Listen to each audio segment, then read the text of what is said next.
and welcome to the reading module of the IELTS Elephant course. This is the second part of the IELTS test and it's just after the listening test. You have just 1 hour to answer 40 questions from 3 different passages, which means there are around 13 to 14 questions for each passage. There are around 2,500 words to get through on average within the 60 minutes, and there's no extra transfer time to transfer your answers to the answer sheet, so you must work pretty fast. There are many different question types in the reading module, and in this course you'll learn some useful strategies for answering all kinds of questions using a simple step-by-step approach that will help you find the answer quickly and accurately, and most importantly, confidently in the given time. You'll even learn how to guess the answer wisely if you don't know what the answer is. Thank you for watching. Remember to download the ebook that accompanies the course on the website and watch the videos again and again, paying particular attention to the areas which you feel are the most challenging for you, until you feel completely confident in answering any kind of question in the IELTS test. Over my 20-year experience as an IELTS instructor, I've found that many students find it quite challenging to brainstorm ideas for their essays or to think of what to say in the speaking part of the IELTS test, especially under the pressure of time. In order to help those students and any of you who might have the same problem, I created an ebook with the IELTS most common topics for speaking and writing. After examining the essay questions over the last 20 years, I've found that many topic areas were repeated several times. In this ebook, I made a note of all the topics that came up over the last 20 years and wrote down some useful vocabulary and ideas for developing them in an IELTS essay question or in the speaking test. This ebook contains 36 of these commonly found topics, along with a practice speaking question and a typical writing task 2 question for each topic.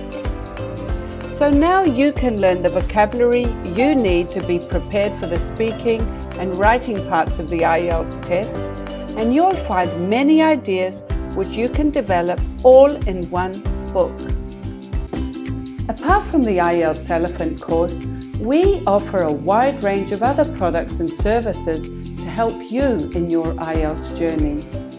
For IELTS test takers, we offer a writing correction service for writing tasks 1 and 2. You can send us your writing response and one of our trained teachers and ex-examiners will correct them according to the IELTS marking criteria that examiners use to grade your essay in the writing test.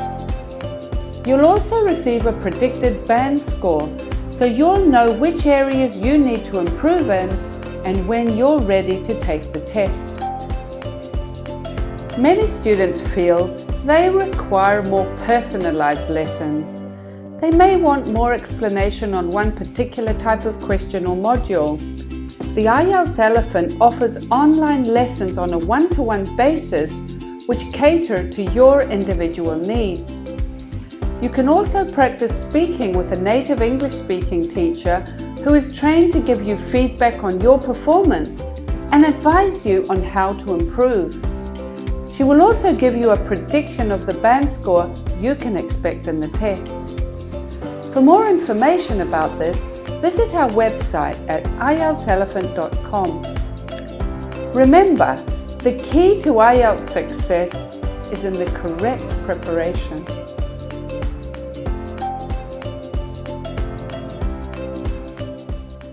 So that's the end of the speaking module of the IELTS Elephant course. Remember to keep practicing with native speakers or with anyone who speaks better English than you and is willing to have a discussion with you. You can also practice the topics in the ebook and record your voice on your phone or your own device. Do you like what you hear? If you do, keep it. If you don't, delete it and repeat until you're satisfied.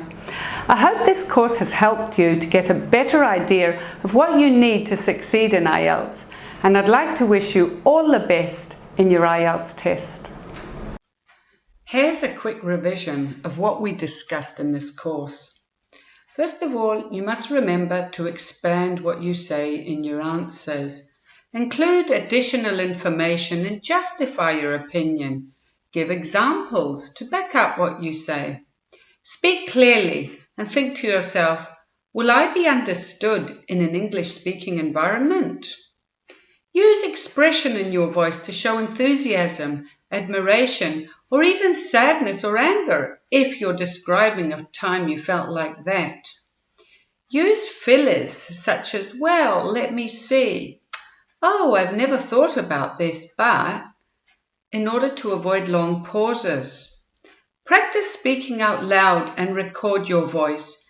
Time yourself speaking for 2 minutes non-stop for the long term and listen and think how you can improve your performance. Now let's have a look at a complete sample speaking test. You could practice doing this test using the tips we mentioned above and then look at the useful links in your ebook for more practice materials. These are typical Part 1 questions. Let's talk about where you live. Do you live in a town, village, or city? Do you like living there? Tell me about recent changes that have taken place where you live. Now let's talk about the movies. What kind of movies do you like? Have the kind of movies you watch changed over the years? Do you go to the cinema or prefer watching movies at home? Typical Part 2 question is this one. Describe a person you admire.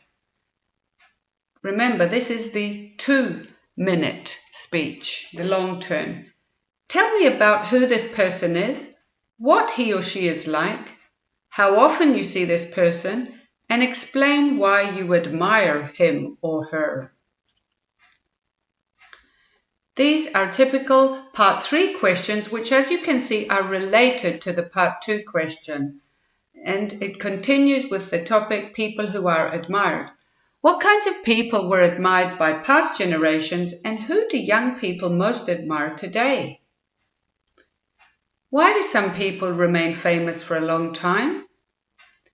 What types of people do you think will be admired by future generations? This is a copy of the public version of the criteria examiners use to grade your speaking. You can get a copy of this online. Just Google IELTS Speaking Band Descriptors. As you can see, there are 4 criteria: fluency and coherence, lexical resource, grammatical range and accuracy, and pronunciation, which they all carry 25% of the final score, and we'll look at all of them in turn.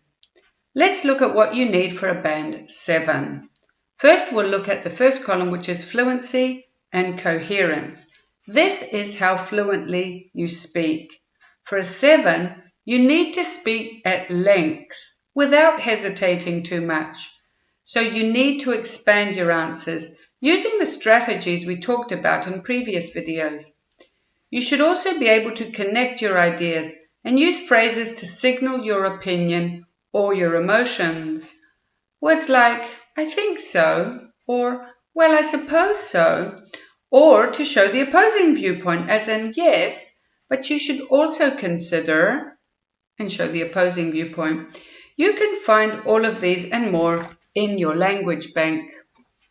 The second criteria is your lexical resource, which is your vocabulary. We can see that for a 7, you should be able to discuss a variety of subjects flexibly.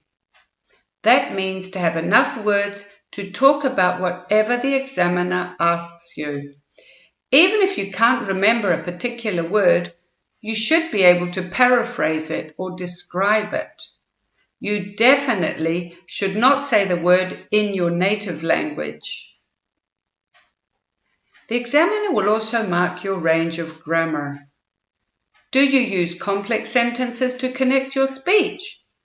Can you change your tenses to talk about the past, present, and future? Okay, you can make a few mistakes for a 7, but most of your sentences should be without mistakes. The last criteria is your pronunciation. You don't need to sound like a native speaker for a 7, but you should be quite easy to understand in an English-speaking environment.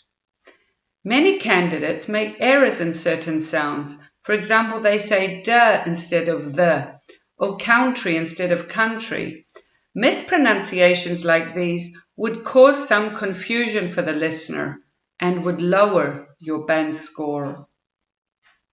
So as you can see, to get a 7, you can make a few errors while speaking, but generally you need to speak at length and use a variety of vocabulary and grammar to make your speech more interesting.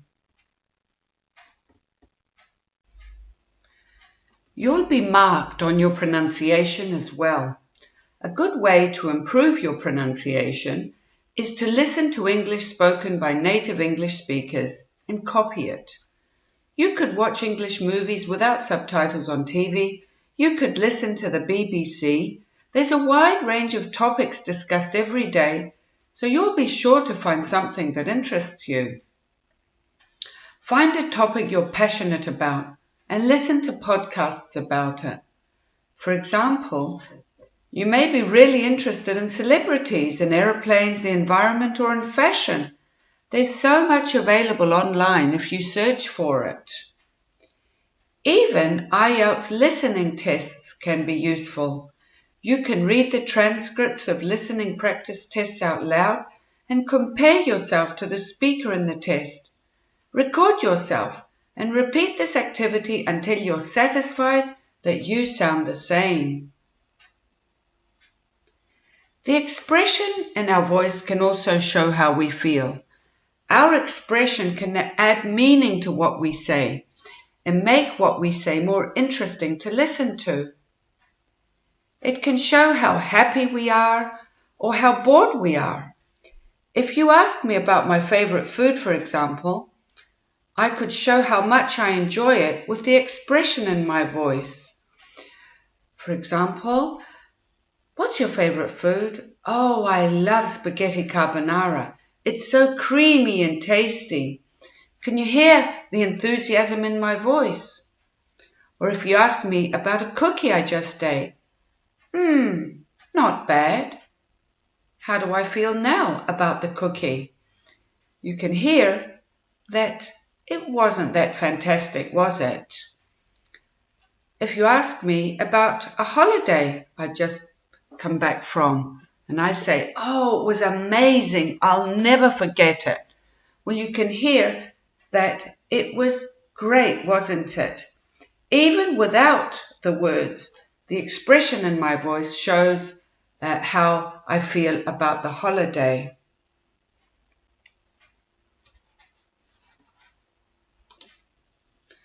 So practice all the strategies mentioned in this course. That's the key to IELTS success. Practice with the practice materials in the ebook and record your speech. Are you happy with what you hear? Have you hesitated too much? Is your speech easy to understand? Are your phonemes clear? Little sounds like the, oo, s, sh, r. Are you speaking too slowly or perhaps too fast? Have you used expression in your voice to show emotion? Have you used hesitating devices to avoid too much hesitation? Do you speak loudly and with confidence? So keep repeating the recordings until you feel confident that you can achieve the band score in the speaking part of the IELTS test that you desire. Part 3 is a discussion between you and the examiner about something related to the topic in Part 2. In this part, you're asked not so much about you as in Part 1, but more about the world around you. Be prepared to give and support your opinion about different issues. In this video, we're going to look at ways to introduce your opinion as well as ways to buy time. In other words, what to say when you need a few seconds to think until you give your answer. Look at these examples of Part 3 questions. If Part 2 asks you to describe your favorite piece of clothing, Part 3 might ask you more questions about clothes in general, or about how fashion has changed. As you can see, the questions move away from personal questions and topics about you and your interest or experience, and ask your opinion about issues or changes in the world around us. As in any part of the speaking test, you should expand your answer. You could use examples, reasons, contrast, comparison to the past, or even speculate about the future, as in Part 1, in order to expand your answer. You could build a language bank of words and expressions you like to use for giving and supporting your opinion, and even for buying time. These are some ideas, and we'll look at them in more detail. These are phrases to use when you need time to think. In other words, to buy time.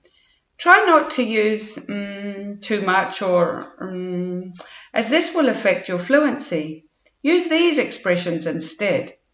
Well, I've never really thought about it, but education or fashion or shopping has changed in many ways.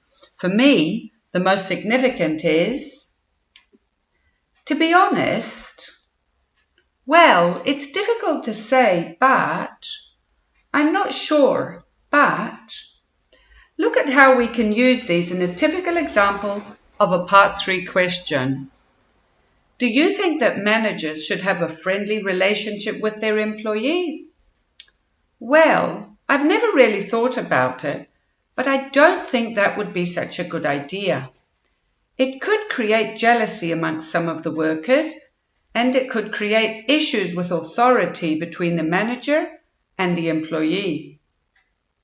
So notice in this example how the speaker buys time to think about how he's going to answer the question.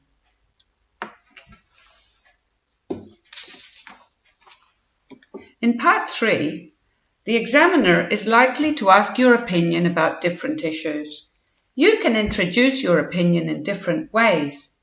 Show to what extent you agree or disagree with expressions such as these. When you totally agree, show a strong opinion using, "Oh, definitely," or "Yes, of course," and then go on to explain why you believe what you do. If you haven't got such a strong opinion, you could say, "In my opinion," or "I believe," or "As far as I'm concerned," or "I agree up to a point, but some people think that, but I believe." This also shows the opposing viewpoint. "I suppose so, but it's also important to consider." It's hard to say because, or even use words to disagree. "I don't agree at all." Look at this example about how we give and support our opinion. Do you believe that the rapid development of digital technology has had a positive impact on the world of work? Oh, definitely. Now people can work remotely from anywhere around the world and send their work to the office. This gives them the flexibility to arrange their schedule as they wish without tying them down to the office. Now, don't be afraid to disagree. Listen to this example. Do you think all children's toys should be educational? Oh no, I don't agree at all. Children should be able to play with anything they want, just for fun. They don't need to be learning all the time. Now remember, don't worry what the examiner thinks. You're allowed your opinion. Just justify it by giving an explanation in fluent and accurate English. Listen to this example. Note how the speaker expands his answer by giving a reason and by giving a personal example. He goes even further to make speculation about how everyone should have a free time activity. Do you think people need to have an interest or a hobby? Oh, yes, of course. Everyone needs time to relax and take a break from the everyday grind. Personally, I love going for a walk somewhere close to nature as it relaxes my mind and I can focus on my breathing. This gives me energy to carry on with the rest of my day and I feel it makes me more productive. I feel that this is very important today for all people as most of us lead a pressurized lifestyle. So did you notice the use of expression, the personal example, and the reason, and even the use of speculation? The thing to remember in speaking is to keep talking, even if you don't have much to say about the question, or if you haven't had any experience about the subject, you can talk about someone else who has had this experience, as in this example. Why do many people prefer traveling by ship? I've never traveled by ship, but my parents often choose this mode of transport because my mother's afraid of flying. They also both enjoy the other facilities on the ship. There are restaurants and live music every night, and there's always something going on. My parents are retired, so they're not in a hurry to get to their destination. I think that most people who travel by ship feel the same.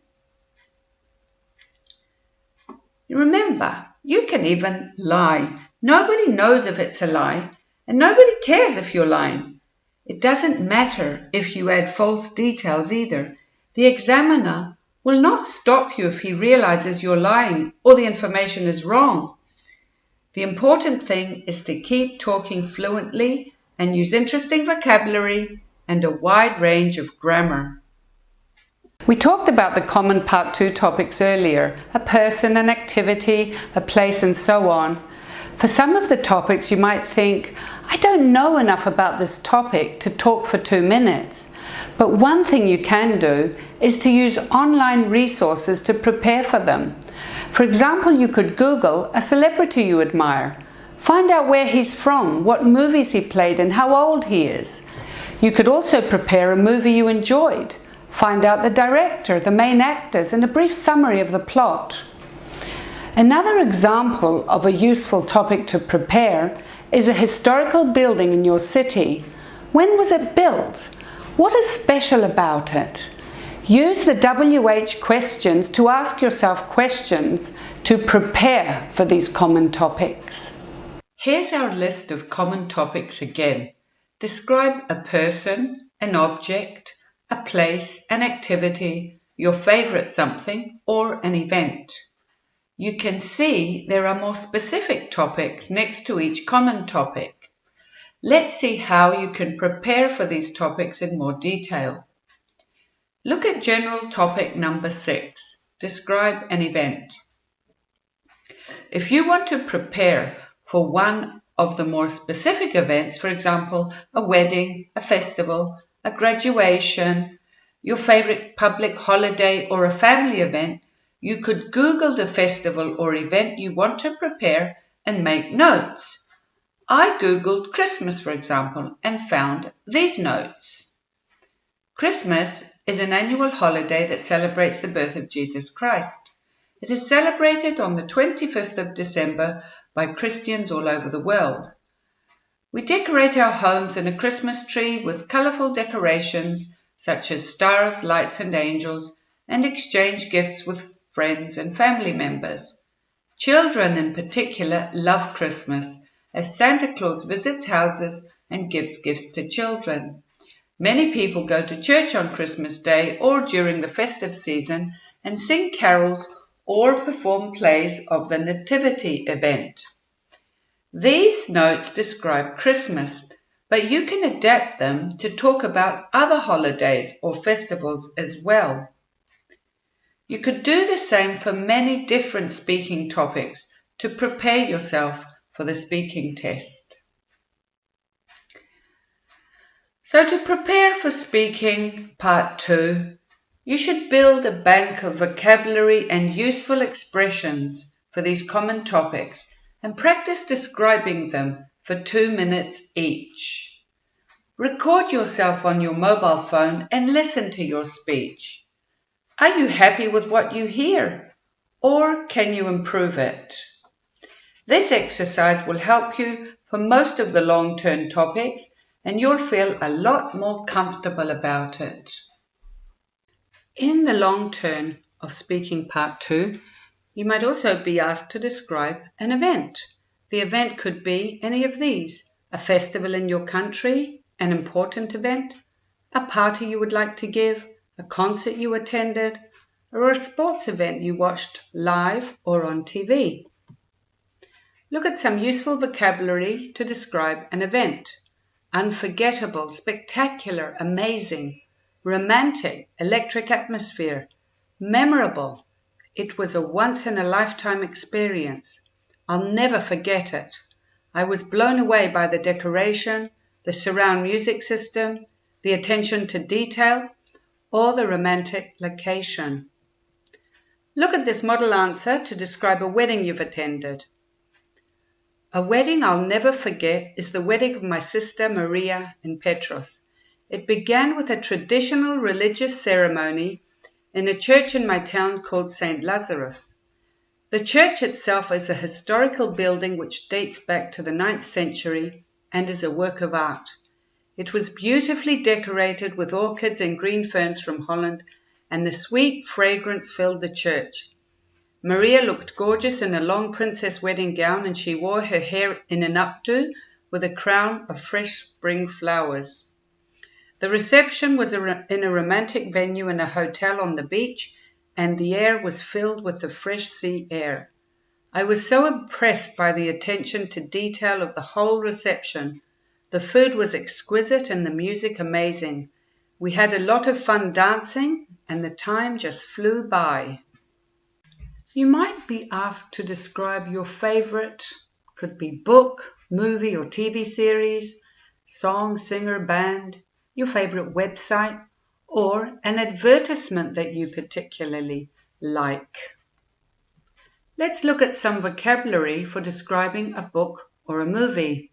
Fiction, non-fiction, title, director, author, the genre. In other words, is it a biography, adventure, drama, romance, or science fiction? When and where it is set. The main actors or characters.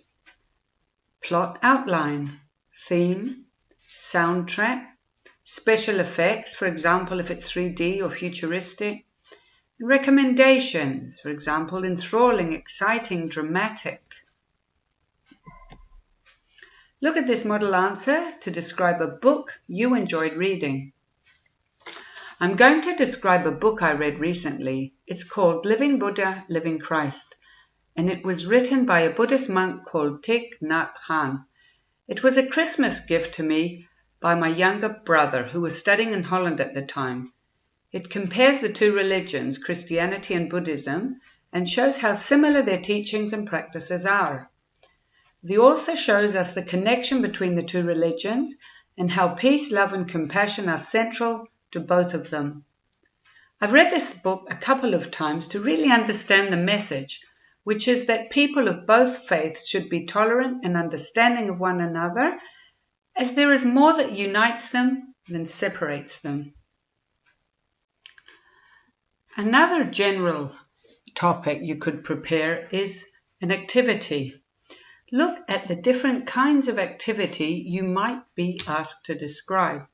A leisure or free time activity, a hobby, an outdoor sport, an indoor sport, extreme sports, something healthy that you do, or a water sport. Look at some useful vocabulary for describing an activity. To stay fit, to stay in good condition. to get in shape, to build strength and endurance, to feel refreshed or rejuvenated or invigorated, a cardiovascular workout, low impact sport. Physical activity helps to relieve stress, relaxing or clears my mind. Let's look at this model answer to describe something you do to stay healthy. Okay, I'd like to tell you about what I like to do to maintain a fit and healthy body. Firstly, I always make sure I get plenty of sleep. This helps me keep my mind alert and to stay focused on what I have to do throughout the day. I also like to take some physical exercise on a daily basis. As I live near the sea, I normally go for a swim as soon as I wake up, around 7 in the morning. I prefer swimming as a form of exercise, as it is a low-impact activity and keeps my muscles well toned. I believe it's important to start looking after your body from an early age, as this will help prevent illnesses later in life. Look at these different kinds of places you might have to describe. For the general topic, describe a place. A city I would like to visit, my favorite town or city, a place I went on holiday, a historic place, a river, lake or sea, my favorite cafe or restaurant, a street market, a shop or a shopping center. Have some vocabulary to describe a place, a special, inspiring atmosphere, a unique experience, a cosmopolitan city or a multicultural city, a lively city, a bustling city or a hectic city, endless things to see and do, famous landmarks, to go sightseeing, historic buildings, ancient monuments, a rich cultural history. Look at this model answer for the question, describe a city you visited. I'd like to talk about London. I visited London last year with my family for a holiday. I can honestly say it was the best holiday of my life. It was summertime, the end of July to be exact, and the city was bustling with locals rushing to get to work and tourists visiting all the famous tourist attractions. It was so vibrant and alive, such a mixture of all different cultures living and working together and just enjoying life. Of course, we visited the most famous attractions. You can't visit London and not pass by Buckingham Palace and see the changing of the guards. We walked through Hyde Park and enjoyed the peaceful greenery there. A band was playing classical music at the time, so we relaxed on the grass with an ice cream and enjoyed the concert. It was a welcome break from the noise and the hustle and bustle of the city. I must mention the food. I tried food from many different cuisines, Indian, Thai, Mexican, but I most enjoyed the authentic Chinese food from Chinatown. It really was an unforgettable holiday, and I can't wait to visit London again in the future. Perhaps I might even go and study there to get a feel of the real culture and not just experience London through the eyes of a tourist. You might also have to describe an object. The object could be something you own, my favorite possession, something that broke, an electronic device, a gift you received or a gift you gave, or a valuable object that you own. Let's look at this more specific topic, describe an electronic device. Look at this useful vocabulary you might like to use. Smartwatch, laptop, PC, synchronize all my devices, contacts, photos, emails, text, search the web, download and store music, receive notifications, alarm, search the web, make contactless purchases, or track exercise goals. Practice using these words in sentences. You might have to describe the specific topic, describe a valuable object that you own. Look at this vocabulary, an inheritance, passed down to me by my, it's been in the family for generations, antique, it has sentimental value, it reminds me of, it brings back happy memories, I'll pass it on to my children. There are also adjectives to describe the appearance of the object: stylish, elegant, well-made, simple yet elegant, timeless, classic, leather, or gold. Look at this answer to the topic, describe a valuable object that you own. Well, let me see. I'll tell you about an old necklace that I inherited from my grandmother. It's made of gold and it's about 50 centimeters long. It's quite a heavy piece with a platinum gold thread running through it, and I'm sure it's very valuable. It was a gift from her mother, my great-grandmother, when she got married at the turn of the last century. So I suppose you could say it's an antique. I hope to hand it down to my daughter one day. I only wear it on special occasions, such as weddings or my graduation, because I'm scared of losing it. Apart from its material value, it has sentimental value to me. I was very close to my grandmother as a child. I often stayed at her home for the weekend, and she'd tell me stories of the family and life in the village so long ago. Sadly, my grandmother passed away 5 years ago, but this necklace reminds me of her and the happy times we spent together. It's a good idea to prepare for the most common general topics. You could build a language bank for each of these and adapt them for your specific topic. For example, describe a person is a very general topic.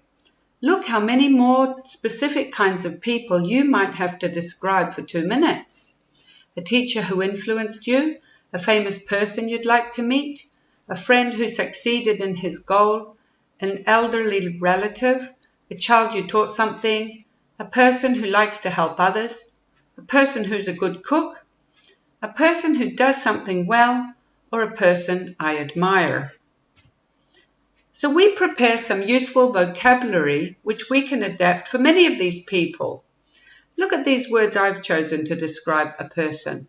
A major influence in my life, a good role model, hardworking, patient, sociable, a good sense of humor, firm but fair, has a positive outlook on life and always makes time for me. I'm sure you can think of other ways to describe the character of a person too. You might even like to add some negative adjectives, for example, short-tempered or fussy. Write down the words you would use to describe these people. For example, I can say my teacher was a good role model in my life, and I can also use the same words to describe my mother or even a sports celebrity I admire. This is an example of an answer to a typical Part 2 question. You can see how it uses lots of vocabulary from the language bank for a person. I'd like to talk about my father. His name is John, and he was born in Cyprus in a small village called Karakami 70 years ago. He grew up next to the sea and loved swimming all year round. He was from a very poor family and had to work from a young age looking after sheep. He always dreamed of travelling, and one day an English tourist mentioned New Zealand. He started doing odd jobs and saved enough money to buy a ticket to New Zealand, where he made a life. He started repairing shoes and then bought his own shoe shop. He worked hard all his life and became a successful businessman. Although he had many difficulties throughout his life, he retained his sense of humour and had a positive outlook on life. He sees the good in everybody and makes the best of anything life throws at him. My father taught me never to give up in what I believe. He's an example of what you can do with hard work and determination, and has been a positive influence on my life. Part 2 of the IELTS speaking test is what we call the long turn. The examiner will give you a topic. You'll have 1 minute to think about that topic, and then you must talk about it for 2 minutes. There are 4 questions on the card, and you should say something about all of them. We call the questions WH questions, as they begin with the question words who, what, when, where, why, how. The examiner will also give you some paper and a pencil to make simple one-word notes about the questions on the topic card to remind you what to say when you start talking. You'll have the topic card in front of you as you're speaking, so there's no need to copy out the question. These are some common general topics in Part 2.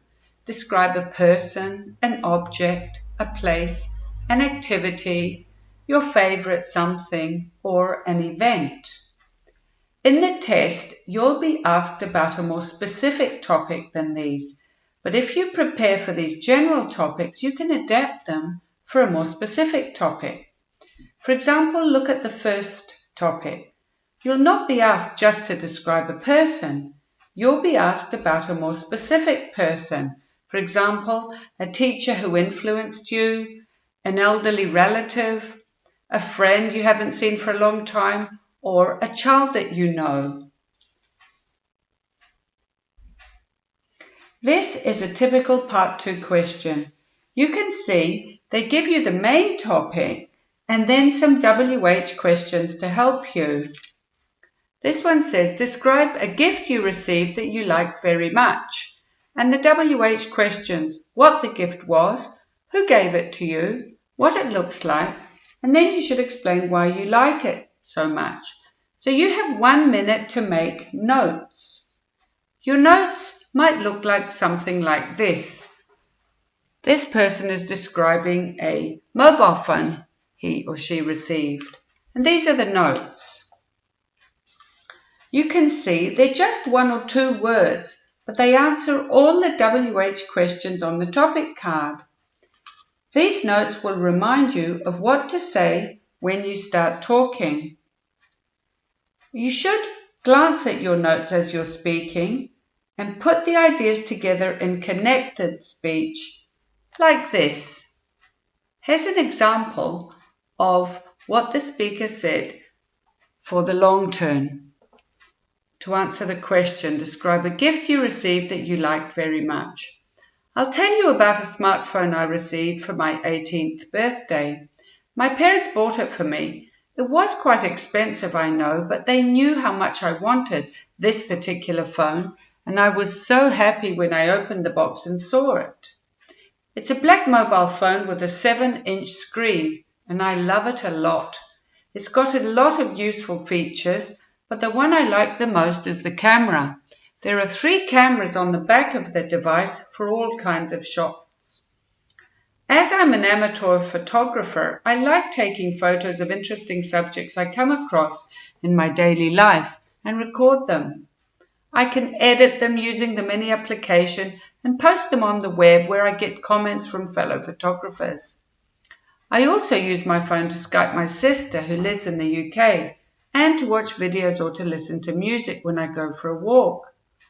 It's also really useful for keeping in contact with my friends on social media. I use my phone a lot, and I really am grateful to my parents for this gift. As you can see, making notes helps you to remember to say something about each of the questions on the prompt. So use the 1 minute that you have to do this. As I mentioned above, in order to get a good grade in IELTS speaking, you need to speak fluently and at length. You cannot give one-word answers. If you give a short answer, the examiner will ask you why or why not, so that you can give more detail. It's better you expand your answer, so he or she doesn't need to ask you why.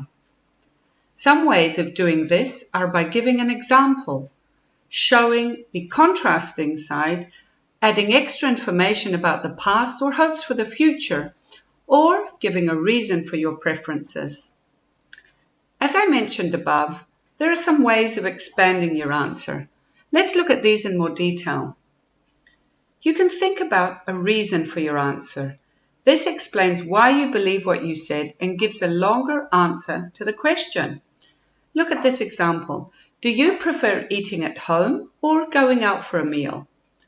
I prefer eating at home because I can eat healthier food with organic ingredients which I grow myself. So you can see the speaker explains why he prefers eating at home. Let's look at the second example. Do you prefer taking long or short holidays? Oh, I definitely prefer taking several shorter holidays throughout the year. A weekend away at the seaside every 1 or 2 months, for example, is a nice break from the everyday grind.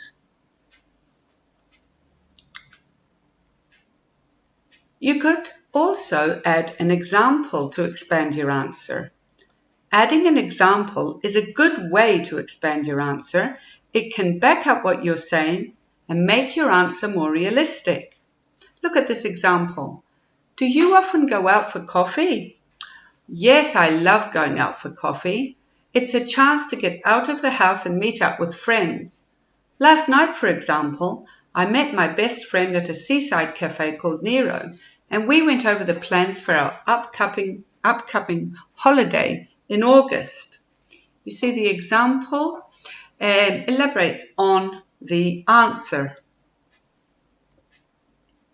Another way to expand your answer is to give contrasting details. Using words like but, however, although, while, it helps you to think about the topic from another viewpoint. For example, do you prefer living in a house or a flat?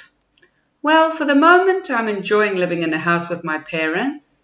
However, when I go to study, I think I'll choose a small flat, as it'll be cheaper and easier to clean.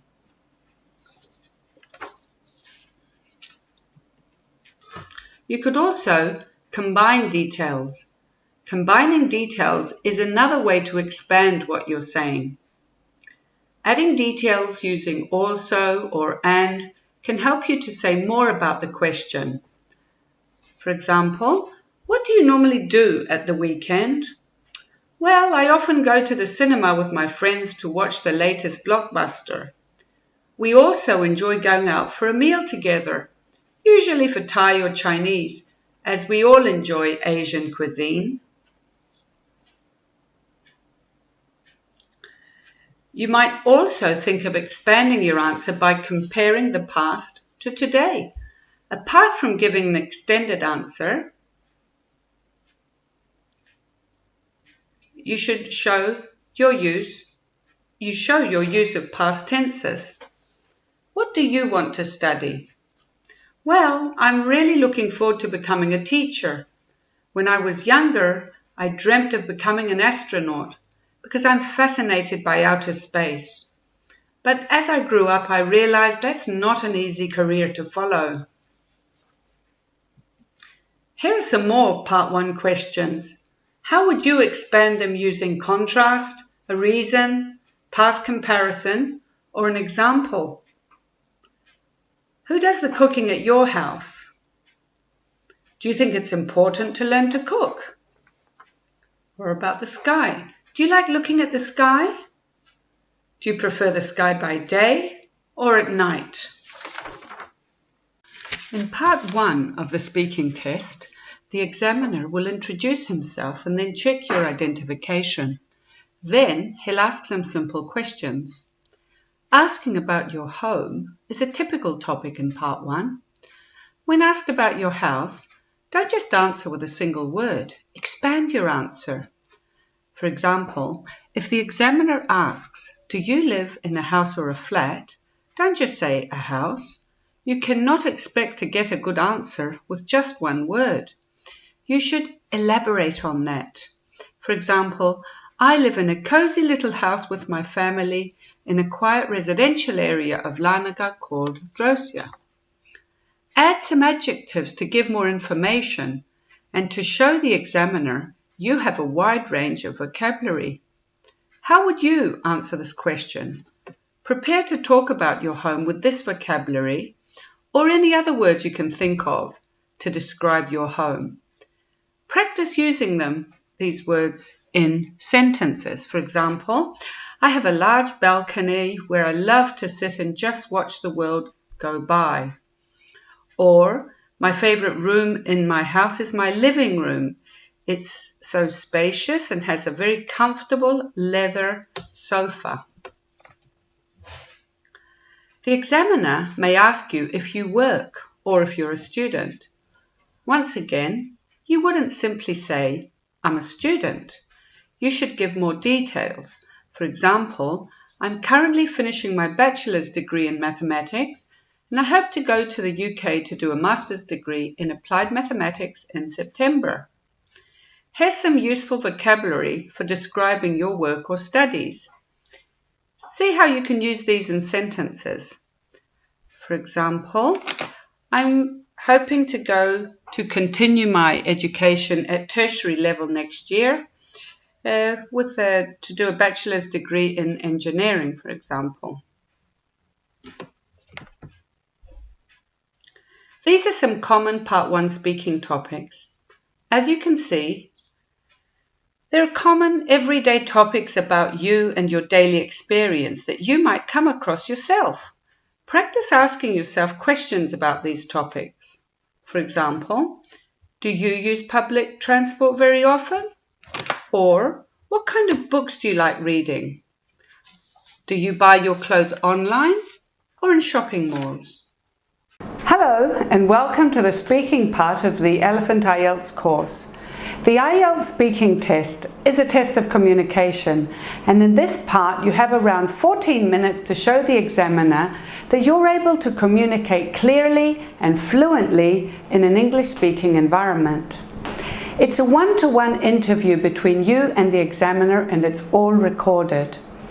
There are 3 parts to the speaking test, and we'll look at them briefly at first and then in more detail. In this course, you'll learn what to expect in each part of the test and how to prepare in order to get a high band score. The main thing to remember in any part of the test is to expand your answer. For example, if the examiner asks you, have you ever visited a street market? Don't just say yes. That would not get you a good grade. The examiner is listening to you to see how much English you know, how much vocabulary, how much grammar, and if you can use different tenses to talk about the past, the present, and the future. As we said, there are 3 parts of the speaking test, and it's a live recorded interview between you and the examiner. Now we'll quickly go through each part of the speaking test to get an idea of what to expect, and then we'll look at each part in detail and how to get a high score in this part of the test. In part 1 of the speaking test, the examiner will check your ID and then ask you general questions about yourself and your interests. These are simple questions to make you get used to the text, to relax you and make you feel comfortable. The topics are all familiar topics, things that you come across in your daily life. They're the type of questions you would ask someone you meet for the first time at university or at work in order to get to know that person. For example, there may be questions about your home, your studies, your job, or your interests. When you meet someone for the first time at university or at work, what do you ask them? Where do you live? Where do you work? Do you like your job? What's interesting about it? What do you do in your free time? So you should relax and speak naturally, as if you were meeting a new person in a real-life situation. Now on to part 2 of the speaking test. This is called the long turn, as the examiner will give you a topic and you must talk about it non-stop for 2 minutes. He or she will give you a piece of paper and a pencil, and you'll have 1 minute to think about what you're going to say. Then you must talk about it for 2 minutes. Some candidates find this the most challenging part of the test. I mean, let's face it, who talks for 2 minutes non-stop about a historical building or a cafe every day? But don't worry about this now. We'll learn how to prepare for this later in the course. In part 3 of the speaking test, there's a discussion between you and the examiner about something related to part 2. For example, if in part 2 you talked about a teacher, in part 3 you may be asked more abstract questions about education or teaching. For example, Questions such as, what are the qualities of a good teacher? Or, how has education changed over the years? In this part, the examiner may ask you what you think about certain topics, so you should be prepared to give your opinion and support it. As we said earlier, answering with short questions is not the way to get a high band score in speaking. You need to expand your answers. So practice writing essays using the structures you learned and use the band descriptors as a checklist to see if you have included what you need to get a high score in writing task 2. You can improve your writing skills significantly by mastering the techniques we discussed in this course and practicing writing different kinds of essays within 40 minutes. By following the guidelines in this course, you can learn what is needed to write a well-structured essay that answers the given question and is supported in the main body. Use the model essays for and against essays, opinion essays, and problem and solution essays as an example of essays that are well developed and answer the question, and which use a wide range of vocabulary and grammar. I'd like to wish you all the best in your IELTS preparation, and I'm sure you, as all my students over the last 20 years, will succeed with the desired band score. So now that we've learnt how to write an IELTS essay, let's see how these essays are marked. IELTS Writing Task 2 scores are calculated using 4 criteria, as you can see here in the public band descriptors for writing task 2. The first criteria is task response. This is how well you answer the question. Have you answered the given question, or have you gone a bit off topic? To get a 7 or above for task response, you need to answer all parts of the question and give a clear opinion that you support with relevant evidence in the main body of your essay, as you can see here. The second criteria is your coherence and cohesion. This is how well your essay is structured. Let's look at a band 7. For a 7, you need to have well-developed paragraphs with one central idea. The paragraphs should begin with a topic sentence, then follow with an explanation sentence and further development. You should use linking words accurately within your sentences to connect your sentences and to connect your paragraphs. The third criteria is the lexical resource or your vocabulary. You need to use a wide range of interesting vocabulary appropriately, as we discussed in part 6 of this course, and paraphrase wherever possible to avoid copying the words from the question. Check your spelling and try to avoid too many spelling mistakes and errors in word formation to get a 7 or above. The fourth criteria is your grammatical range and accuracy. Have you shown the examiner that you can use the passive voice, conditionals, and inversion accurately? Have you attempted to use complex sentences in your essay? Even attempting complex sentences is important, as you cannot go over a 5 for grammar if you have not tried at least to use complex sentences. For a 7 or above, most of your sentences must be without errors. There are several type 2 questions below for you to practice the strategies you learned in this course.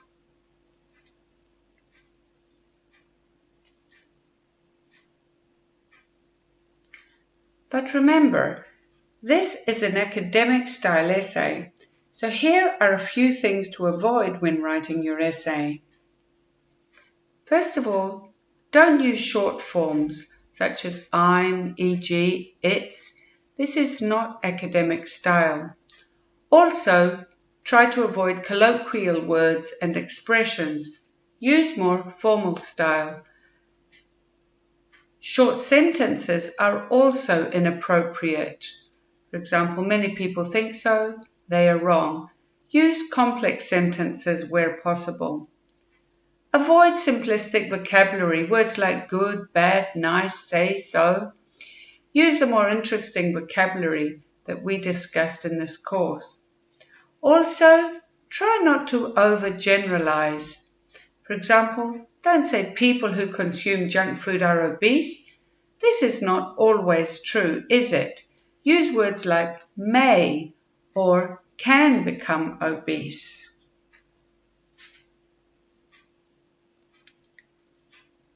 When you've written your essay, use this as a checklist, as a guide to be sure you've used academic style. Things like impersonal style. We talked about the passive voice to make your essay more formal or impersonal. It is argued that, or it is widely believed that. Rather than say, people believe that or I believe that, use this more impersonal style. Use formal linking words and phrases. Furthermore, however, although, while, as we discussed earlier on. Of course, use complex sentences. Use inversion if possible. Never has this been more obvious than today, for example, or on no account should child abuse be tolerated. Use conditionals. For example, if the aforementioned measures were taken, natural resources would be conserved. So that's the end of the Writing Task 2 module. You can find more practice links and the transcript below. Time is always an issue in every part of the IELTS test, so being prepared as much as possible in advance could save you valuable time. One way of preparing for Writing Task 2 is to memorize the discussion clock. This is a tool for generating relevant ideas quickly for your essay, so you can begin structuring your response. Once you have your essay question in front of you, think about the ideas on the clock and choose the ideas which are relevant to your essay. We mentioned the discussion clock earlier in the course, but I want to illustrate further how we can use it for our essays. There are many spokes on the clock, as you can see, which represent areas to consider for your essay. Let's say, for example, I have an essay about the benefits and drawbacks of technology. Looking at the clock, I'll choose for one paragraph the educational benefits, and the other, perhaps, I think about the scientific benefits of technology. I've used these also in the second sentence of my introduction.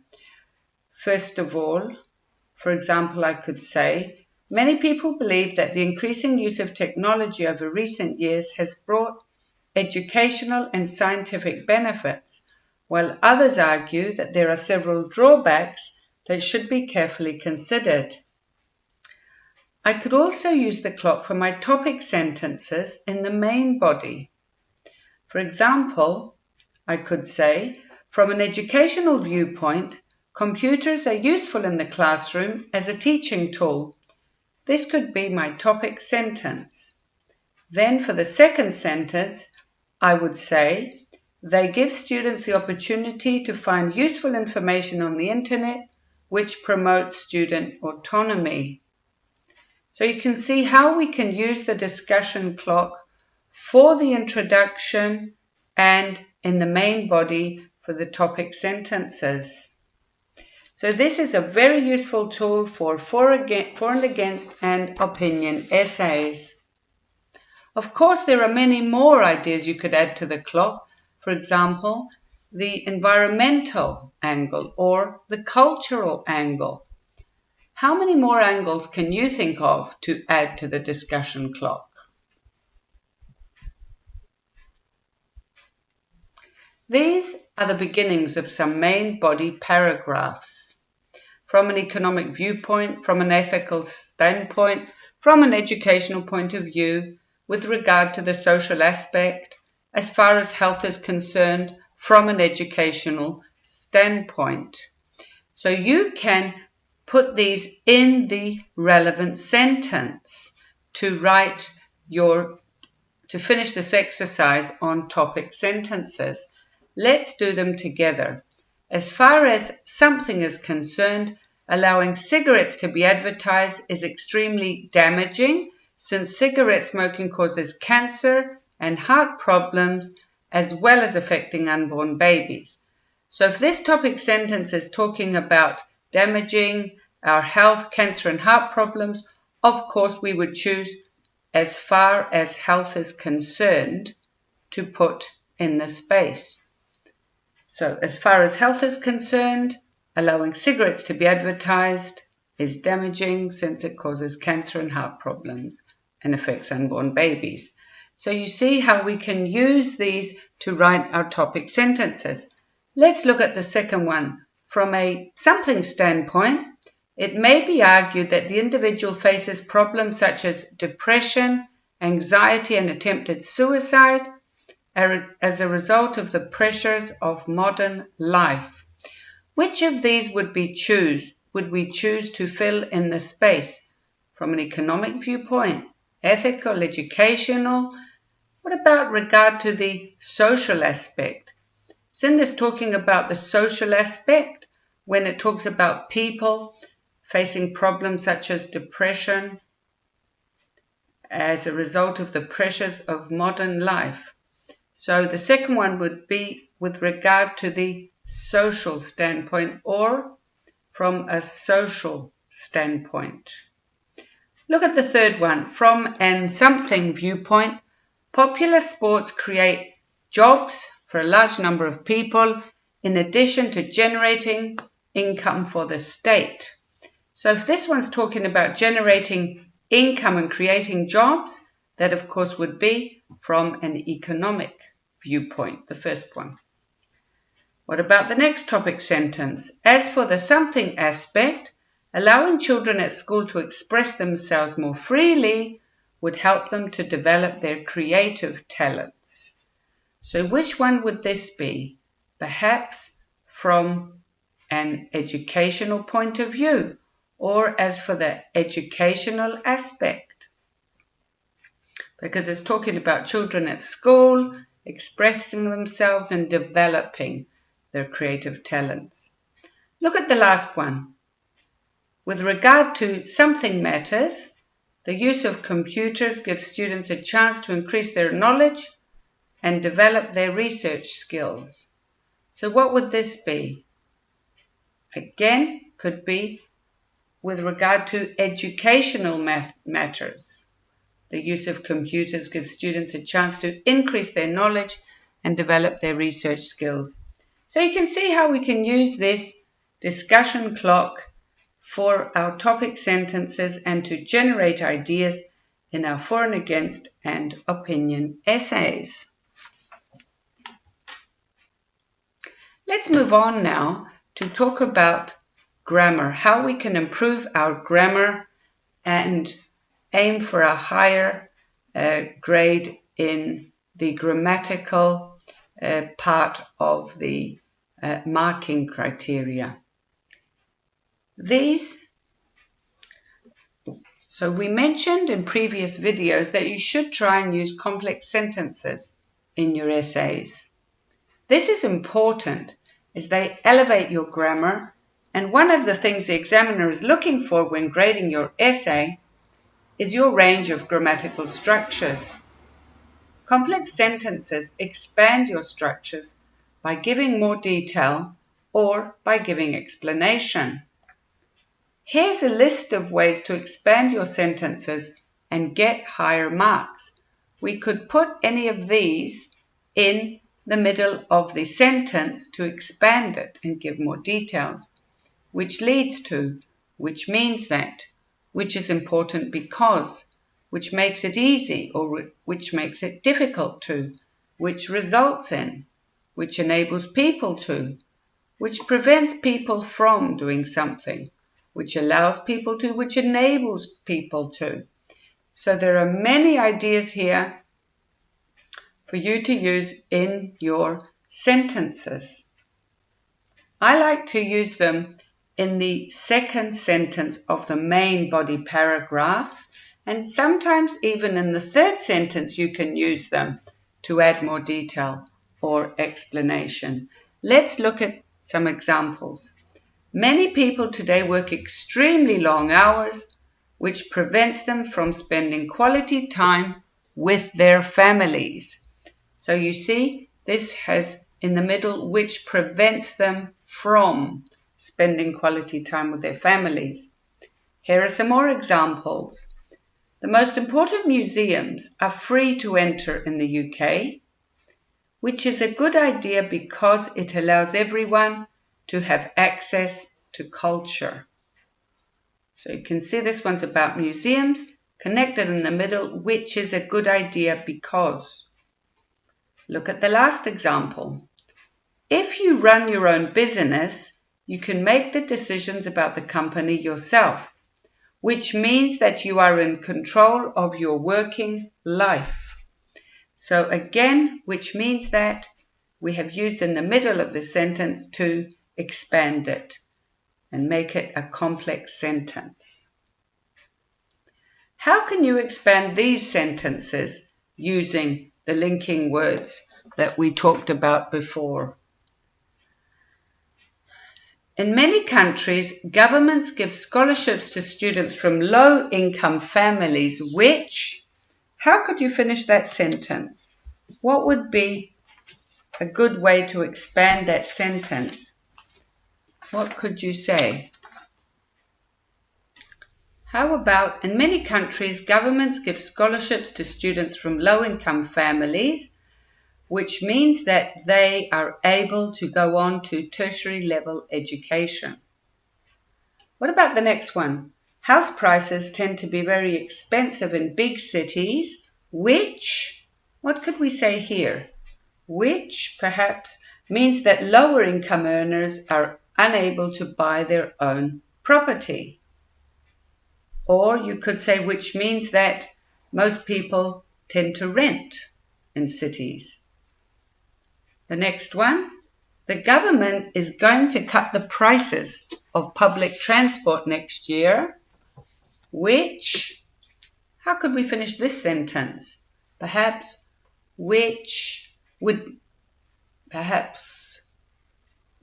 make it more accessible to all income levels, or which means that more people would use it.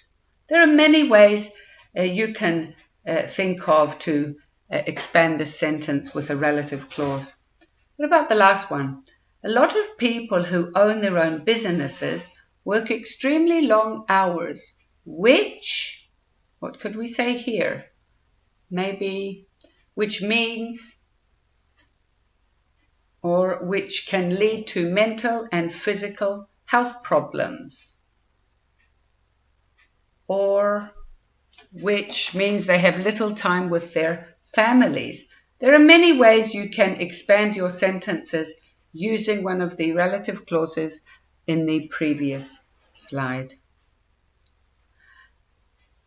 Another way of improving your grammar and to show the examiner that you have a wide variety of grammar as well as, which is very important, along with answering the question and the vocabulary. One way of doing this is to use some passive voice sentences in your essay when appropriate. This gives a more impersonal tone and is more academic style. Look at these examples. We should give children the opportunity to study subjects they consider interesting. Now this is an active voice sentence, just a simple sentence. But to make it more academic style, more formal style, we could use the passive. For example, children should be given the opportunity to study subjects they consider interesting. So passive voice is one way of elevating your grammar. Let's look at the second one. We will reduce air pollution if we use means of public transport instead of cars. How can we make this a passive voice sentence? How about pollution would be reduced if public transport were used instead of cars? So this one has two passive voice structures in it. Look at the next one. We can reduce the harmful effects of cell phones if we don't allow children to use them. Let's make this passive voice as well. The harmful effects of cell phones can be reduced if children are not allowed to use them. Again, two passive voice structures in this sentence. Look at the last one. The next one.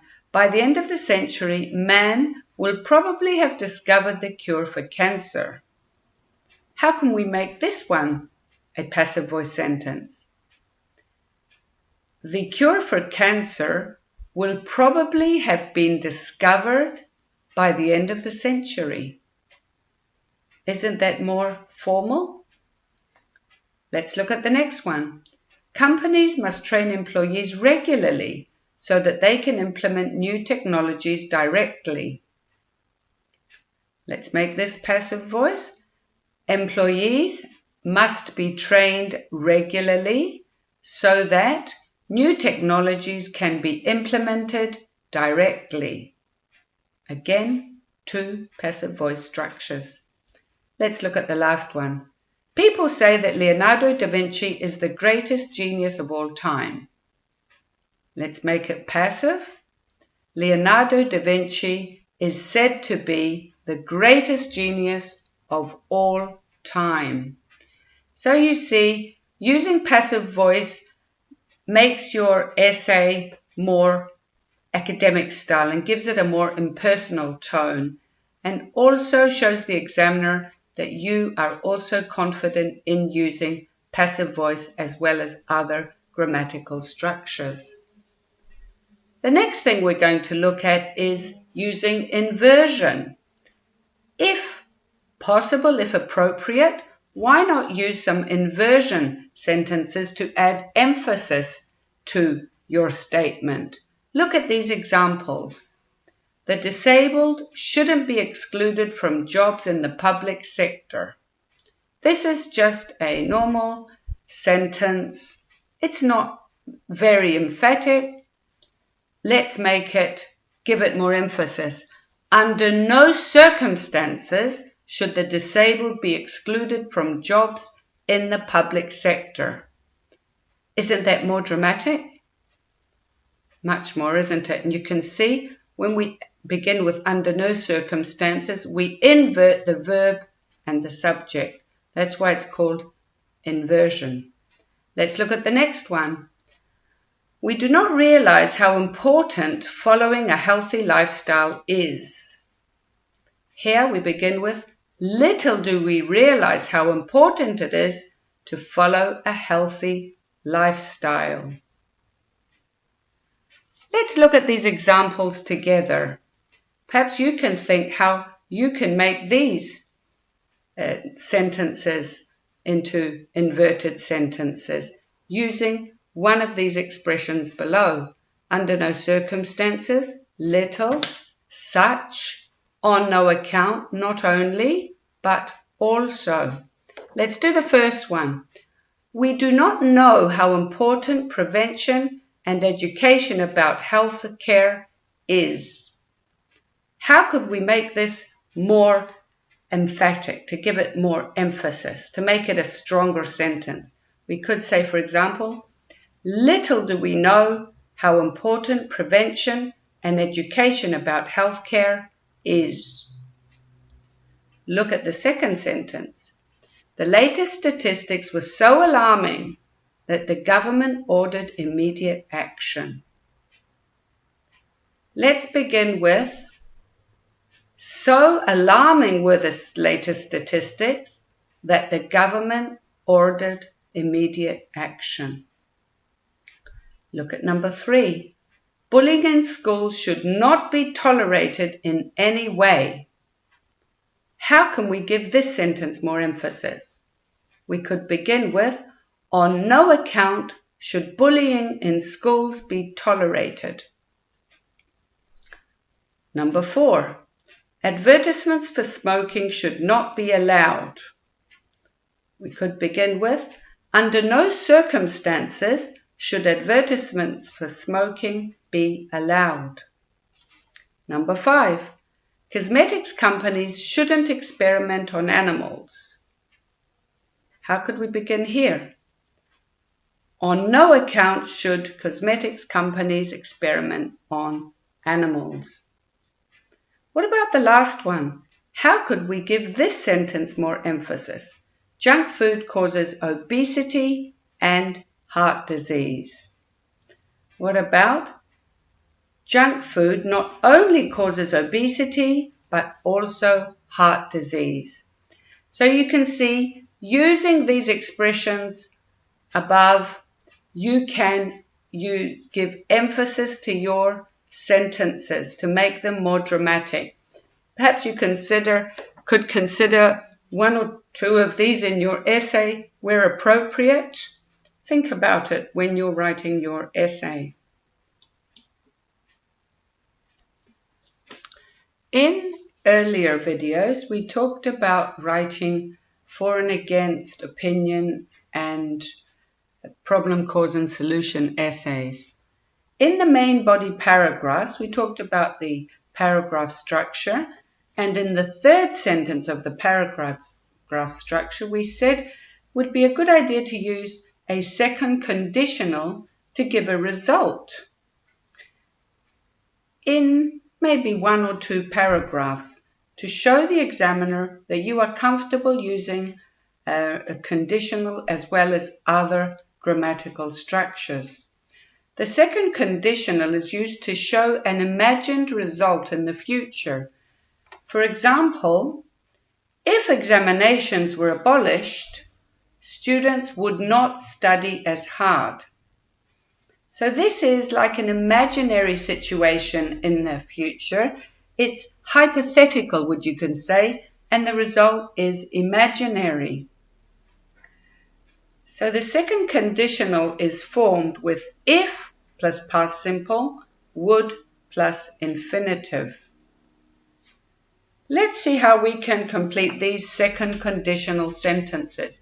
You see they all begin with if plus past simple, and after the comma, of course, we should use would plus infinitive. Let's look at the first one.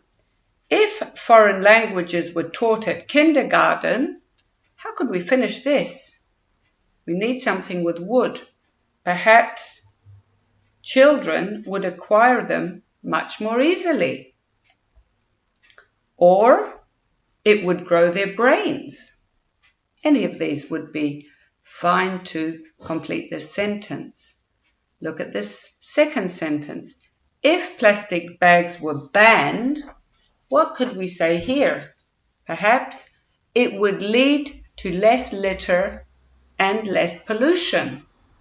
So again, a second conditional sentence for giving an expected or imaginary result.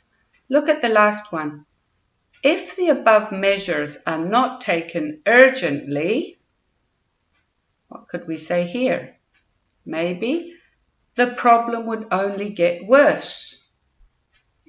This would be appropriate in a problem, cause, and solution essay, wouldn't it? In the conclusion. Or you could say, if the above measures are taken urgently, the problem would be resolved to a great degree, for example. So these are some second conditional sentences to think about when writing your essays. Now we'll look at using advanced vocabulary. These words in italics are synonyms for these words here in bold. and they're much more interesting.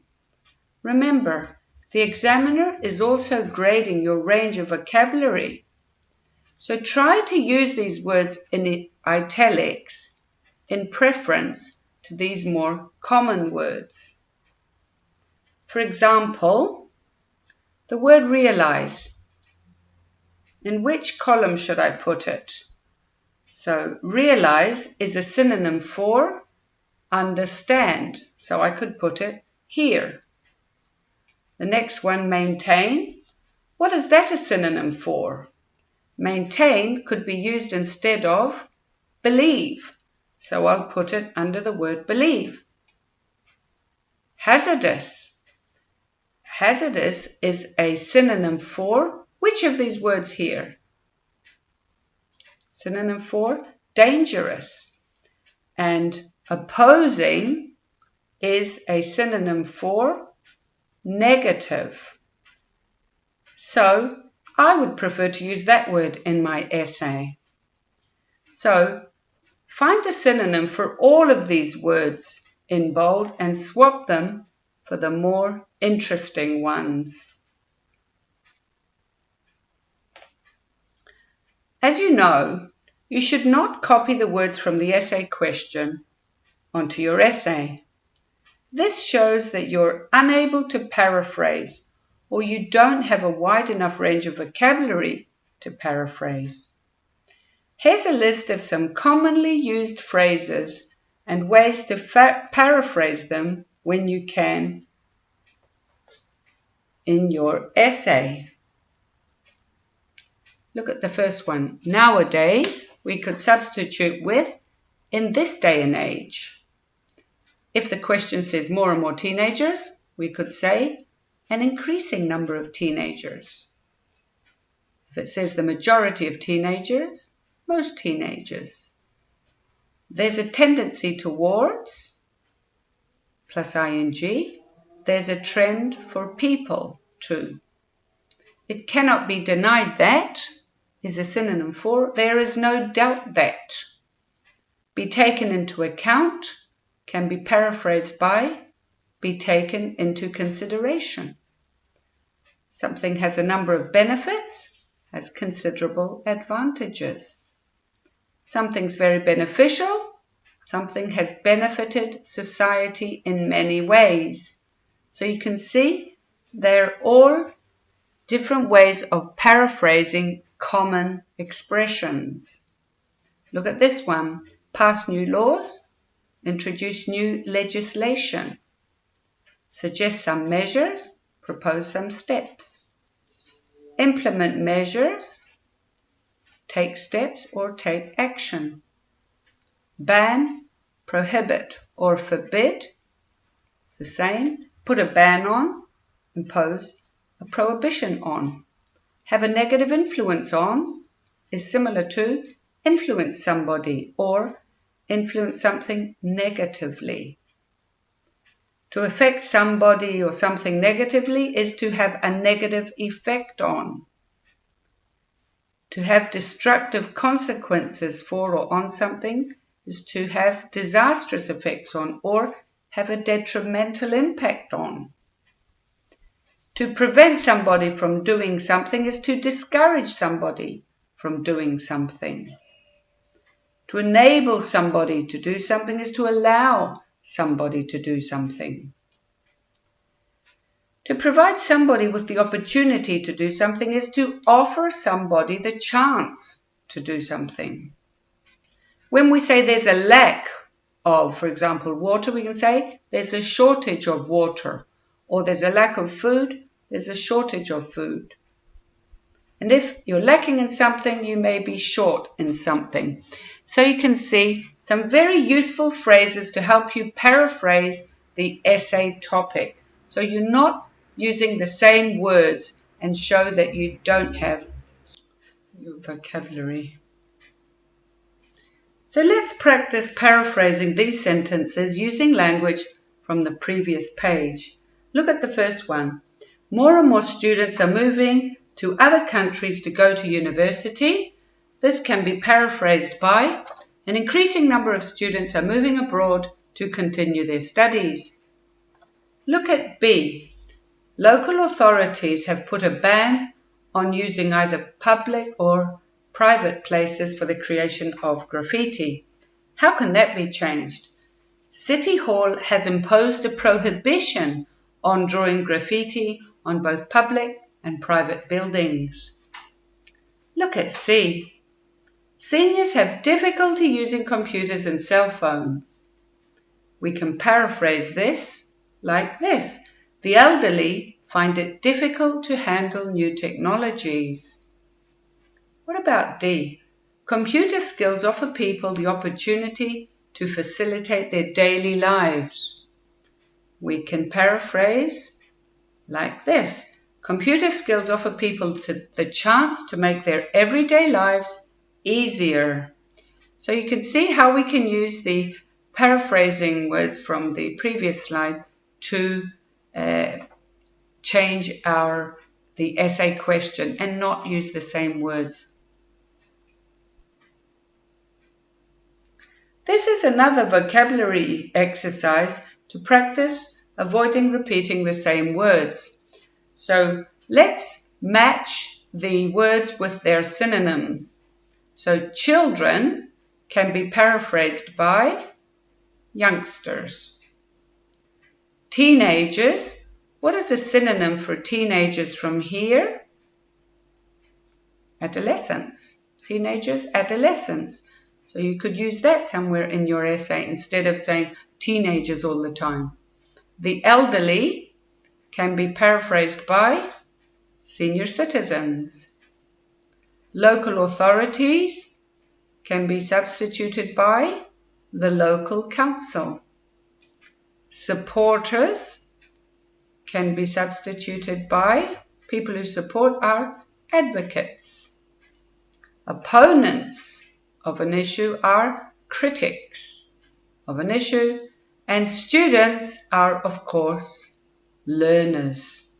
So some common words there which you can use to show that you have a wide range of vocabulary and you can use synonyms.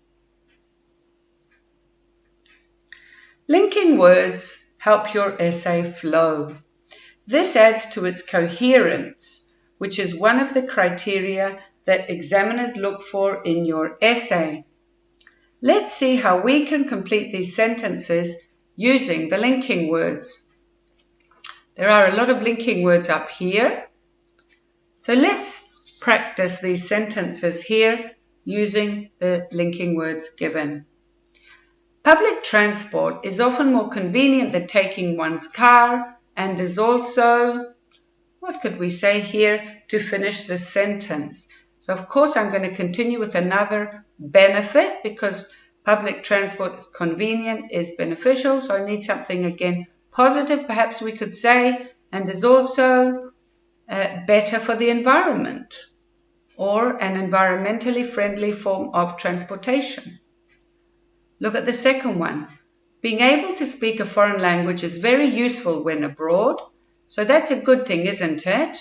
So furthermore means I'm going to continue with another benefit, with something good. So perhaps I could say furthermore, it increases your employment opportunities.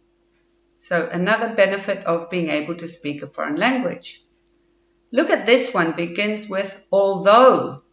So that means after the comma, the first clause, I'm going to continue with something opposing. So for example, although living abroad can be an interesting experience, now what can you think of which would be negative? Because interesting is a good thing. So now I have to think of something negative about living abroad. Perhaps it could lead to homesickness, perhaps. Look at number 4.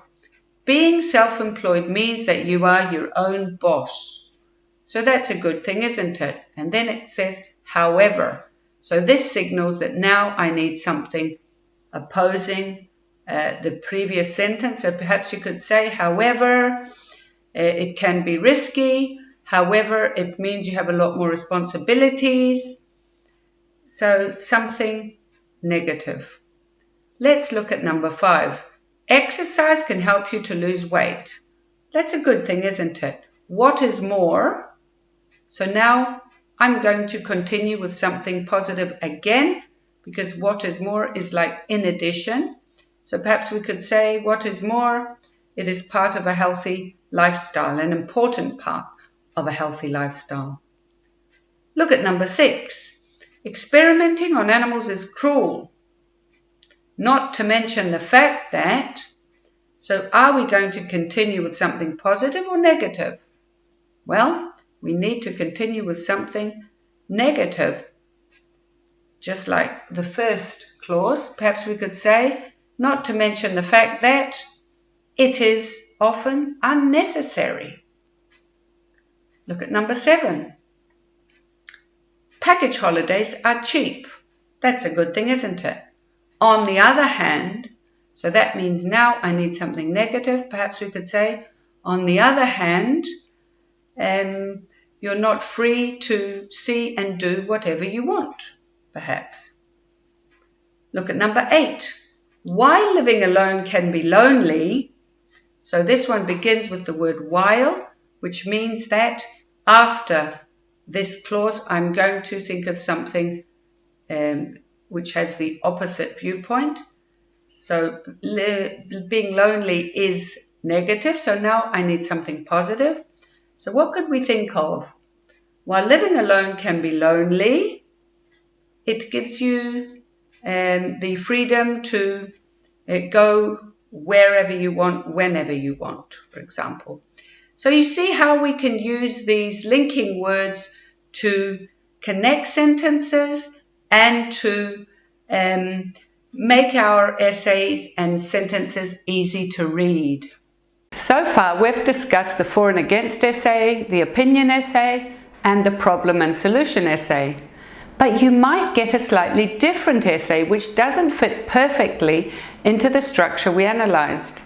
You may even get a combination of 2 types of essays or 2 different questions.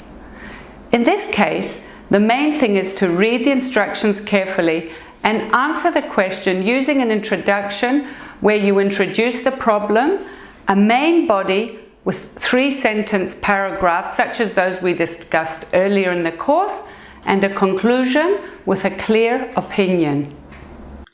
Let's look at this example of a 2-question essay. As most people spend a major part of their adult life at work, job satisfaction is an important element of well-being. What factors contribute to job satisfaction? How realistic is the expectation of job satisfaction for all workers?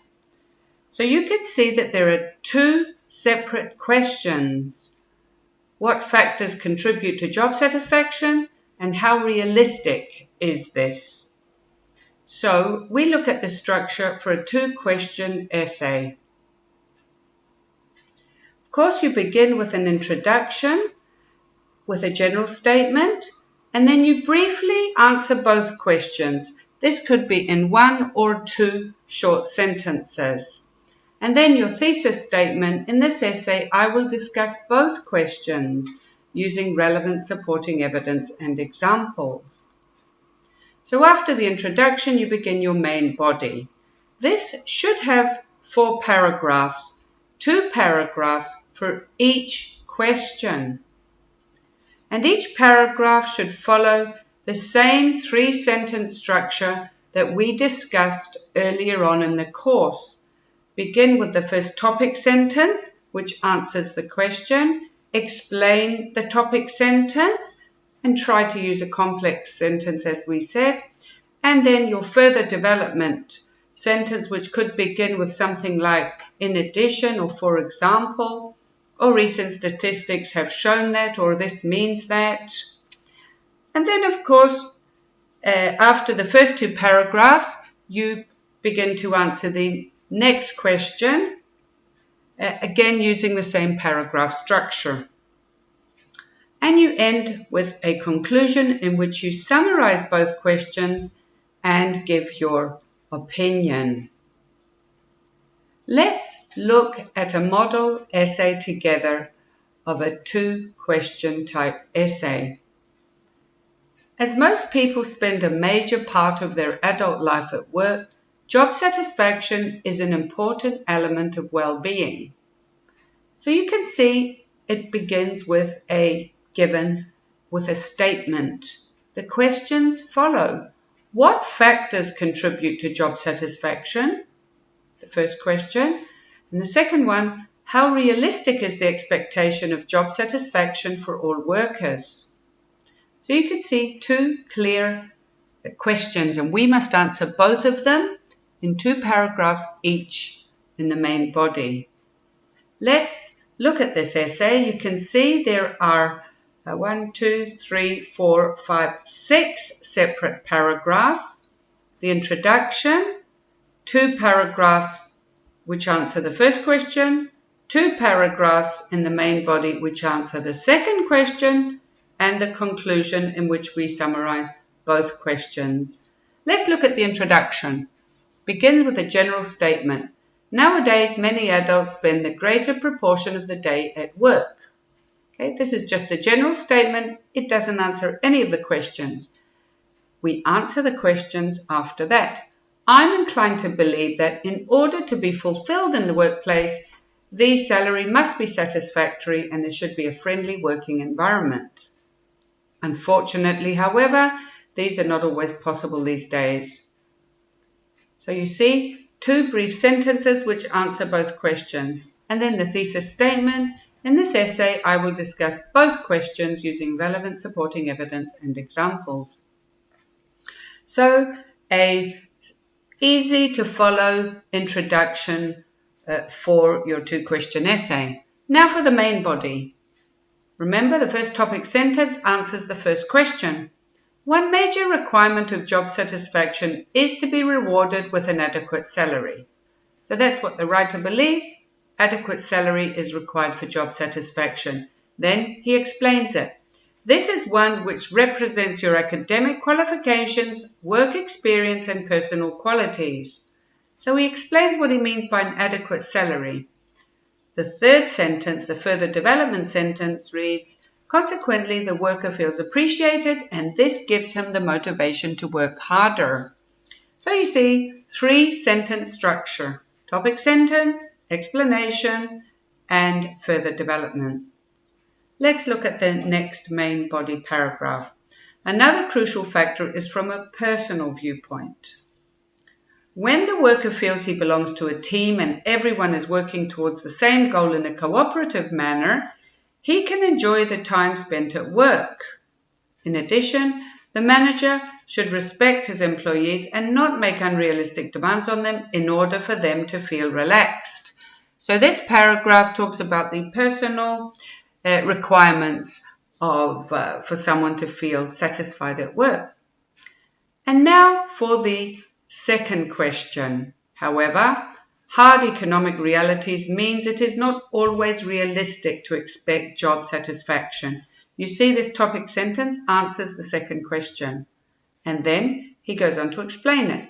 Due to high graduate unemployment and the competitive job market, many people are forced to take any job in order to make ends meet. So this explains the topic sentence. And then the further development. It's very common, for example, to see graduates working as baristas in coffee shops until they find a job more suited to their academic background. And now for the last paragraph of the main body. Furthermore, labour relations may be poor in some jobs. There may be a sense of competition amongst the employees, which can create tension and resentment. As a result, the workplace becomes more antagonistic rather than friendly. So this is why it's not always possible for there to be a friendly environment in the workplace. And now for the conclusion. In conclusion, although it's not always realistic today to expect job satisfaction, personally, I believe that it is worth the effort for the worker to try and improve his or her job conditions in order to have a feeling of well-being at work. So this is how you could answer a 2-question essay. As you can see, All you need to do for any essay is to read the instructions and understand what you have to discuss. Then introduce your response in the introduction and develop it in the main body using the 3-sentence structure that we discussed. And of course, end with a conclusion with a clear opinion. The problem and solution essay is the third type of essay in this course. It's quite different to the essays we've discussed previously. In this case, you're given a problem or an issue. You must think about the causes of that problem and in the main body suggest solutions for overcoming the problem. So you should read the essay question carefully to understand what kind of essay you have to write. Now we're going to look at an easy to follow structure for a problem and solution essay. Let's look at the outline for a problem and solution essay. As you can see, there are 5 paragraphs. Begins with an introduction where you introduce the problem and its causes and consequences. Then there are 3 main body paragraphs where you offer solutions for the causes that we talked about in the introduction. And then you finish with a conclusion where you summarize how important it is to take the measures to solve the problem. Let's look at these examples of problem and solution essay type questions. The inequality between rich and poor countries is now wider than ever before. What do you think are the main causes of this difference, and what do you think can be done to reduce the gap? So from the question we understand that this is a problem and solution essay. The problem is that there's a huge difference in the standard of living in rich and poor countries. So we must think about why this is the case and what can be done to solve the problem or to reduce the gap between rich and poor countries. Look at the second question. Despite advances in medicine and improved access to healthcare, the overall level of health is falling in many countries.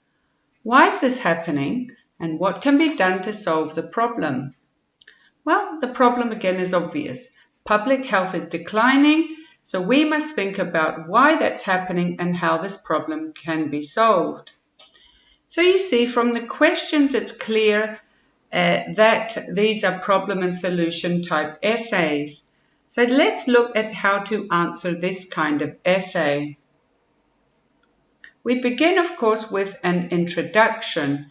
In the introduction, we introduce the problem and the causes of the problem and even the consequences where possible. So I like to follow this structure here. First of all, we mention the problem. We could begin with something like, the increase of X is an ongoing concern which Y has to deal with. Of course, X is your problem and Y is whoever has to deal with it. So, for example, it could be the increase of crime is an ongoing concern which society has to deal with. Depends. The second way to begin is the problem of something, of X, is one which has been caused by various factors. And another suggestion is, lately, there has been an increase in X, and this has had many negative consequences which must be dealt with as effectively as possible. So choose any of these to introduce the problem. The second sentence, you could copy this. Before suggesting solutions, the underlying reasons for the problem must be examined. In other words, first of all, I'm going to talk about the causes of the problem. And then you introduce the causes. I like to use 3 causes for the problem because in that way I have 3 main body paragraphs which combat those causes. And in that way I write enough words because remember we need to write around 250 words. So following this structure will ensure that you have enough words for your essay. So as I said, 3 causes. You could introduce them like this. One of the main causes is this, another cause is that, and last but not least, this. Okay, so that's your introduction. 3 three parts to it. Mention the problem, the second sentence, and the third part where you introduce three causes. Then, of course, we come to the main body of the problem and solution essay. As we said, you should aim for 3 paragraphs which offer solutions for each of the causes you mentioned above in the introduction. I like to introduce the main body with this before beginning the main body paragraphs. Measures must be taken to combat this disturbing trend.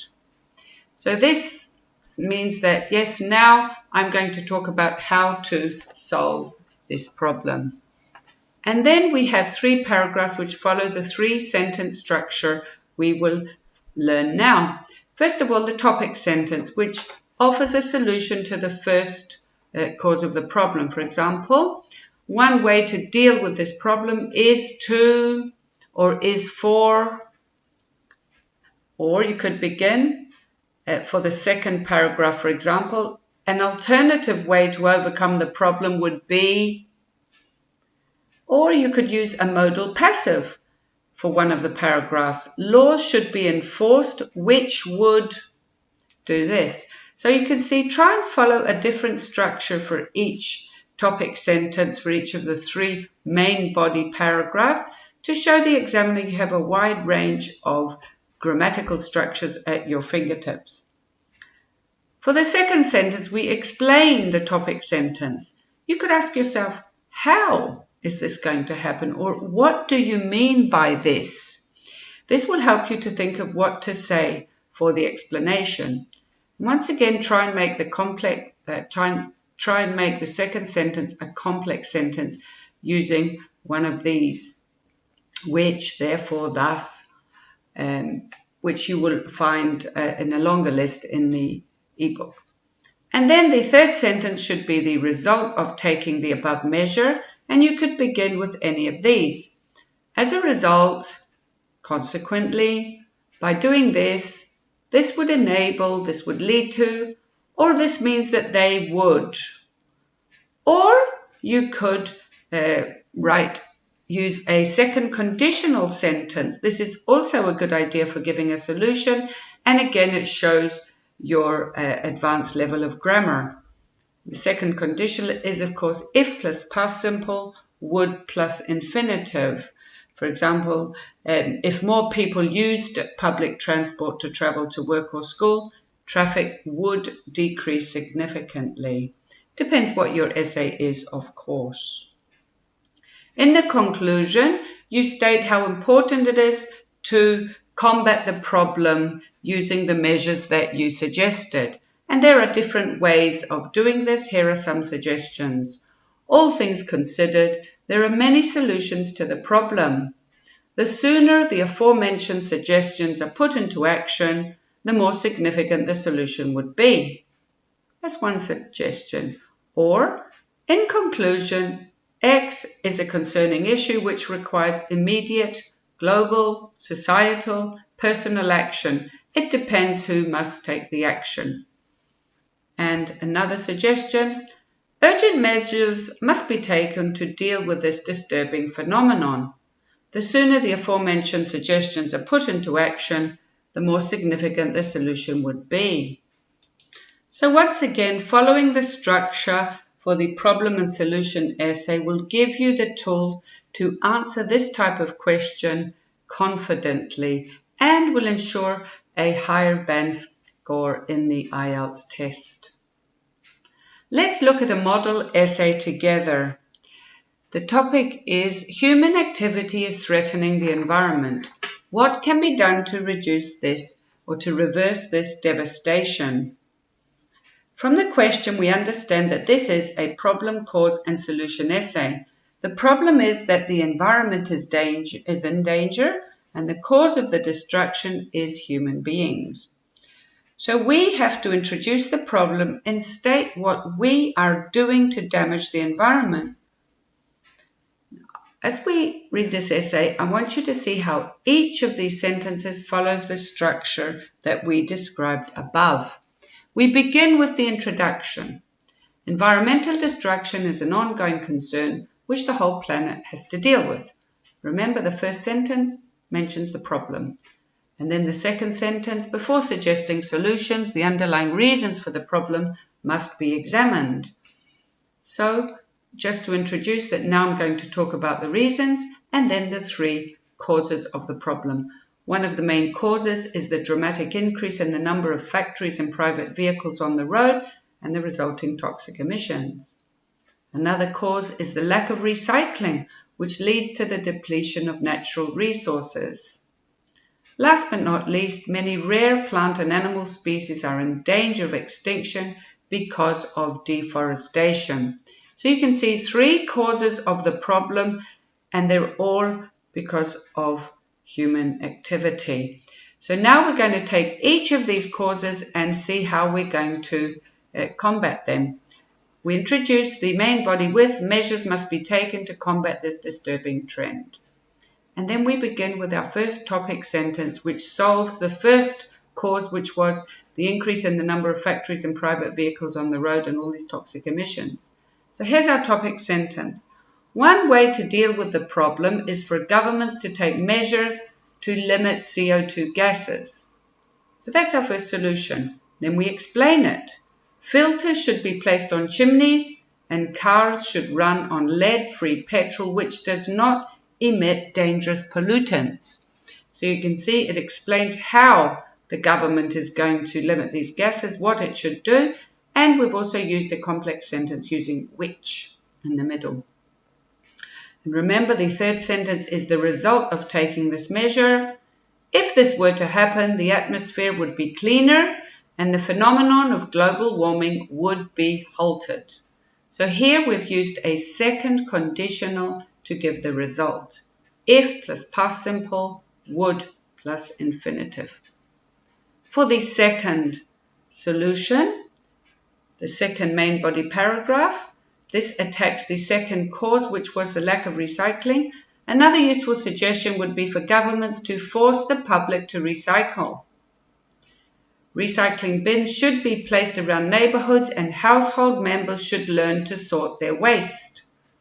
This would conserve natural resources such as fuel, wood, and aluminium. So again, topic sentence, explaining the topic sentence and the result of taking that measure. For the third solution, we begin. International laws should also be enforced to ban the illegal clearing away of rainforests. So you see this sentence combats the third cause in the introduction. Countries which disregard these laws should be punished severely in order to deter this destructive action. So it explains the topic sentence and the result. In this way, natural habitats would be preserved and many species would have a safe place to breed. So the 3-sentence structure for all main body paragraphs. And then the conclusion. In conclusion, environmental destruction is a concerning issue which requires immediate global action. The sooner the aforementioned measures are put into action, the more significant the solution would be. So once again, follow the structure. Read this carefully and see how each sentence relates to the structure that we discussed at the beginning. Here's another model essay. This one is about crime. Crime is on the increase. Discuss the causes and give solutions. So read this one carefully and once again note how each sentence follows the structure given above. Now it's your turn. Look at this essay topic. The increasing number of road accidents is a serious issue in major cities around the world. And the question, what can governments and individuals do to reduce the problem? So first of all, you must think, what are the causes of road accidents and what are the consequences? You must decide what essay plan you would use to write this essay. What expressions would you use? And let's read the suggestions below and match them to their expected results. So these are some ideas you could use for your essay. So one of the suggestions is for governments to improve roads. What would be the result of that? Which one would it be? A, B, or C? Well, probably C. Roads would be safer, there would be better driving conditions, which would result in fewer accidents. Look at number 2. Another suggestion is to raise the difficulty of the driving test. What would be the result of that? Well, then only qualified drivers would be given a license. And for the third suggestion, there should be more severe penalties for dangerous driving, and the result of that would be that this would deter drivers from breaking the laws. So, use these ideas, or you feel free to use any other ideas for your problem and solution essay. Follow the structure and you'll see that it's not at all difficult to answer this kind of essay following the structure and the guidelines. Now we'll go on to the opinion essay. An opinion essay requires your opinion on a topic which you must support by reasons and examples. The question might ask, how far do you agree with this? Or, do the advantages outweigh the disadvantages? So you know they're asking for your opinion. In this case, be ready to state your opinion clearly in the introduction and support it by reasons and examples in the main body of the essay.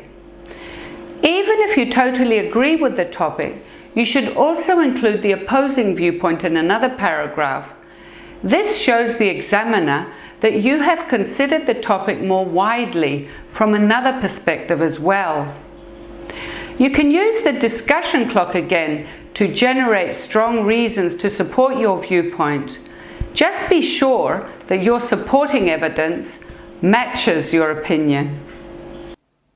As you can see from the opinion essay structure in the middle, we follow the 5-paragraph plan. Begins with an introduction, then there's a main body which has 3 paragraphs. 2 paragraphs support your opinion, in other words, the opinion you gave in the introduction, and 1 paragraph should give the opposing viewpoint. And then we finish with a conclusion, which should restate the same opinion you gave in the introduction, just in different words. Let's look at these examples of opinion essay questions. The first one says, a considerable amount of money is spent on exploring outer space. The money should be used to solve problems on Earth. How far do you agree with this opinion? So we must be careful to analyze the question carefully. The question does not ask if we agree that a lot of money is spent on outer space. That is a given, it's a fact. The question asks if we agree that the money would be better spent on solving problems here on Earth.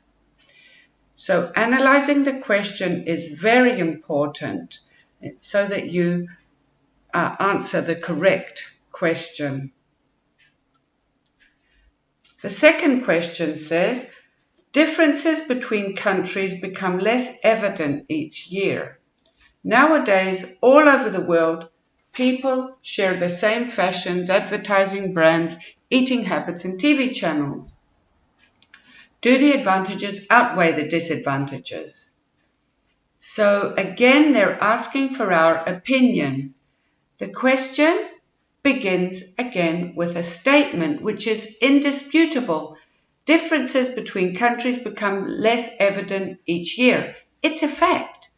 The question we must answer is, do we think there are more advantages or disadvantages of everyone around the world being the same and having the same interests? So from these 2 questions, we understand that these are opinion essays and we must follow the structure for the opinion essay. So let's look at the structure for opinion essays in more detail. I like to break it up into its separate parts. For the introduction, I follow the GOT structure. G, the first sentence, is the general statement. We begin with a general statement which paraphrases the issue in the question. I say paraphrase because it's not a good idea to copy the same words in the question. And there are many ways here to begin your general statement. For example, it's generally agreed that, it's a well-known fact that, it's an undebatable fact that, nowadays we're all becoming aware of the fact that, or recently there has been a tendency towards. So that's your first sentence of the introduction. The second sentence should give your opinion. You must decide, do I agree or disagree with this statement? And you can introduce your opinion with any of these. I'm inclined to believe that, I'm convinced that, or I'm not convinced that, or I strongly agree that, or I strongly disagree that. So give your opinion in the second sentence of the introduction. The third sentence is your thesis statement, in which you tell the reader what you are going to do in this essay. In this essay, I will justify my opinion using relevant supporting evidence and examples. So that is a simple structure to follow for the introduction. If you remember GOT, it's very easy to write your introduction. Let's look at an example introduction together. The question here says, nowadays, littering is a common phenomenon in urban areas and in the country. People who litter should be punished. How far do you agree with this statement? Well, let's think about this. First of all, what is the question? The first one says, nowadays littering is a common phenomenon in urban areas and in the country. Is that the question? No, it's not. That is a fact. The question is the second part. How far do you agree that people who litter should be punished? So what do we think about this? Shall we agree or disagree? Well, let's agree. First of all, we need a general statement. Look how I have paraphrased the general statement, the question. Nowadays, we're all becoming aware of the fact that many thoughtless people, both in rural areas and urban areas, throw rubbish on the streets. So I've tried to avoid using the same words. Now for the opinion, I strongly believe that such behavior should be penalized. Again, I have avoided the same words as in the question. And the thesis statement, in this essay, I will justify my opinion using relevant supporting evidence and examples. So you see the simple structure GOT, general statement, give your opinion, and the thesis statement. That's the introduction. Here are some more examples for opinion essays. Look at number 1. It cannot be denied that science is advancing rapidly. In my opinion, it has made our lives much better as people can live longer and enjoy more comforts. In this essay, I will justify my opinion using relevant supporting evidence and examples. So you can see the general statement begins with it cannot be denied. The opinion in the second sentence. What does the writer believe? Is he for or against science? It has made our lives much better as people can live longer and enjoy more comforts. So it's clear from the second sentence what the writer believes. And then the thesis statement. In this essay, I will justify my opinion using relevant supporting evidence and examples. Let's look at number 2. Nowadays, it is common practice for the medical industry to use animals for testing new drugs and medicines. I'm convinced that scientists have no moral right to do experiments on animals. In this essay, I will justify my opinion using relevant supporting evidence and examples. So, what is this question about? What are they asking us? Well, if we read the opinion, we should be able to understand what the question was or what the opinion of the writer is. I'm convinced that scientists have no moral right to do experiments on animals. So obviously, the question is if we believe that it's okay for scientists to use animals, and this writer is clearly against. Look at number 3. What's this question about? Every major city around the world has a zoo where all kinds of animals, including rare species, are exhibited. I'm inclined to believe that keeping animals in artificial environments is unethical and destroys their natural instinct. In this essay, I will justify my opinion using relevant supporting evidence and examples. So what does the writer believe? Is he for or against zoos? Well, if we look at the opinion, we understand that the writer is clearly against zoos, and he will support that viewpoint in the body of the essay. Let's have a look at some more questions for opinion essays. And you can practice writing introductions for these.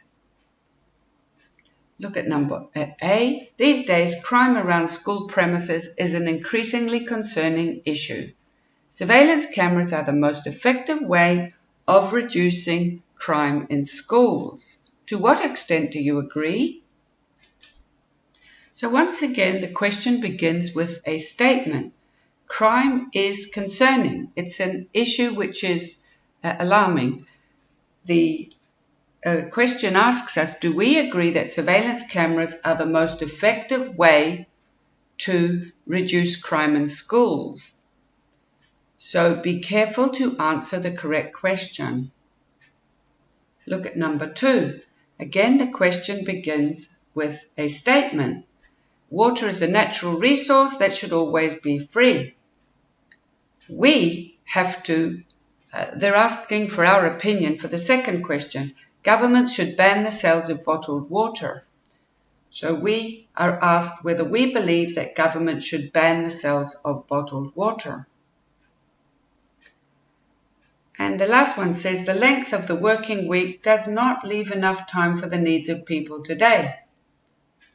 The question we are asked about is if we believe it should be shortened so that people have more time, more free time.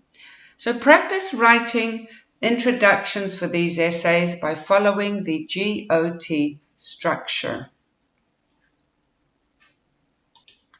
Let's move on to the main body structure of the opinion essay now. As you can see, the main body is just 3 paragraphs. 2 of those paragraphs support the opinion you gave in the introduction, and the last paragraph gives the opposing viewpoint.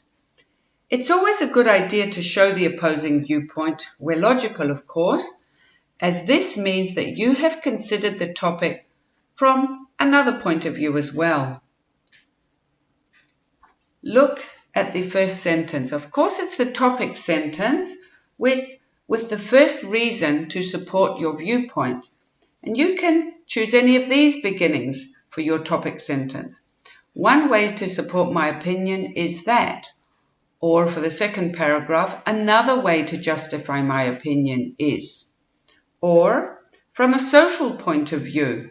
Remember the discussion clock we talked about earlier. Could be from an economic point of view. In other words, whatever point of view you like to take, you can begin your topic sentence like that.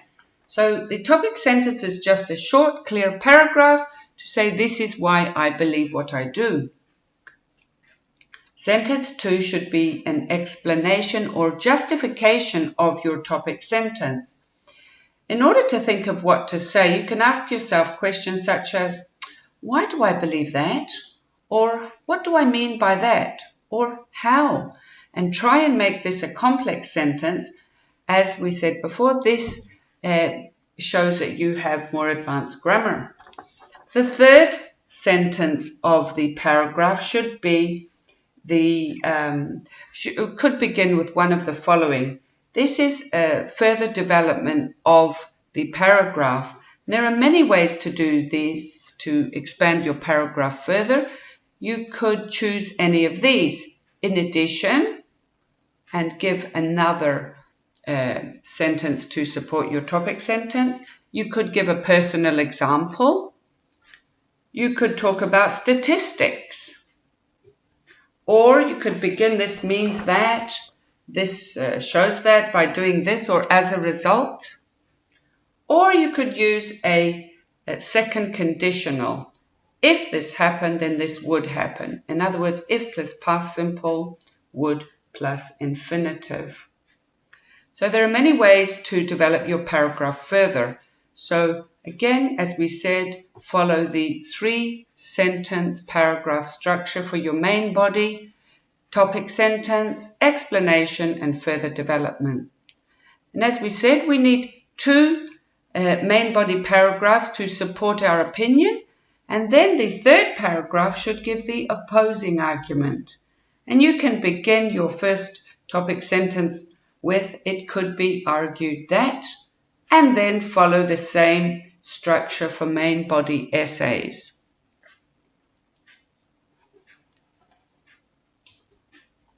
And now for the conclusion. In the conclusion, we restate our opinion, but try to use different words here. And remember, the opinion should be the same opinion we gave in the introduction.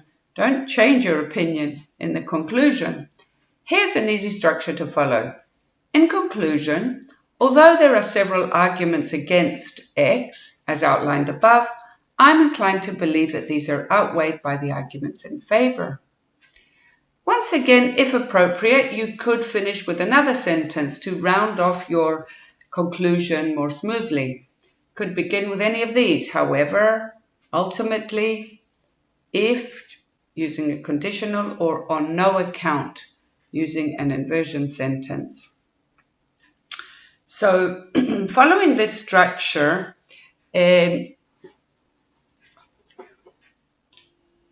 so practice following this structure for opinion essays that we discussed, and I'm sure you'll find it easy to write your essay in the real IELTS test. Let's look at some sample essays together. The first one says, smoking is the cause of millions of deaths each year. Therefore, there should be a worldwide ban on smoking. To what extent do you agree? Well, what is the question? So let's analyze the question first. First, there's a given statement. Smoking is the cause of millions of deaths each year. That is a given statement. The question we have to answer is, to what extent do we agree that there should be a worldwide ban on smoking? So let's look at this essay. First of all, notice the separate paragraphs. Begins with an introduction. There are 3 main body paragraphs and the conclusion. Let's look at the introduction first of all together. The first sentence, it is a well-known fact that over recent years there has been an increase in the number of smokers globally. That is your general statement. Now for the opinion. Now the writer will answer the question. However, I believe that this disturbing trend should be reversed by prohibiting the cultivation and sales of tobacco. So he clearly gives his opinion that, I don't like smoking. There should be, it should be prohibited to cultivate and sell tobacco. In other words, he's paraphrased the question. He hasn't used the same words. And the thesis statement, in this essay, I will justify my viewpoint using relevant supporting evidence and examples. So that's the introduction. Now for the main body. The first paragraph of the main body begins with the first topic sentence which supports his viewpoint. One way to support my viewpoint is from a health perspective. So you see, just a short, clear topic sentence which gives the first reason for his opinion. And then he goes on to support that, to explain what he means. Not only can this habit lead to lung cancer and respiratory illnesses in the smoker, but it can also affect the health of those around who smoke, who inhale the smoke. So this is a complex sentence using not only, but also. And the third sentence begins, recent statistics have proven that passive smokers are exposed to the same dangers as the smokers themselves. So the further development sentence, or sentence 3, gives statistics which support the previous sentences of the paragraph. Let's look at the second paragraph. With regard to the economic aspect, smoking adds an extra expense to the smoker's budget. Topic sentence, now I'm going to talk about the economic aspect. Explanation in the second sentence. Its cost can be quite significant when calculated on a monthly basis, not to mention the financial burden of medical bills for visits to the doctor. So it explains the first sentence, and it's a complex sentence using not to mention in the middle. And the third sentence, our further development sentence begins, this money could be used for more productive reasons, such as your business or even a holiday for relaxation. So the whole paragraph is coherent. It all has the same topic. Now for the opposing argument, paragraph 3 of the main body, and it begins. It could be argued that the tobacco industry provides a vital income for families in developing countries. Topic sentence, that, there is a benefit of this tobacco industry. They make a living from growing crops, drying the tobacco and preparing it for distribution to developed countries to be made into cigarettes. So this explains how these families in developing countries make a living from smoking industry. Third sentence, these families would lose their livelihood if a worldwide ban were enforced. So the third sentence of the paragraph has a second conditional. And now for the conclusion. Again, as we said, we restate the same opinion we gave, but look how we have paraphrased again. In conclusion, although there may be valid arguments in favor of banning smoking, I'm inclined to believe that this practice is dangerous for health and economic reasons. However, governments should provide financial assistance to tobacco farmers to change their crops in order to ensure a steady income. So as you can see, this essay follows the structure we talked about, the introduction, 2 main body paragraphs which support your opinion, opposing argument, and the conclusion where we restate our opinion. This is another opinion essay. This one says, too much emphasis is placed on examinations today, therefore they should be abolished. How far do you agree with this opinion?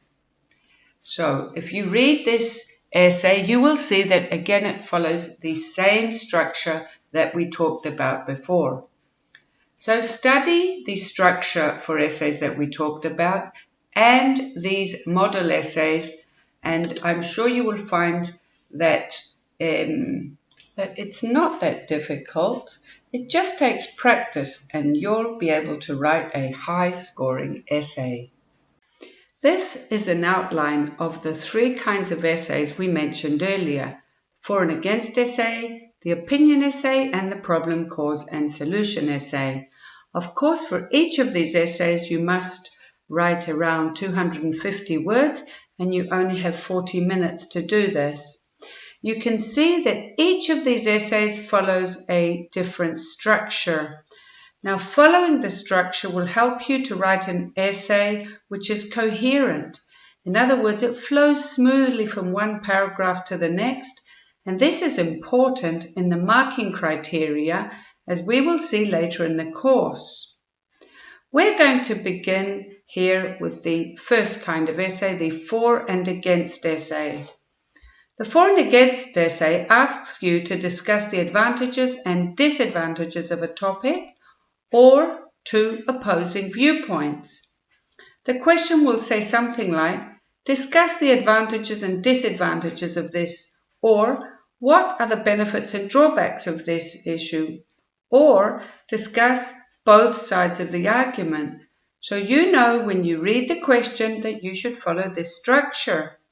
And you must present an equal number of paragraphs for each side of the argument in order to have a well-balanced argument. These are some examples of for and against essays.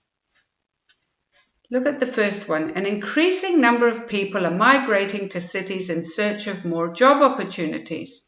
However, city life can have several difficulties. Discuss the advantages and disadvantages of city life. The second one says, some people believe that sports professionals are paid too much money, while others argue that their salaries are fully justified. Discuss both viewpoints and give your opinion. So this one is not exactly for and against, but it's two different viewpoints. But again, you follow the same structure for the for and against essay. And the last one says, in many countries, children are obliged to learn a foreign language at a very young age. What are the advantages and disadvantages of this? Now we're going to go on to analyze the structure for a for and against essay. But before we do that, I want to talk about the discussion clock. This is a very useful tool for generating ideas to use in our essay. Remember, you only have 40 minutes to write an essay, so you need to think of ideas quickly. As you can see, the discussion clock has many angles you can consider for your essay. All of these around here are different angles you can consider. Of course, you could add to these. For example, you could add the cultural viewpoint or the geographical viewpoint. I'm sure you can think of other spokes to add to the clock as well.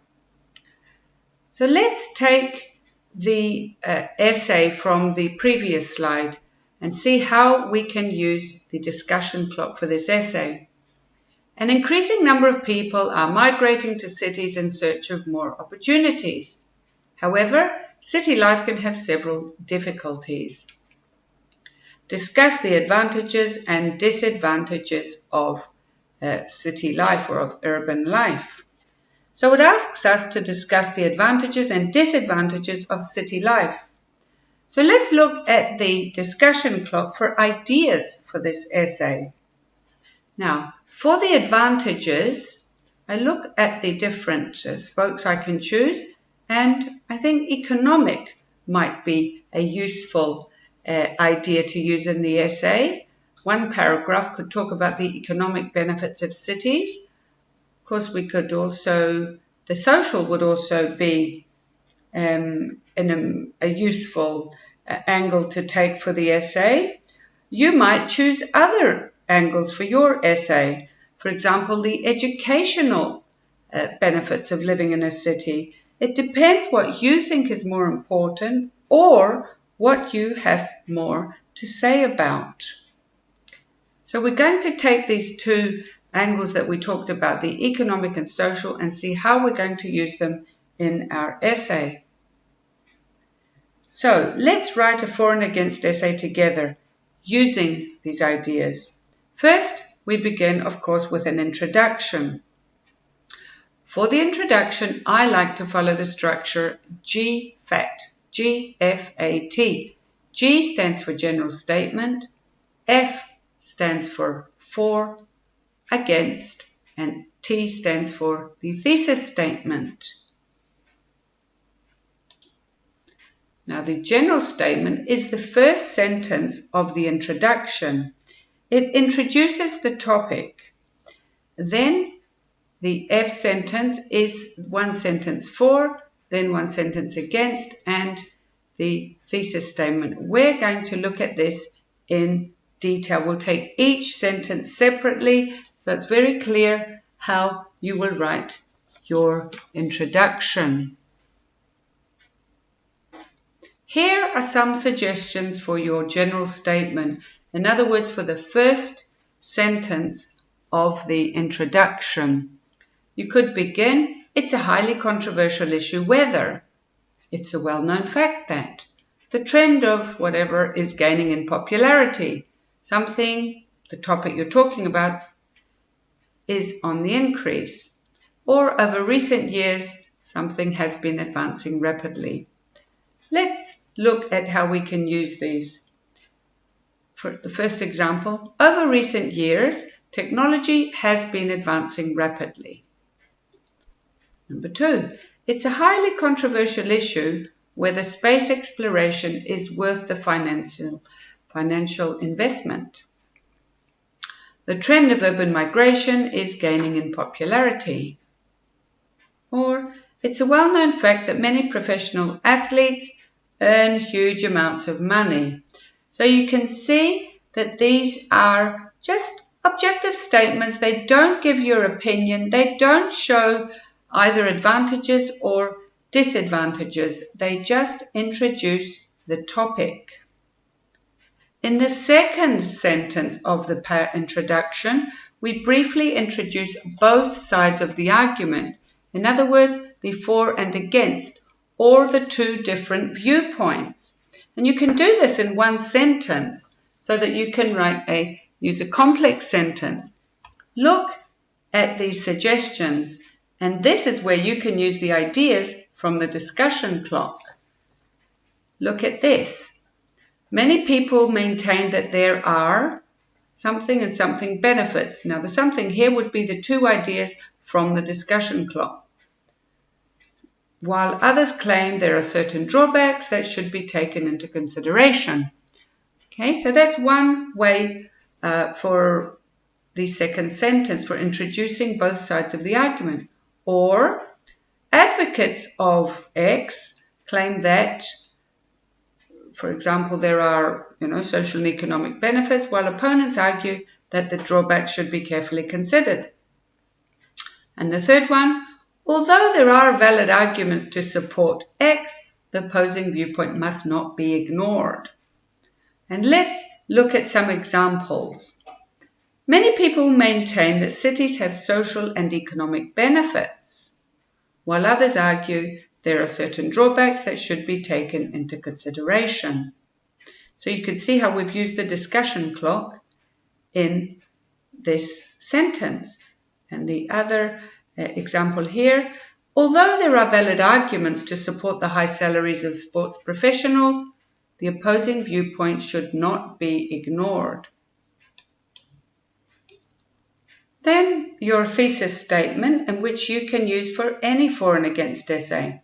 In this essay, I will discuss both sides of the argument using relevant supporting evidence and examples, and I will give my opinion. Or this essay will examine both the benefits and drawbacks of whatever you're talking about before reaching a clear opinion. So you can see these are quick and easy ways to write your introduction so you can get on to writing the main body.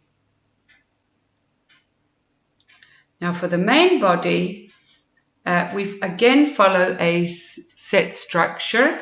We should have 2 paragraphs for the advantages and 2 for the disadvantages, or 2 for the drawbacks, 2 for the benefits, or 2 for one side of the argument and 2 for the opposing side of the argument. Now,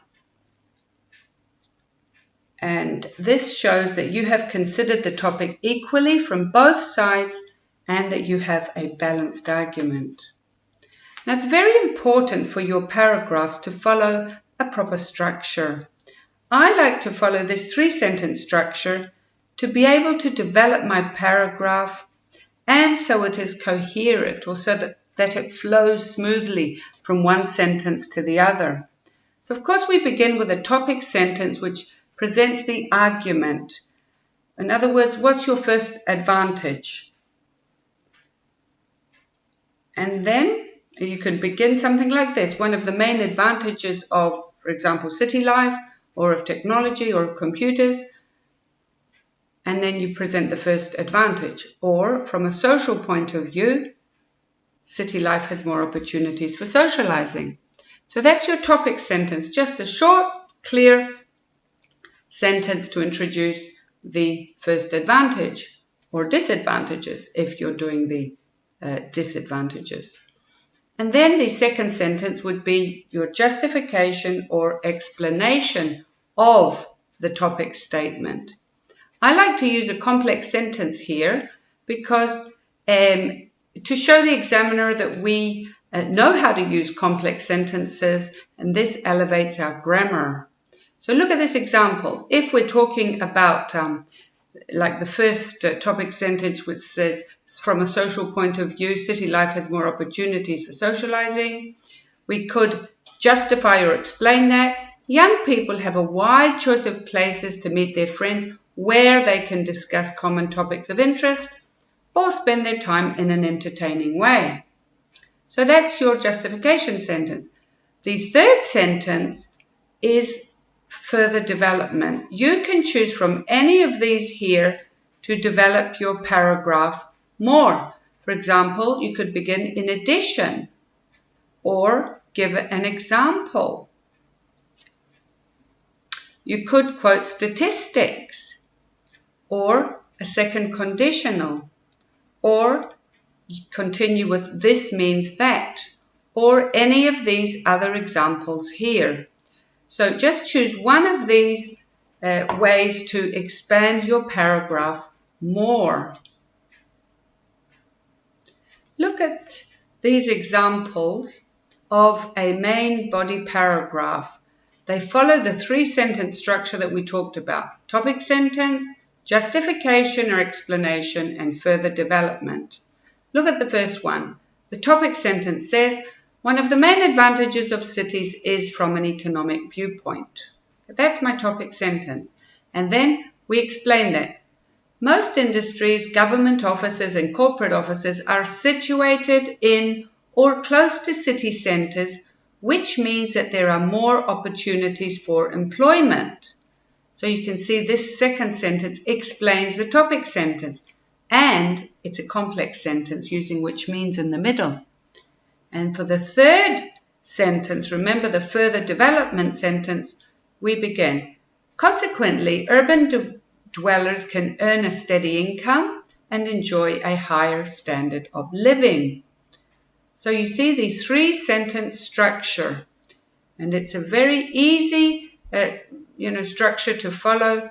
And if you learn this, you can write your paragraphs very quickly, and they will be coherent.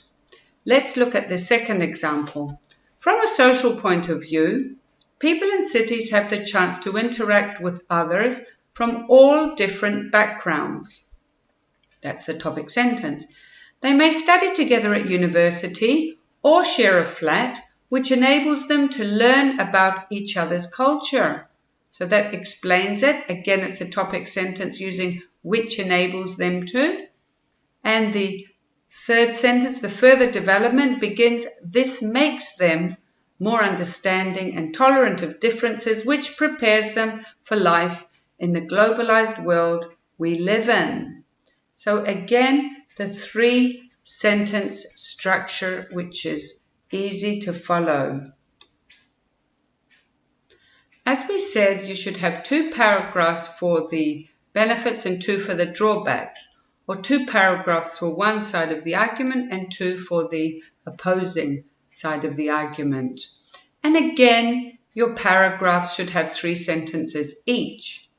Now, to introduce the opposing viewpoint, you could use any of these. It could be argued that, or on the other hand, Or opponents may argue that and then continue with the first disadvantage. For the second paragraph, for the topic sentence, you could begin, another drawback worth considering is that, or again you could use the discussion clock from an economic viewpoint and then continue. And again we follow the 3-sentence structure, topic sentence, explanation and further development. Let's look at an example for the disadvantages of our city essay. It could be argued that people in cities are exposed to a polluted environment. Vehicles and factories release toxic emissions into the atmosphere, which can cause serious health issues. For example, many urban dwellers suffer from asthma and other respiratory diseases, which can affect their quality of life. So you see the 3-sentence structure, topic sentence, explanation and further development, which will ensure that your paragraphs are coherent and flow easily, flow smoothly. And of course you must finish with a conclusion. In the conclusion you must state your opinion. Are you for? Are you against? Or do you have a balanced view of the topic? Here are some sample conclusions which you can follow. If you are for, you could say, in conclusion, although X, whatever your topic is, for example, cities have several disadvantages, as outlined above, I strongly believe that these are far outweighed by the disadvantage or by the advantages. If you are against, you could use the same structure or this one. The obvious conclusion to be drawn is that the advantages of X are far outweighed by the drawbacks. If you are somewhere in the middle, you could say, in conclusion, although there are several valid arguments in favor of X, I believe these are balanced out by the arguments against. Often it's a good idea to round off your conclusion with another sentence. You could begin with any of these, however, if, unless, or ultimately, to make a suggestion, to comment, to give advice, or make a future prediction. Look at these examples here. However, measures must be taken to minimize the dangers to young children when surfing the internet. So this one would end a conclusion about perhaps using the computer or using the internet. So we begin with a however sentence which says, yes, I like computers, but measures must be taken to minimize the dangers to children. In other words, yes, I'm for computers or the internet, but something must be done about the negatives that I mentioned above. And look at this example of our city essay. In conclusion, although there are several valid arguments against city life, I am convinced that these are far outweighed by the arguments in favor. However, measures must be taken by the authorities to combat the issues mentioned above in order to make cities healthier and safer places to live. Look at this model essay. The topic here is, in the past, lectures were the traditional method of teaching large numbers of students. Nowadays, technology is being used to teach students. What are the advantages and disadvantages of this new approach? Let's see how each of these sentences in this essay follow the structure that we mentioned. It is a well-known fact that technology is advancing rapidly in all areas of life, and education is no exception. This is the G sentence. Remember the introduction, we followed the structure GFAT. This is the general statement. Now we will do the FA, for and against. Some people believe that this innovation has beneficially revolutionized teaching, while others claim that there are certain drawbacks they should be taken into consideration. So we have mentioned the for and against sides of the argument. And then the thesis statement.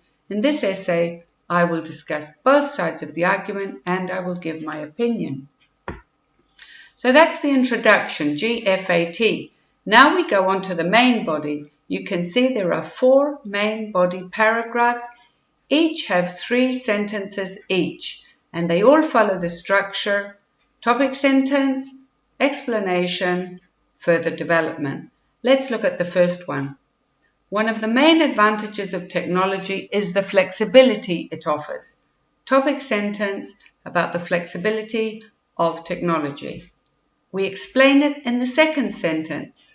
It is no longer necessary for students to be present in the lecture theatre for their courses, which makes it possible for adults to study part-time while holding down a job. So you can see the second sentence, the explanation sentence, explains the topic sentence, and it's also a complex sentence. The third sentence, the further development, begins with in addition.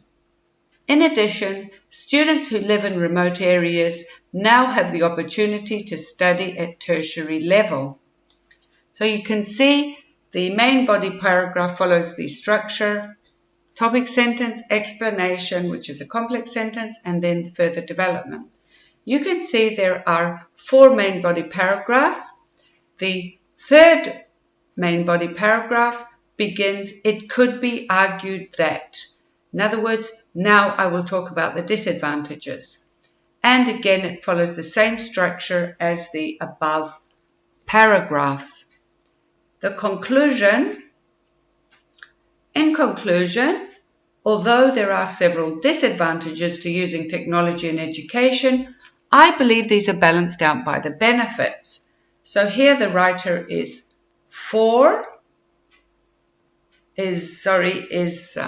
has a balanced argument, and he continues, ultimately, it's up to the individual to choose which mode of learning works best for him or her. So the writer finishes with ultimately, choose what's best for you. So you can see the structure here for the for and against essay: introduction, GFAT, 4 main body paragraphs, and the conclusion. The next essay has the topic, technology has an increasingly important impact on modern day life.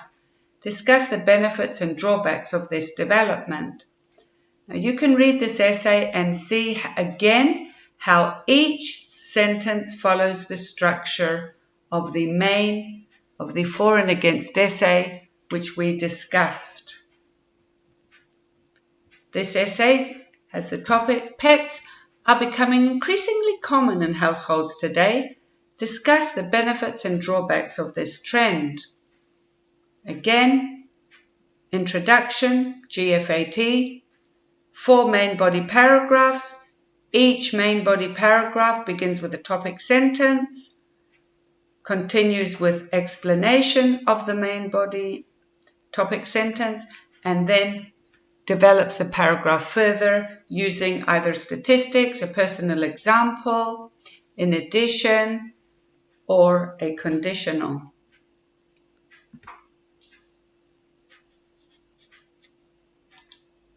Let's look at this essay topic below. Over recent years, mobile phones have become an indispensable tool in our daily lives. However, there are several problems such as social and medical which must not be ignored. Discuss the advantages and disadvantages of mobile phones. So you can try this essay on your own following the structure we talked about earlier. First of all, let's match the ideas on the left with the justification on the right. You could use any of these ideas in your essay, or feel free to think of anything else which you would prefer to use in your essay. Number 1, using mobile phones can be dangerous. How would you justify this? Probably Talking on a mobile phone while driving reduces concentration by up to 30% and so greatly increases the chances of causing an accident. So you could use these in one paragraph for the disadvantages. Look at number 2. Mobile phones are very useful for people who are often on the move. How would you justify that? What would you choose from here? Have a look at these. Anything here? Probably G. They can be easily contacted no matter where they are. So that would be an advantage. Let's look at number 3. Some people claim that owning a mobile phone is a waste of money. How would you justify that? Probably D. The basic charge for the service is much higher than for a normal telephone and the calls are extremely expensive. So again, that would be a disadvantage. Let's look at 4. Having a mobile phone increases your personal security. That would probably go with A. If you find yourself in a dangerous situation, you can call for help no matter where you are. Number 5, they can be a cause of adverse health effects. What would that go with? Probably B. The radiation could lead to cancer. Look at number 6. Mobile phones are used for much more than just making and receiving calls. How would you justify number 6? Probably with E. Users can send text messages, surf the internet, take photos, and listen to music. Look at number 7. Mobile phones can be a problem in some public places. That would probably go with H. Ringing phones can cause disturbances and loss of concentration in cinemas and school lessons. And number 8, they offer a great deal of entertainment. That would go with C. There are many applications available for gaming and social networking. So you could use these in your essay. You need to choose 2 advantages and 2 disadvantages and write this essay to answer this question. Hi and welcome to the Writing Task 2 part of the IELTS Elephant course.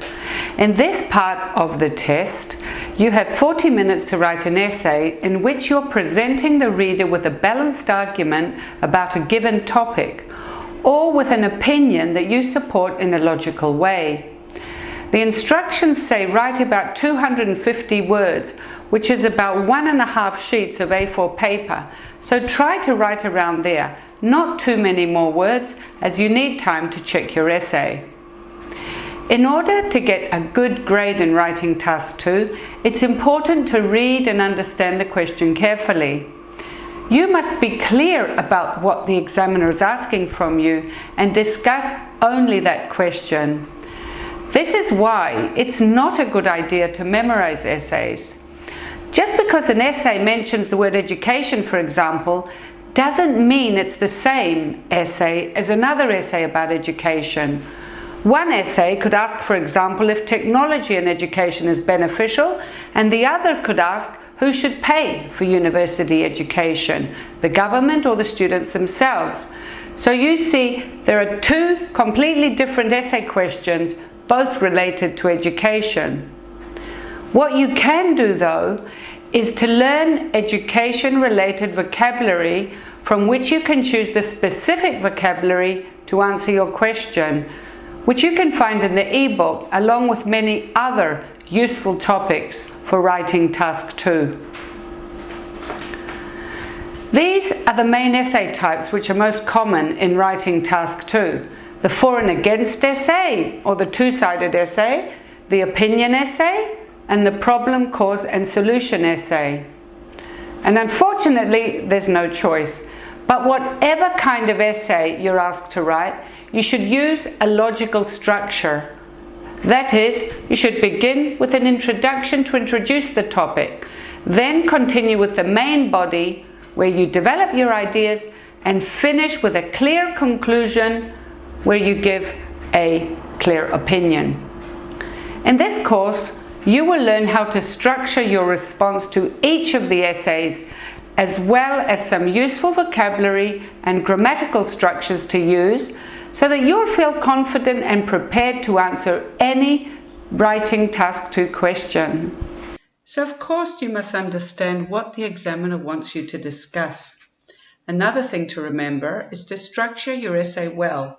You should begin with an introduction to introduce the topic, then continue with the main body where you develop your ideas, and finish with a conclusion where you give a clear opinion. The instructions say write at least 250 words, so try to write around there, not too many more, as you need time to check your essay. These are the main essay types which are most common in writing task 2. For and against essay, or the two-sided essay, the opinion essay, and the problem, cause, and solution essay. In this course, you will learn how to structure your response to each of these essays, as well as some useful vocabulary and grammatical structures to use. So practice what you've learned in this course using the exercises and the links in the ebook, and use the checklist to make sure you have fulfilled the requirements of task 1. You'll find the transcript and all the model answers in the ebook you received with this course. I'm sure if you follow my guidelines for answering task 1 questions, you'll be sure to achieve a high band score in this part of the IELTS test. So, as I advise all my students, study hard and prepare well before going on to take the test. Good luck and thanks for your attention. So these are the band descriptors for writing task 1. There are 4 categories the examiner is looking for when he's marking your response, and they are task achievement, coherence and cohesion, lexical resource, grammatical range, and accuracy. And these are the band scores here from 0 to 9. Let's look at what you need in order to get a 7. The first thing, as we said, is the task achievement. For a 7, you must present all the information with a clear overview. That's the elephant sentence in our case. And use all the data you need to back up your observations. Then the examiner will look at your coherence and cohesion. Have you organized your information in a logical manner and used linking words to connect the sentences and paragraphs? The lexical resource is the vocabulary you use. You should use vocabulary that's appropriate for describing graphs, trends, maps, and flowcharts. You should not make too many spelling mistakes either. You can see you can have occasional errors in word choice and spelling or word information, but most of your sentences and words should not have spelling mistakes. Look at the grammatical range and accuracy. For a 7, you need to use a variety of grammatical structures. This means changing your sentence structure, as we mentioned in part 2. We learned how to transform a sentence from a noun to a verb structure. We also learned to use complex sentences and passive voice wherever appropriate. So here's a checklist for you to refer to as you practice. Use it to make sure you have included everything you need in your response to get a high band score. Let's take task achievement first. Ask yourself, do I have a clear introduction? Do I have a clear elephant sentence? Have I covered all the main features in the diagram? And have I avoided giving my opinion? For coherence and cohesion, you can ask yourself, have I used separate paragraphs for the introduction, the elephant sentence, the main body, and the conclusion? Have I used linking words to show similarities or differences and to link paragraphs? Have I used referencing? Look at lexical resource. That's your vocabulary. Ask yourself when practicing, have I used the appropriate vocabulary for describing trends, changes, and differences? Is my spelling accurate? And the last thing to look at is your grammatical range and accuracy. So check your work. Have you used the correct tenses? Have you used complex sentences and passive voice? Have you used punctuation correctly?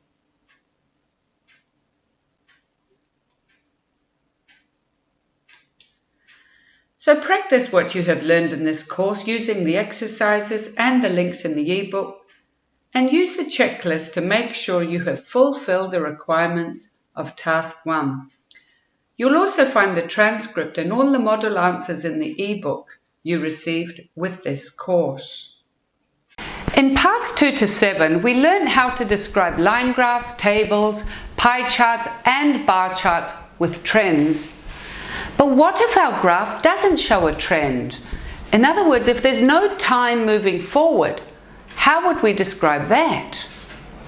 If, for example, there's a bar chart which compares the average income in 3 different countries, country A, country B, and C, in 2000, and country A has a bar up here and the other bars are lower, we wouldn't use the same vocabulary for describing trends that we learnt in part 2. We would use words of comparison such as more than, less than, the most, the least, the highest, and so on to describe the information. So in the case of the average income of the 3 countries, we would say country A, the one with the highest bar, has the highest average income, while country B has slightly less, and country C has the least of all the 3 countries. So let's look at how to summarize the information on graphs without trends. Look at this example. It shows how many hours of free time men and women of 5 different employment groups enjoyed in a specific week.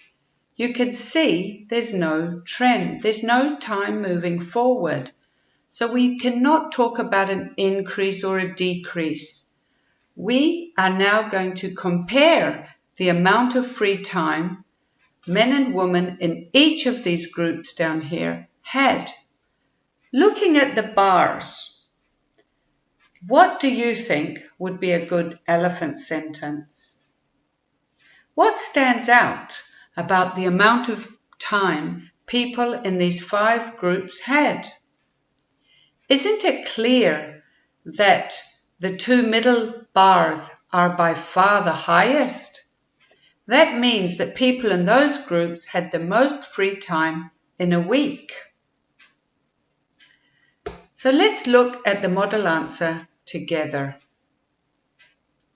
Here's our graph again at the top of the page, and here's our introduction. The bar chart gives information about how much leisure time men and women of 5 different employment categories enjoyed in a specific week from 1998 to 1999. In other words, the week was during that period. That doesn't mean it's a trend. So that's our introduction. You see, we've used all the 5 pieces of information. Now we go to the elephant sentence. The first thing to note is that unemployed and retired men and women had the most free time in a week. So you can see it summarized the fact that these 2 groups in the middle, unemployed and retired men and women, had the most free time. Remember, that was our elephant sentence. That's what stood out. Now we come to the main body.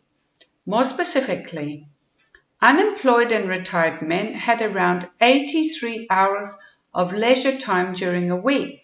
So we put unemployed and retired men together, because they're very, very similar, aren't they?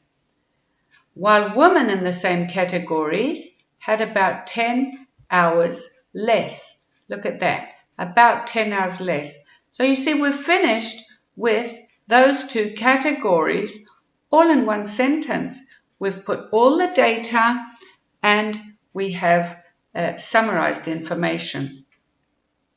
Now we go to the next paragraph.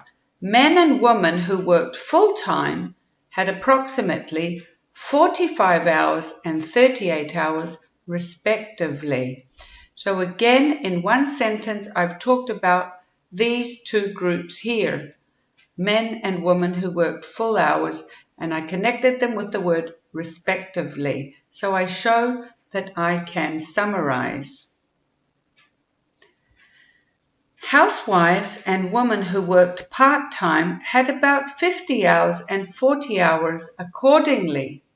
So that's these two groups here. We put them together, but there's no information for men in these categories.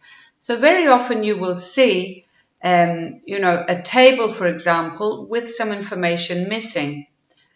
That does not mean that, men had no, in this case, men had no free time, or housewives, or there were no house husbands. That simply means that, maybe they were not part of the research, or there's no information given for men in those categories. So even though it doesn't say anything, that means there's no information.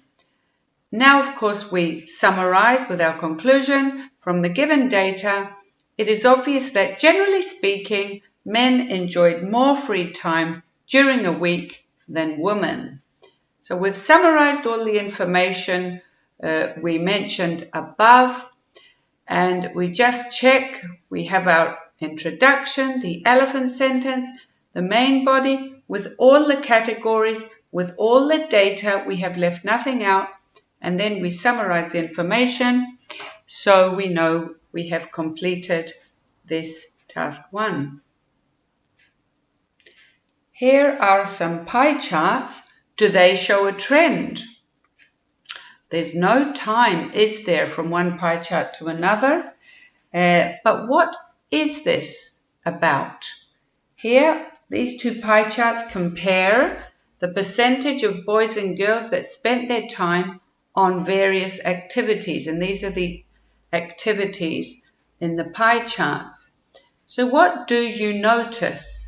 In other words, what would be a good pie chart, a good elephant sentence for this?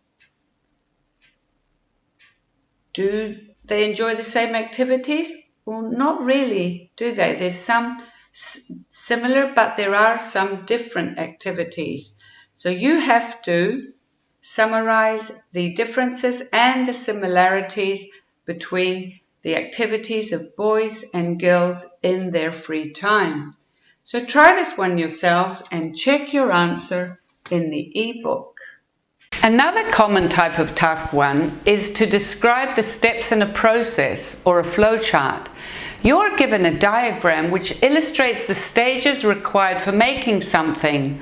Now this could be anything. For example, you may have to describe the stages required for making furniture, for making bricks, or even jam. I can hear some of you saying, I don't know the first thing about making bricks. But don't worry. All the information you need is supplied on the task paper in note form, and all you need to do is to arrange the information in paragraphs using full sentences and linking words. So let's look at describing flowcharts together. Look at this flowchart here. For this, we must describe the stages in the manufacture of potato crisps, beginning at the stage of the raw potatoes, following through until they're washed, peeled, fried, packed, and finally delivered for sale. As with any task 1, we must begin with an introduction. There must be an elephant sentence which summarizes the information, and then in the main body we must describe each stage in more detail. Here are a few notes to keep in mind when describing a process. Remember to use sequencing words such as these here to signal each step in the procedure.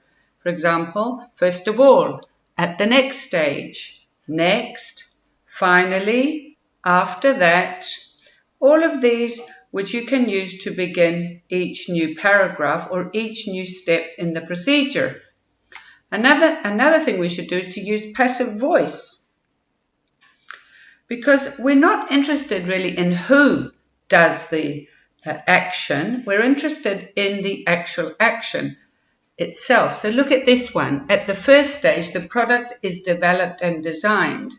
So we use passive voice. It's more formal and it focuses on the action. Another example, after that, the product is painted or stained. Of course, you should also remember not to use short forms. This goes for any part of the IELTS writing, task 1 or task 2.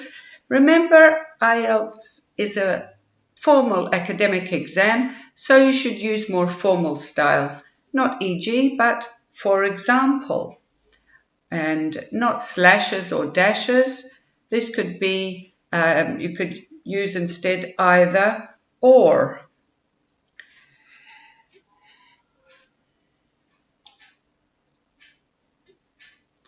So let's look at this flowchart now. It illustrates the stages required for making bricks. So we read the title. The diagram illustrates the process that is used to manufacture bricks for the building industry. We must summarize information by selecting and reporting the main features and make comparisons where relevant. Okay, so looking at the diagram, it begins with the digger, the roller, the bricks. They're dried, packed, and then delivered. We must put all of these words which are in note form into sentences, and most of them should be in the passive voice because, as we said, we're not interested in who performs the action. We're only interested in the action. Let's look at the model answer for this. So we begin with an introduction. The flowchart illustrates how bricks are made. Okay? And then we go on to the elephant sentence. The first thing to note is that there are 6 main stages required for the production of bricks from the raw material until it is delivered to the construction site. And now for the main body, and you can see each step is separated into paragraphs, separate paragraphs. At the first stage, a digger extracts clay from the ground and transfers it to a rolling metal grid, which separates the unwanted material. Sand and water are added and mixed together to create a smooth mixture, which is either poured into molds or cut into brick shapes with a wire cutter. Subsequently, the moist bricks are dried in an oven for 1 to 2 days. So we're up to this stage here where the moist bricks are dried in an oven. Notice the linking words for each stage and the use of passive voice. Next, the dried bricks are baked in a kiln at a moderate temperature from 200 degrees Celsius to 980 degrees Celsius.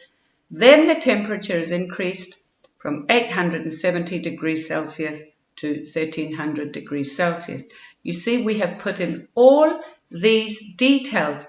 Even though you might think they're minor, they are important. For the examiner to put them on the page, that means you must take note of them. The bricks are then left to cool for 2 to 3 days before being delivered to the construction site for use in constructing buildings. And the conclusion, these are the steps required for the production of bricks for the building industry. So that's how we describe a flowchart. You can see how it's all arranged into paragraphs. It uses linking words. There's an introduction, an elephant sentence, main body, and of course the conclusion. And you can see how we have not left any details out from the flowchart. So practice this. There's some more practice material in the ebook or online. You may have to describe changes on maps in IELTS Writing Task 1. In this type of exercise, you may be given 2 maps or floor plans of the same area in 2 different years. The first map may show an area as it was in the past, and the second one may show the same place today. And you have to describe the changes or the developments that took place over the period. You should be careful to read the instructions carefully and to look carefully at the years given, as sometimes you have to describe developments that are planned for the future, in which case you will use future tenses. It's very common when describing maps to use the passive voice to report the developments. For example, you could say the houses were pulled down or a factory was built. If, of course, you're talking about planned developments, you will use the future passive. For example, a factory will be built or a new wing will be added to the building. Be sure to describe all the changes in the map and use all the information given on the map. There could be a key, for example, to explain what is shown on the map, or a scale to show the size of the area, or even a compass to show direction. So before we go on to describe maps, let's look at this compass. As we said, you may have to describe changes that took place in a town or area over a period of time. You need to be able to describe where the changes took place using the points of the compass. In this case, there will be a compass on the map so you know where north is. So you can fill in the rest of the points on the compass. For example, south, west, east. You may even have to describe changes that took place in the corners of the map or the area you're describing. So you would use words like in the northeast or in the northwest corner or in the southwest corner or the southeast part of the town, for example. So be prepared to use the points of the compass. Now look at these maps. They show an area called Waiheke in 1980 and in 2005. So we have to report the changes that took place from 1980 to 2005. Well, what do you think are the main changes?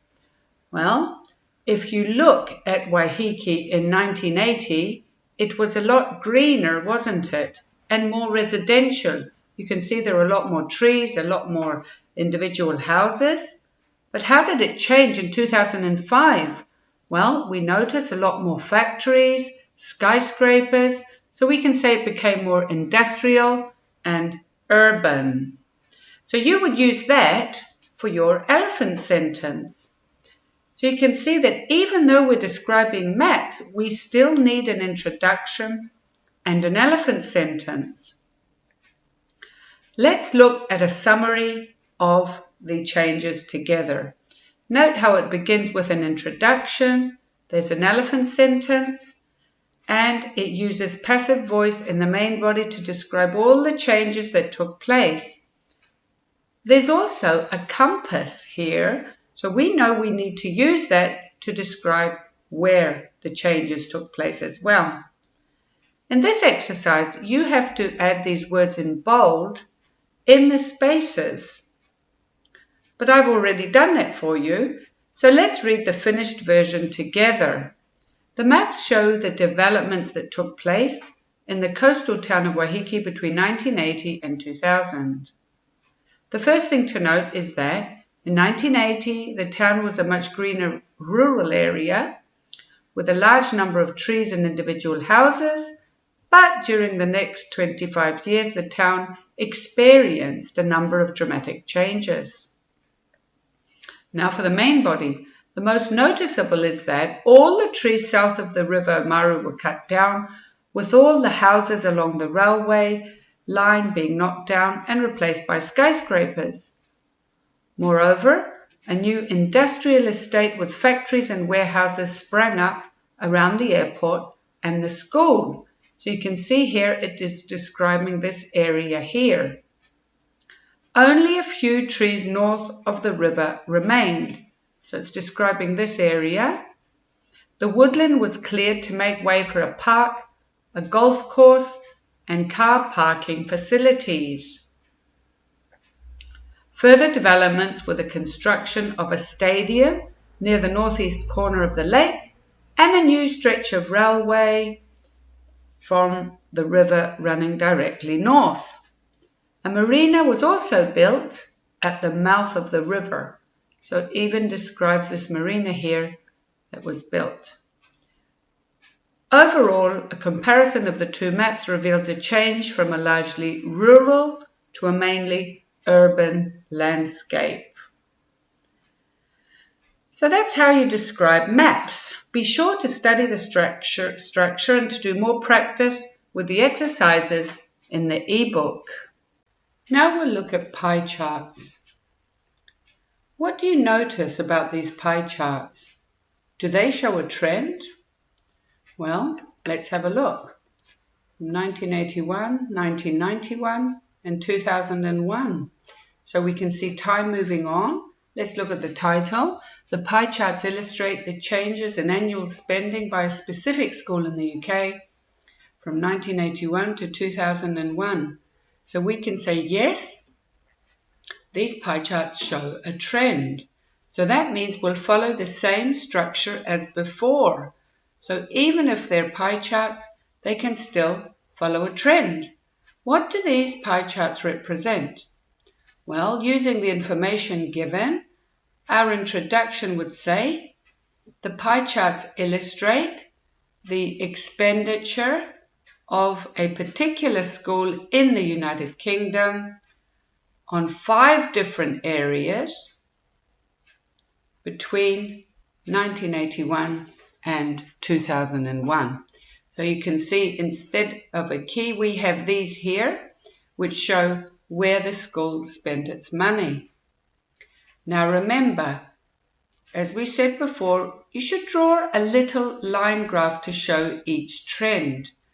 Because remember, here there are 5 different trends. Each of these areas of expenditure follow a separate trend.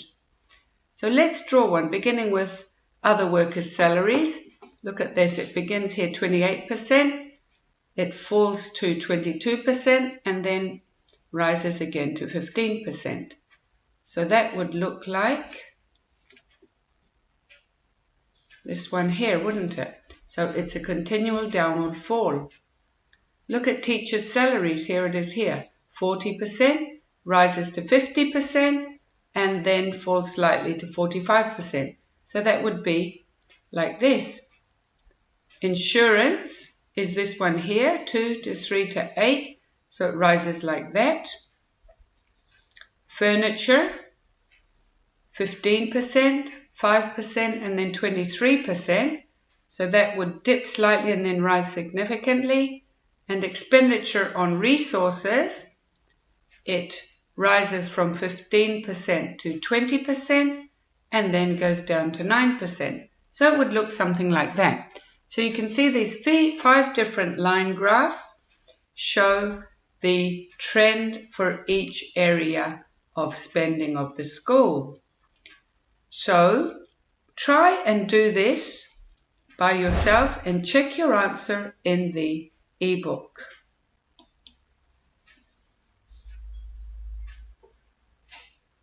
These pie charts are a little different to the ones before. Can you spot the difference? Look at the time, 1950, 1990, and there's a prediction to 2025. So how do we tackle a task with a prediction? We must change our tenses. So here, let's look at the introduction. First of all, the title says Agricultural Involvement in Developing and Developed Countries from 1950 to 1990 with an estimation to 2025. So you see how important it is to read the title and to look at all the parts of the graph. So let's think about the introduction. It would read something like this. The pie charts give information about the percentage of people from rich and poor countries that worked in agriculture from 1950 to 1990 with a prediction to 2025. So you can see that we have used all the information and we've changed our tenses for the introduction. That worked in agriculture from 1950 to 1990. So that's for the past, and then we changed our tense with a prediction to 2025. And remember, you can find all of these words for making predictions in your useful language page. So now for the elephant sentence. What stands out about this, about the percentage of people from rich and poor countries that worked in agriculture over this period? Well, when you look at the trend, we can see that in developing countries, involvement in agriculture went down from 81% to 59%, and it will go down even more in the future. In developed countries, there's the same downward trend. So that would be your elephant sentence to describe that. So here we have it here. The first thing to note is that involvement in agriculture in both developing and developed countries fell significantly over the first 40 years, and it is predicted to fall even more by 2025. So here we are. Here it summarizes the information, and this tells us what stands out about what we said in the introduction. Now for the main body. Look how we have separated all the information into separate graphs. So this is what you must do to arrange your information logically, to structure your response so that it's easy to read with appropriate linking words. This one begins more specifically. Now we're going to begin with, of course, developing countries because they had the highest involvement in agriculture. In developing countries in 1950, 81% of the total population worked in agriculture.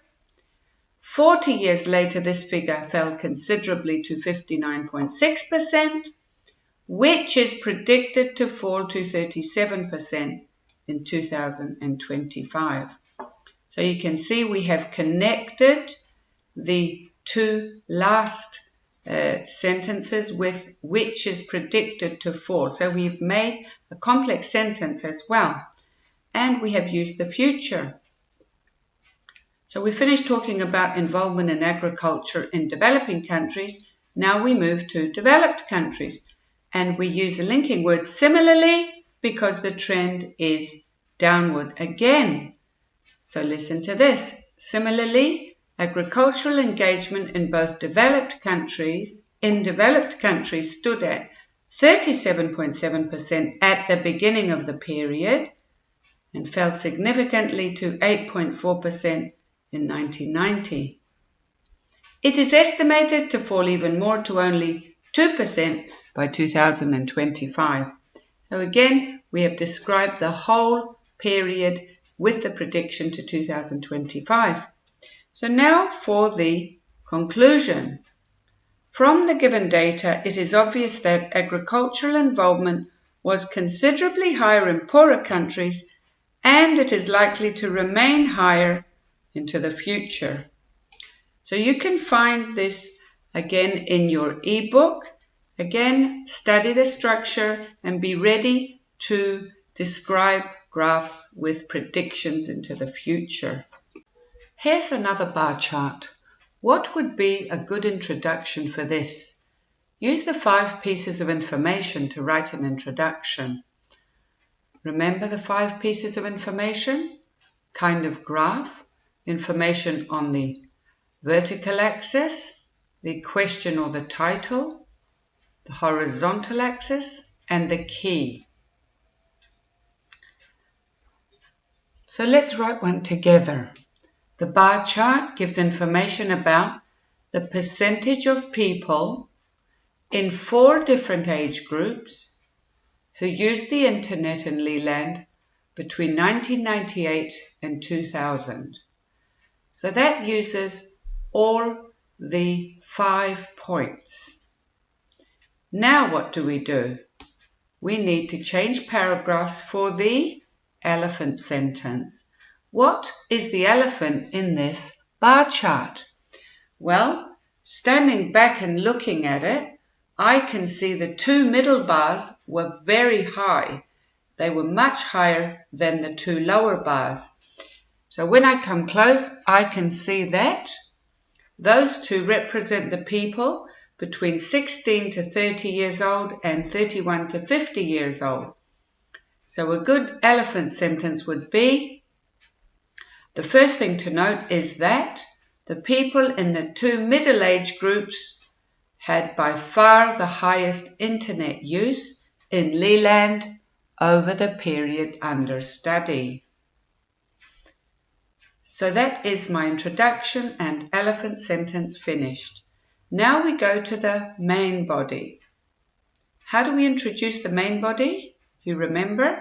We begin with more specifically. And remember, all of this language is on your useful language page. So we begin with the highest bar, which is this one here. It belongs to the people between 16 to 30 years old. So we begin more specifically. In 1998, 53% of all the people who used the internet were aged between 16 to 30. And then we go down to 2000. 2 years later, this figure fell significantly to 44%. So we've finished talking about the 16 to 30-year-olds. Now we should go to the second highest age group, which is the 31 to 50-year-olds. So we begin. We need a linking word, again from our useful language page. Internet use in the 31 to 50-year-olds stood at 41% at the beginning of the period and fell minimally to 37% by 2000. So now we've finished talking about the two middle-aged groups which had the highest internet use. We have to talk about the youngest and the oldest age group. So we begin. We need a linking word. Here we can see the trend is upward. So I'm going to begin with in contrast.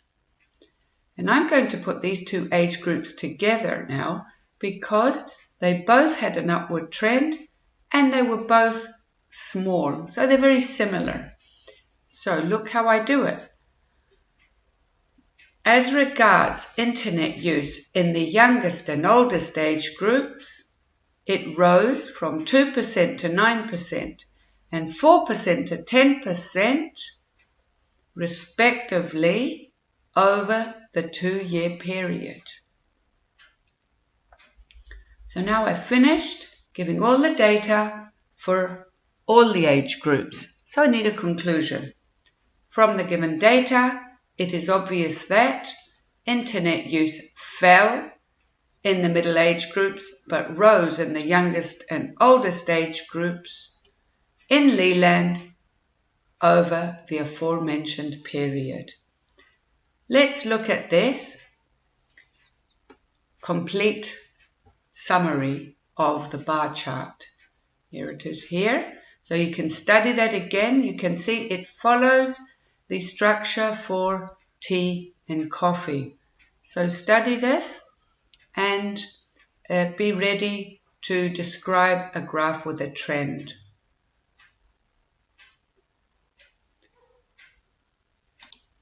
Here's another diagram. This time it's a table. Does it show a trend? Well, yes it does. It shows the number of UK people who went abroad from 1994 to 1998. So it is a trend. How many different trends does it show? Well, it shows one for each purpose of visit. For holiday, for business, for visits to friends and relatives, other reason, and there's a total number of visits. Each of these follows a trend. So in order to summarize the main trends, I train my students to make a small line graph to illustrate each trend. This is what they should look like. Now it's easy to follow the main trend and to summarize the changes. Look at the total number of visits abroad. Look at that. It began here, it dipped, and then it went up. Holiday reasons followed the same trend. Business reasons rose minimally. Friends to relatives, again a general upward trend, and visits abroad for other reasons fluctuated mildly. So let's think about the introduction for this table. Using the information we have, we can begin. The table gives a breakdown of how many UK residents went abroad from 1994 to 1998 and the purpose of their visit. So that is an introduction for this table.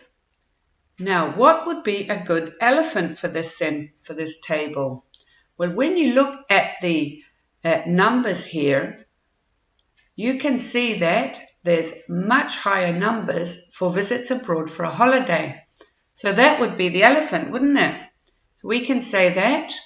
The first thing to note is that the most popular reason for going abroad for UK residents was for a holiday over the period under study.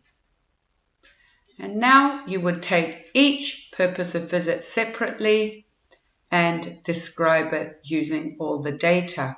And remember to summarize. So try this and then check the model answer in the ebook. Now we're going to go on and learn how to describe a graph with a trend from the beginning to the end. Look at this bar chart. It shows the refreshment drink consumption in the UK from 1950 to 2000. And from the key, we can see that the drinks are coffee, soft drinks, and tea. We begin any diagram in task 1 with an introduction. When there's a graph with a trend, this includes 5 pieces of information, and here they are here. What kind of graph it is. In other words, we begin. The line graph shows, indicates, remember the useful language page. 2 is the vertical axis, the information on the vertical axis. This could be the number of, the population of, the percentage of. Number 3, the question. We paraphrase the title or the question at the top of the page. In other words, try to use slightly different words from what it says. Number 4, we need the information on the horizontal axis. Normally that's time, for example, from 1950 to 2000, or from day 1 to day 6. And of course, we need the information in the key. So try and put all this information in your introduction. Let's look at an example together. Here's our bar chart again. So using all these 5 pieces of information, we can write this bar chart. The bar chart gives information about how many cups or glasses of coffee, tea, and soft drinks were consumed in the United Kingdom between 1950 and 2000. Now you see how we have changed the information, or we've paraphrased as far as possible. We said here the bar chart gives information about how many. Instead of the number of cups or glasses, we said how many cups or glasses of. Instead of saying refreshment drink, we said coffee, soft drinks, and tea were consumed. So we changed the form of the word in the United Kingdom between 1950 and 2000. So that's the introduction. Now for the very famous elephant sentence. Now you may ask, what is the elephant sentence and why is this course called the elephant course? Well, if you imagine that there's a great big elephant standing next to me and somebody asked you, what's Dina's classroom like? You should say, well, there's a great big elephant in the middle of the room. Oh, and there's a whiteboard and there's some flowers and some desks and so on. But you should mention the elephant first, because that's what stands out the most. And in task 1, the elephant is what stands out in your graph. The elephant could be the biggest changes, or the highest bars, or the highest numbers. Let's look at our bar chart again. What is the elephant in this graph? Isn't it these 2 drinks that had the biggest change in consumption over the period? Look at coffee. It rose sharply over the period. And look at tea. Well, that plunged, didn't it? Or fell sharply. So this would be our elephant sentence. Let's put it together using language from the useful language page. The first thing to note is that coffee consumption rose dramatically while tea consumption fell sharply. I didn't say anything about soft drink consumption because nothing much happened, did it? I wouldn't call that an elephant because it was low and it was stable over the whole period. So the elephant here is that coffee consumption rose dramatically while tea consumption fell sharply. Now let's put these together. The bar chart gives information about how many cups or glasses of coffee, tea and soft drinks were consumed in the United Kingdom between 1950 and 2000. And now for our elephant sentence. The first thing to note is that there was a significant increase in coffee consumption while tea consumption decreased substantially in the United Kingdom over the period under study. So you see how I've used language from the useful language page to introduce the elephant sentence, and I have changed the way I talk about time.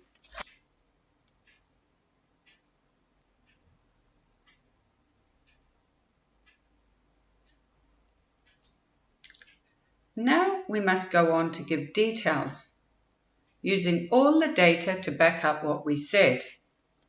This is very important because if we leave out any data, we cannot get over a 5 for task achievement in writing task 1.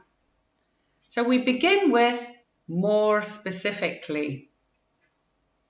And we have to take each of these drinks separately and describe how many cups were drunk of each over the period. In other words, we must try and summarize the information. Now, I'm going to start with giving details about coffee consumption because that is what I mentioned first in the elephant sentence, and that is what had the biggest change. Look at this. More specifically, in 1950, 10 cups of coffee were drunk. So I'm here in 1950, 10 cups of coffee were drunk. And then look what happens.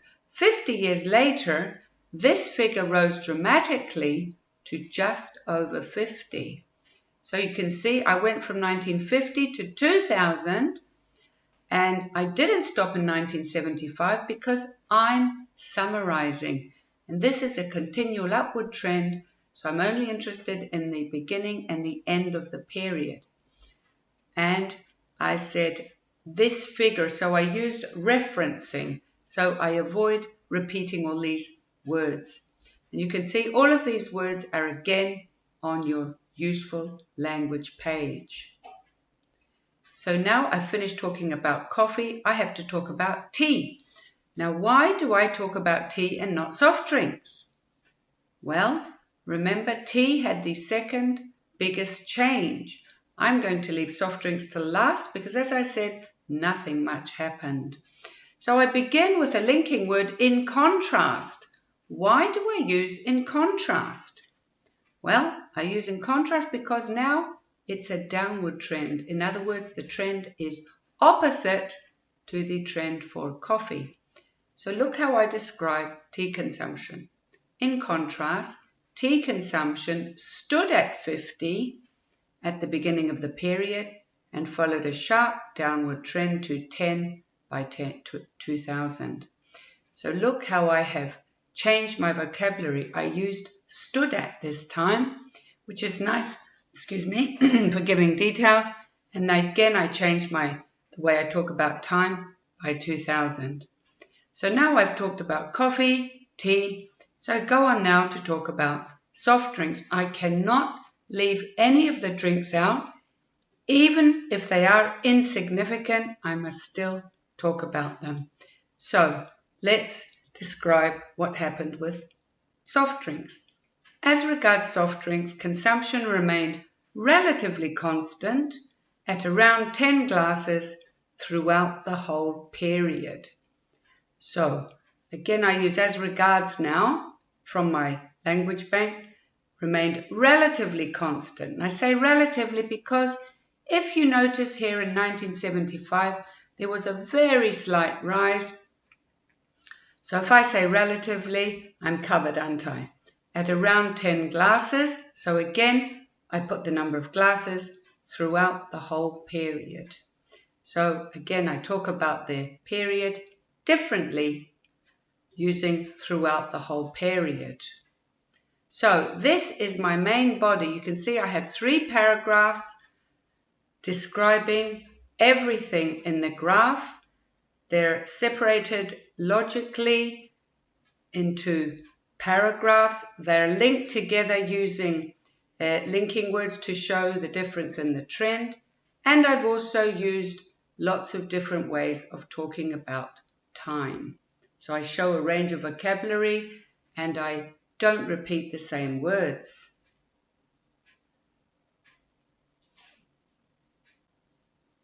Now for the conclusion. In the conclusion, we restate the main points or the trends, or if there's anything different that we noticed, we can put that in the conclusion. Look how we begin. From the given data, it is obvious that coffee consumption became more popular while tea was consumed less in the United Kingdom over the aforementioned period. So you see, we have summarized what happened. At the beginning, tea was more popular, but at the end, coffee became more popular. And again, look how we talk about the period over the aforementioned period. And remember, all of this vocabulary is on your useful language page. So this is the complete summary of the bar chart we just described. It's a good idea to memorize this, or at least learn it really well, because it follows the structure that the examiner is looking for in the IELTS test. The introduction, the elephant sentence, the main body with all the data or all the details, and a conclusion to finish everything off. Now you can go on to practice yourself. Before going on to describe a whole graph from the beginning to the end, I want to talk about the language you will need for each paragraph. These 2 pages I call the useful language page for task 1, and we'll be referring to these 2 pages very often in the next few videos. Look at the first box. The first box introduces the graph. So we begin our summary with something like this. The bar chart shows, or the line graph gives information about, or the flow chart illustrates. Try and use a different word. If the question in the test says shows, try not to use shows. Choose one of the other options. So this is for the introduction. The second box here is to introduce the elephant. Now, don't ask now what the elephant is, because I'm going to tell you very, very soon. So we begin the second paragraph with something like this. One of the first things to note is that, or an important point to note is that. Any of these here to introduce the elephant. Look at the next box, introducing supporting details. We would use these to introduce the main body. Here we introduce the fact that now I'm going to give all the data required to support what I said. Linking paragraphs, some useful connecting words or linking words here to connect paragraphs. Time referencing. Remember, in IELTS, they don't like you to repeat the same words over and over again. So there are many ways here of talking about the same period of time in different ways. Further down, there are different ways of approximating. Sometimes there are no exact numbers, so you have to approximate, so you use words like this. On the next page, we see words for making forecasts at the top. It seems likely that. It's estimated that. It is predicted to. Words here we've already talked about, describing trends, and these which we'll come to soon for describing a process. There's also the structure here for making passive voice sentences, which we'll also discuss in the next few videos. As you can see, there are many different kinds of graphs. The question is, how do you know how to describe them? Well, the first thing to do is to decide if your graph shows a trend. Well, how do you know if your graph shows a trend? Well, it should show time moving forward, because a trend is a change over time. And time could be shown in years, for example, from 1900 to 2000, or in days, for example, from day 1 to day 10, or even in minutes or hours. However time is measured, if your graph shows time moving forward, it shows a trend. Look at these simple line graphs. The first one shows the pollution level from 1950 to 2000. So is time moving forward? Well, yes it is. From 1950 to 2000, that means that time is moving forward. So we can say this is an upward trend, as you can see that the line is going up over the period. Look at the second line graph. This one shows the consumption of fast food. Does this one also show a trend? Let's see. Is time moving forward? Well, yes it is. From day 1 to day 6, we can say that time is moving forward. So what kind of trend is it? Well, as you can see, the line is going downwards, so we can say this is a downward trend. Look at the third diagram. This one is a bar chart. Does this one also show a trend? Can you see time anywhere? No, we can't. So we cannot say this shows a trend. Well, what does it show then? It shows the population in Germany and in the Philippines. And from the information we can see that the population in the Philippines is higher than the population in Germany. So let's look at these graphs together and decide if they show a trend or not. Look at A. This one shows CO2 emissions from 1960 to 2010. So can we say time is moving forward? Yes. So we can say this shows an upward trend. Look at B. This one looks at the sales of desktop computers in 2015. Does it show time moving forward? Is there a change over time? No, there isn't. So this one does not show a trend. What about C? This one is looking at major earthquakes, and there are some countries there and years, but is time moving steadily forward? No, it's not, so we cannot say this is a trend. Look at D. This one shows the investment in the environment from 2005 to 2020. Is this one a trend? Yes, it is. Look at E. Fatality of work-related accidents from 1985 to 2010. Is time moving forward? Yes, it is. So we can say this shows a trend. And for most of the period, it's a downward trend. Look at graph F, the bar chart. Does this one show a change over time?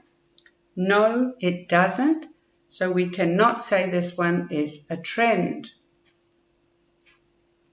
Now we're going to look at the specific vocabulary for describing trends, or in other words, for describing change over time. Look at the first line graph. It shows an upward trend in the sales of cars from 1950 to 2000. We can use a variety of nouns and verbs to describe this movement. And it's a good idea to change your vocabulary and grammatical structures, as the examiner is also grading your level of English as well as how you answer the question.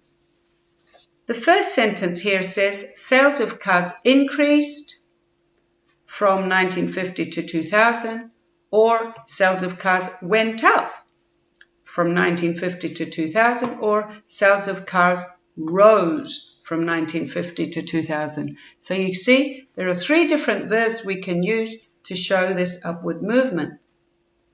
But we can also use a noun. There was an increase in the sales of cars from 1950 to 2000, or there was a rise in the sales of cars from 1950 to 2000.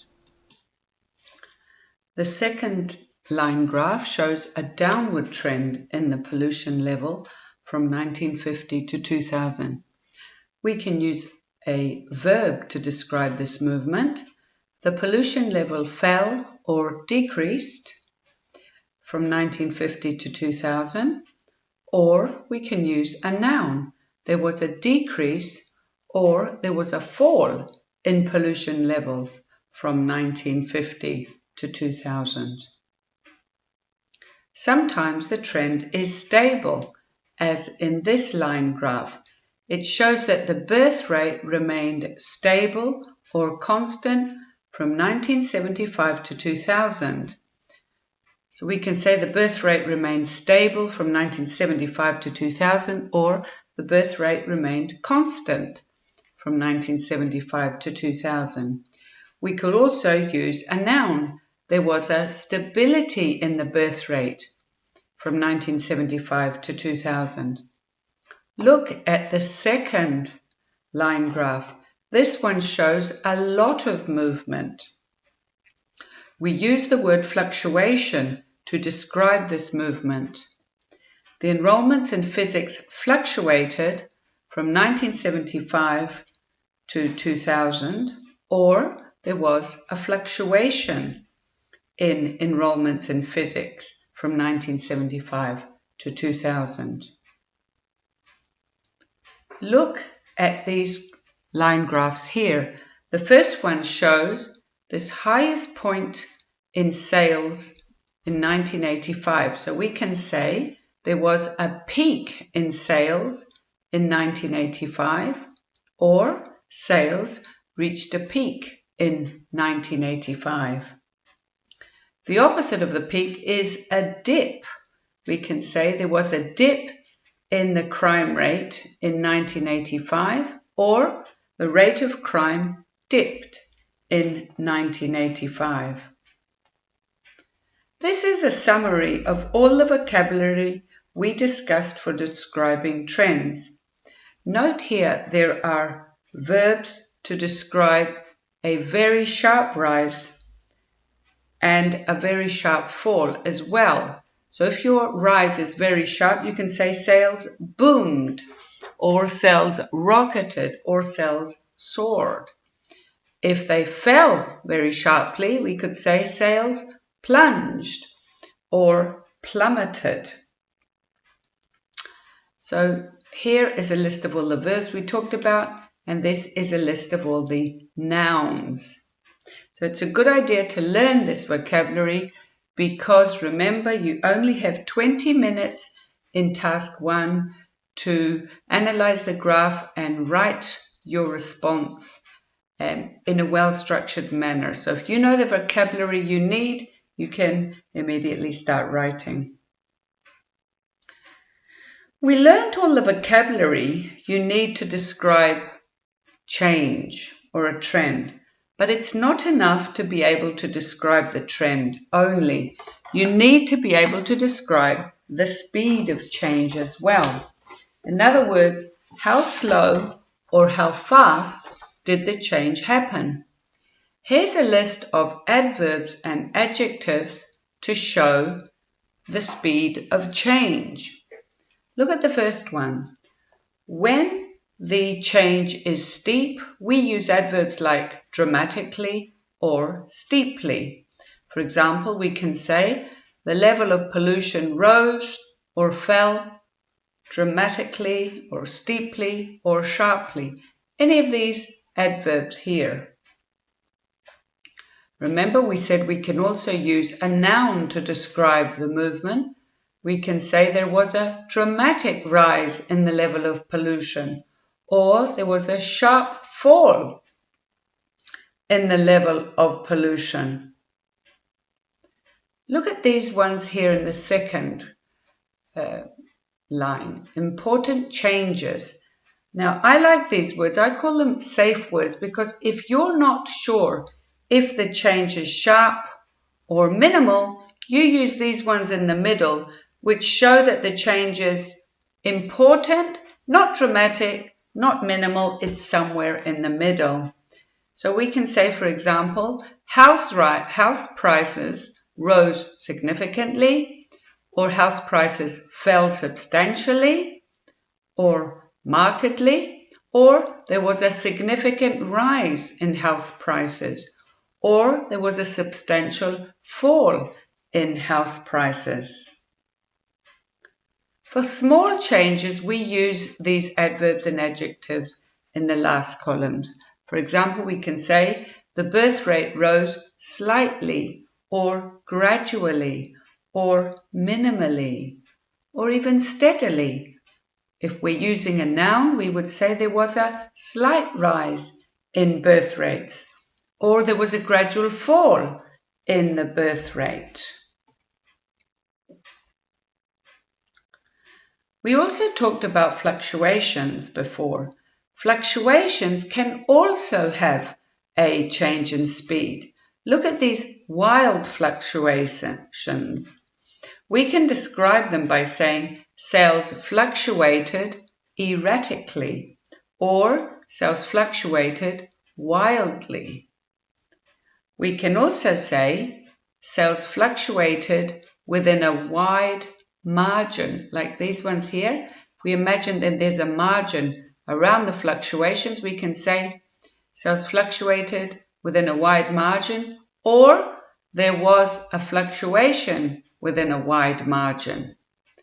These are significant fluctuations, and down here are mild fluctuations. So we can say there was a mild fluctuation, or sales fluctuated mildly, or there was a fluctuation within a narrow margin of 10 and 15 units. Depends what the margin is.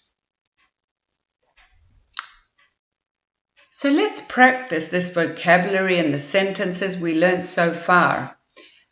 We must match the sentence on the left with the diagram on the right. Let's do this together. Look at the example. Sales of audio cassettes fell steadily. That would go with G. This is a steady fall. Look at number 2. iPod sales rose gradually. Which one shows a gradual rise? That would be B, wouldn't it? Gradual rise. Number 3. Plasma TV sales fluctuated wildly, but the trend was upward. This one, A, shows a fluctuation, but the trend is downward. Moving down, we come to D. This is a fluctuation and the trend goes upward. So we can say the answer is D. Look at number 5. Total digital camera sales dropped slightly. Which one would that be? C would match that, wouldn't it? C. Look at number 6. Sales of audio cassettes fell and then leveled off. So we're looking for a fall and then a stability. That would be H. Fall and then stability. Look at number 7. The sales of MP3 players rose gradually and then climbed sharply. So we're looking for a gradual fall and then a steep fall. So the answer is F. Gradual fall and then steep fall. Look at number 8. Purchases of video cassette recorders declined dramatically. So which one shows a dramatic fall? That would be E, wouldn't it? Look at number 9. Sales of games consoles decreased and then leveled off. Decreased and then leveled off. So that would be H. And number 10. CD sales dropped suddenly. Again, that would be E. This exercise practices different sentence structures. Remember we mentioned earlier that it's better to show the examiner that you know how to use an adjective and a noun, and you also now know how to use a verb with an adverb. Let's do this exercise together. There was a steady growth in car sales. So we have here adjective and noun. To transform it, we can say car sales grew steadily. So grew would be the verb from the noun growth, and steadily would be an adverb. Car sales grew steadily. Look at number 2. This one is the other way round.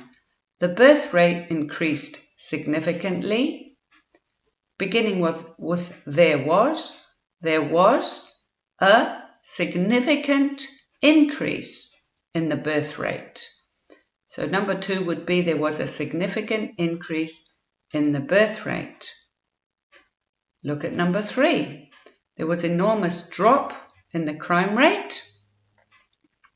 So we need a verb and an adverb now. The crime rate dropped enormously. The crime rate dropped enormously. Look at number 4. The cost of education rose dramatically. There was a dramatic rise in the cost of education. Look at number 5. There was a significant decrease in the price of oil. The price of oil decreased significantly. Number 6. The number of working mothers remained stable. There was a stability in the number of working mothers. There was a wild fluctuation in the number of tourists. The number of tourists fluctuated wildly. And the last one, the amount of SO2 in the atmosphere went up minimally. There was a minimal rise in the amount of SO2 in the atmosphere. So you see how we can transform our sentences and show our range of grammatical structures. This is another example which you can do in your own time. Let's look at the examples. The consumption of chocolate fell steadily. So we have a verb plus an adverb. To transform this, we can say there was a steady fall in the consumption of chocolate. So we have an adjective with a noun. Look at the second example. There has been a dramatic rise in the production of films. The production of films has risen dramatically. So do these in your own time and check the answers in the ebook.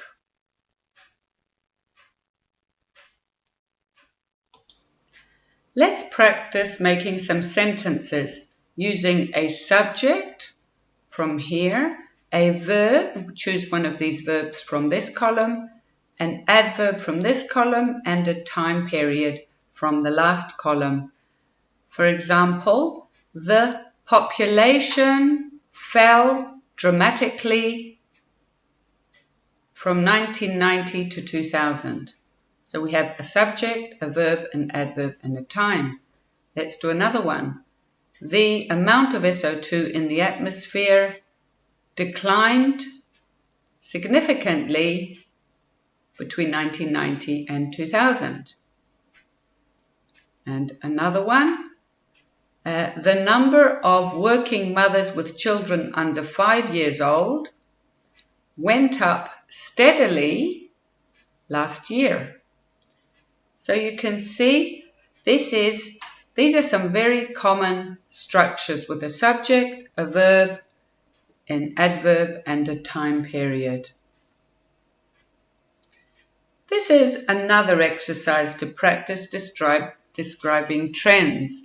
Here again you must match the sentence from A to L with the graph from 1 to 8, and you can use the same graph more than once. Let's begin this exercise together. Sales rocketed over the period. Which one of these line graphs shows sales rocketing? Well, it would have to be 8, wouldn't it? Look at this really sharp rise. So we can say A goes with 8. Sales rocketed over the period. Look at B. The purchase of furniture was rather erratic, hitting a peak in the middle of the period. So we're looking for an erratic fluctuation with a peak in the middle. Okay, this is a fluctuation, but that's not really a peak in the middle, is it? So we carry on and we come to 5, which shows a wild fluctuation and the highest point or the peak in the middle. So B is 5.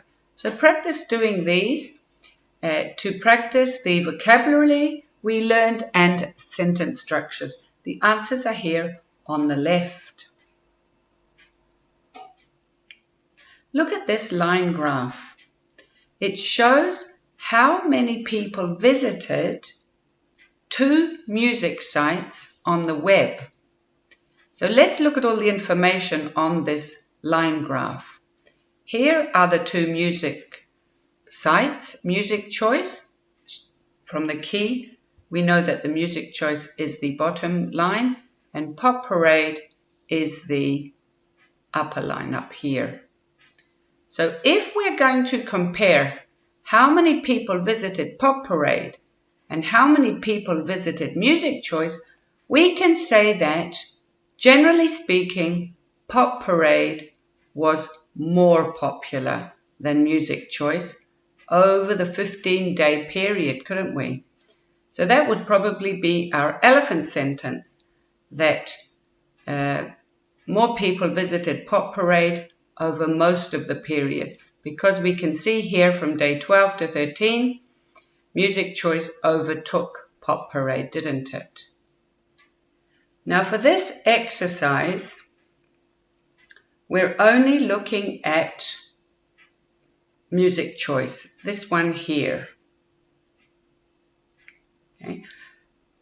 You have to read the sentence, look at the graph, Music Choice in other words, and then choose the word from this box down the bottom that goes in the space.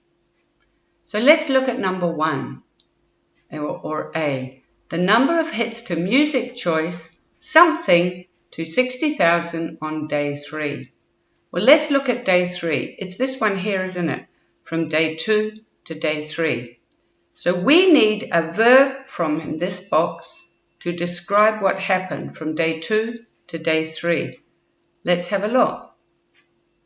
Fluctuated, plunged, a new peak, steep fall, soared.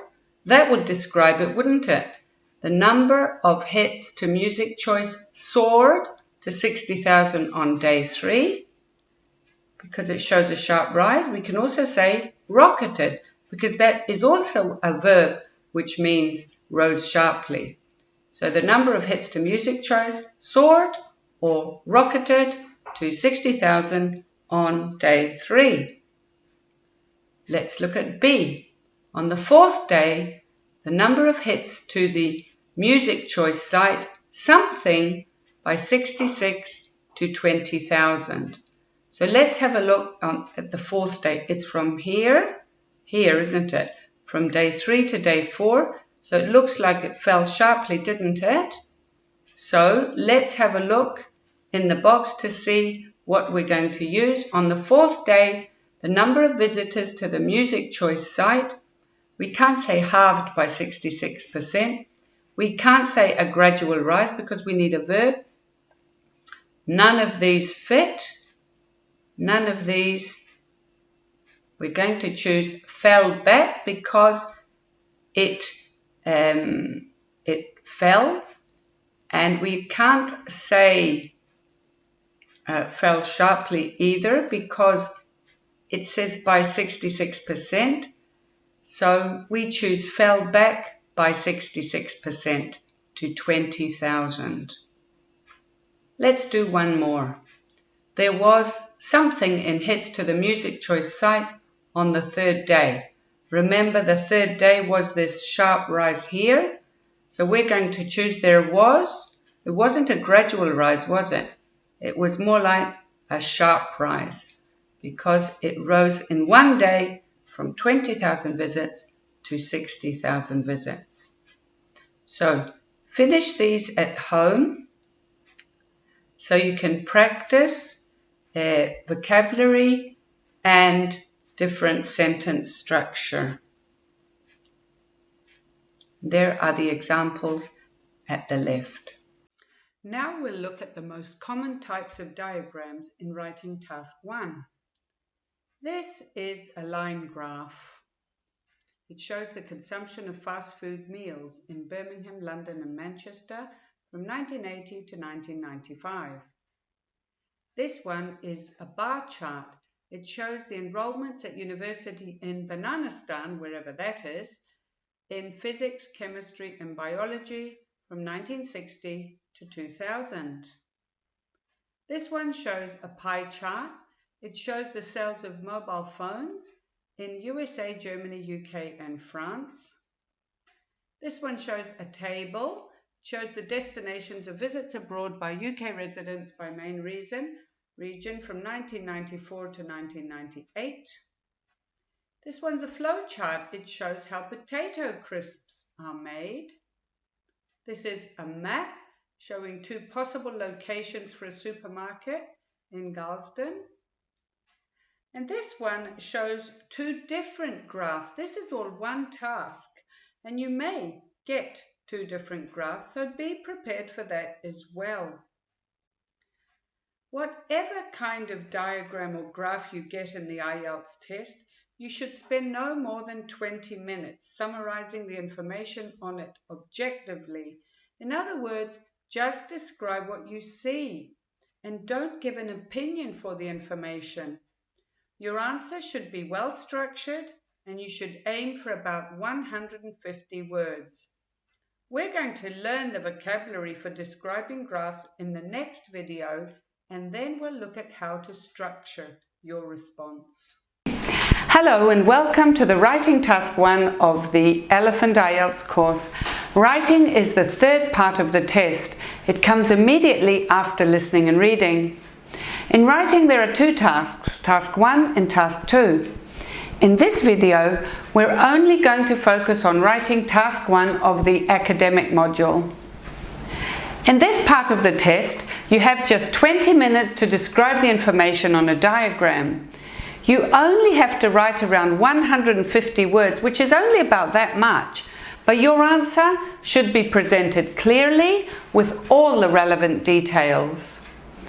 There are several kinds of diagrams. The most common ones are graphs, maps or flowcharts. What you have to do is to summarize what you see on the diagram. This could be the main changes that take place over a period of time, or you might have to compare different pieces of information.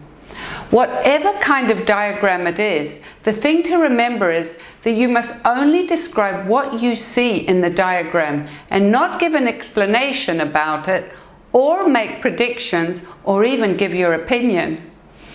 Most students have never had to summarize the information on a diagram before and find this a bit daunting. But we will learn a clear and easy structure for you to follow, which will give you the confidence to answer any Writing Task 1 questions. I've been teaching these different strategies to my students over the last 20 years, and I'm happy to say they've all succeeded and gone on to study or to work abroad. I'm sure that if you apply the techniques mentioned above when you're doing your practice tests, you'll find you'll improve significantly and get the band score you need. So that's the end of the reading course for the IELTS test. I hope you found this course helpful, and I want to wish you all the best for the IELTS test.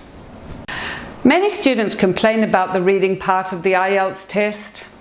Some say the texts are difficult and unfamiliar. Yes, the topics are likely to be unfamiliar.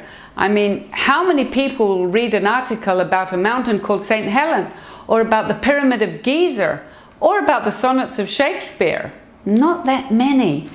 The thing to remember is you don't need to understand the topic. No one will ever ask you to summarize what you've just read. You're just reading to fill in spaces using the keywords. Others might say, oh, the texts are too long and we don't have time to find all the answers. Time is often an issue, so you must do a lot of practice tests. Once you become familiar with all the question types and with the examiner tricks, you will become faster. So these are the common problems students face. Unfamiliar topics, unknown vocabulary, the text is academic, there's lots of technical vocabulary, and the texts are too long and there's a problem with time. To overcome the problems of time and unfamiliar text, it's a good idea to read authentic text as much as possible in preparation for the text. Articles from newspapers or magazines, for example. Practice speed reading and getting a general idea of the article. Find articles you're interested in and give yourself 1 minute to skim over it. What's the general idea of the article? What kind of article is it? What is the aim of the writer in this article? Over a short time, you'll build speed reading skills that will help you in IELTS reading. Don't focus on unknown words. It's not always necessary to know what each word means. Remember, you're just using the keyword technique to find where the answer is in the text. In most cases, the unknown words are just there to challenge you, and you can answer the question without them. As I mentioned above, you don't need to know every word in the passage. Writing down every unknown word is not a very useful way to build your vocabulary, as the passages are often about specific topics and the words are not very common. It's much better to focus on the most commonly found words in IELTS, which are the words in the academic word list in the link below. There are many exercises you can find by Googling the academic word list, which will help you to learn and remember them. Earlier on, I suggested using the zigzag skimming technique to skim through the passage and get a general idea of it. But when you do full practice tests, you may find that by reading the first and the last sentences of the paragraph, you get a better idea of it. Some students like to leave matching headings to paragraphs till last, because then you have a good idea of the text already. So it's much easier to choose the correct answer. You'll find what works best for you as you practice. So these are some of the techniques we have studied in this course. Skimming the passage and scanning more closely for the answer, matching words to synonyms and building your vocabulary. After studying the techniques in this course, you should practice doing timed tests yourselves. Remember to practice transferring your answers to the answer sheet within the 60 minutes. You can get an idea of what band score you will get in the real IELTS test with this chart. If you do make a mistake, use the answer key to understand why the answer was wrong, and this will help you to avoid making a similar mistake in future tests. You'll find plenty of choice in these resources. Find something enjoyable to read. If you're interested in wildlife, find articles about that. If you like fast cars or cooking or space, read about that. The main thing is to enjoy reading. That way you'll want to read more, and that will help you improve your reading skills so you can succeed in the real IELTS reading test. There's a lot of material for practicing the strategies in the ebook. Just follow the links here and in the back of the reading section. These are also some sites with many different kinds of articles. I'm sure you'll find something that interests you here, but there are infinite resources online as well if you don't. You might have a reading passage which requires you to label the parts of a diagram. In this case, you don't have a question and you may not have many keywords to help you. If you look at the title, that will give you a hint as to where to start looking for the answers. Then, look at the order of the questions. The answers should come in the same order as the questions in the text. Look where the arrows are pointing. How could you describe that? Are there any keywords around the question, around the arrow? Look for a description in the passage that describes what the arrow is pointing to.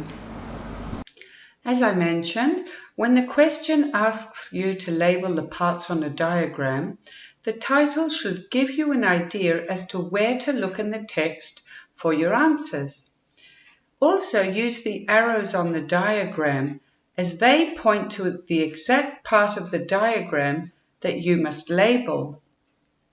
Look at this example. The title says how the 1670 lever-based device worked. So I know I should skim for the year 1670 in the passage, and I find it in paragraph G. Let's go to the first question, which is number 9. The arrow, look at the arrow, it's pointing to this, what looks like a piece of metal that is above a round wheel with teeth. There are keywords here, escapement and resembling, and I must go to the part of paragraph G to find the word escapement and a synonym for resembling, and which might describe this piece of metal that the arrow is pointing to. I find a synonym, like, which means resembling. I also find the word which is given, escapement, so I know I should read carefully around this part. So the synonym, like a ship's anchor, seems to describe the object that the arrow is pointing to. It looks like a ship's anchor, so I'm going to choose this as my answer. Escapement resembling a ship's anchor. Look at number 10. It's pointing to this wheel with teeth. And reading further down in the passage, I see the name of this, the escape wheel. Catches and release each tooth of the escape wheel. Number 11, look at number 11. It's pointing to one of the teeth on the wheel. So I look in the paragraph and indeed I can see it is called a tooth. So number 11 is the tooth. The arrow in number 12 is pointing to this long part of the clock. And there are keywords to help me, which beats each something. So I look further down in the paragraph and I find the words which describe that long piece. And it's called a long pendulum, which beats once a second. Once a second is a synonym for which beats each second. So I know this is the answer for number 13 as well. We often hear students saying they couldn't find the answer, so they left a blank. But this is not what you should do. Remember, there's no negative marking, so putting in any answer is surely better than no answer. At least you have a chance. You should make an educated guess in this case. In other words, you should choose the most likely answer. Even if you have no idea about a question, you still have a 20 to 30% chance of getting it right. But how do you know which is the most likely? One way of doing this is by eliminating unlikely answers. In multiple choice questions, crossing out answers which do not agree with the meaning of the text can increase the chance of choosing the right answer to 50%. Then, of course, you make the wisest choice of the two left. For example, if a text is about the dangers of ecstasy from drugs, then anything positive about unprescribed drugs would probably be wrong. Or, in the previous example about water, if we read that water is not very important, we would immediately eliminate that option. Also, by understanding the purpose of the writer, you can eliminate unlikely answers. In an argumentative text, for example, the writer is presenting his opinion about a topic and he's supporting it. It's normally quite obvious if he has a positive or a negative opinion about the particular topic. In many cases, just from the title or from the first paragraph.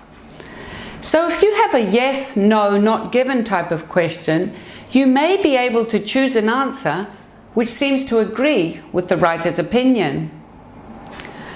Another point to take note of is, if your answer does not fit in the sentence grammatically and does not make sense, then it's very likely to be the wrong answer. Finally, in summary or gapped sentence types questions, the answer is unlikely to be a synonym for the word in the question. So these are the tips we talked about to help you choose the most likely answer and avoid leaving a blank. Of course, think about these things. Does your answer fit grammatically? Does it make sense? And is it likely that the answer you've chosen supports the writer's opinion? Let's look at some examples to illustrate what I'm talking about. Look at this example from a summary question.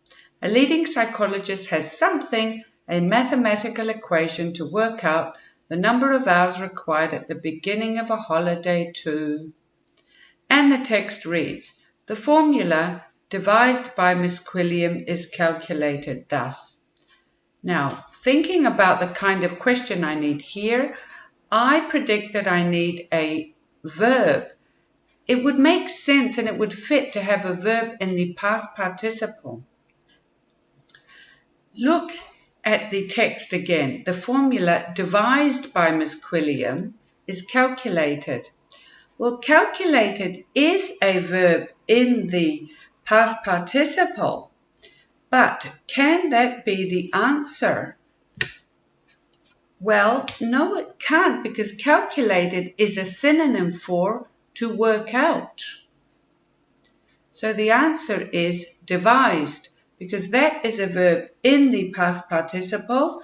It fits grammatically in this space, and even if I don't know what the word means, I think it's logical that it means made up or created, and I choose that answer. So you can see that even without knowing what the word means, don't leave a space. Put the word that is most logical and fits grammatically into the space. Let's look at another example. This is a yes, no, not given type of question. First, we look at the title and try to get an idea of the purpose of the writer. An answer to the belief that British people cannot learn languages. Now, this is obviously an argumentative passage, and do you think that the writer is giving excuses for the fact that the British can't learn languages to support them, or is he making fun of them or criticizing them? Remember, it says an answer to the belief. So I think it's more likely he's on their side. So if there's any question criticizing the ability of the British to learn languages, I think it's likely to be false. Let's look at the yes, no, not given questions. Number 1 says, the number of English speakers worldwide makes it unnecessary for British tourists to learn languages. As we said, this seems to give an excuse for why they can't learn languages. So even if I can't find the answer, I would predict that this is yes or true because it seems to support them.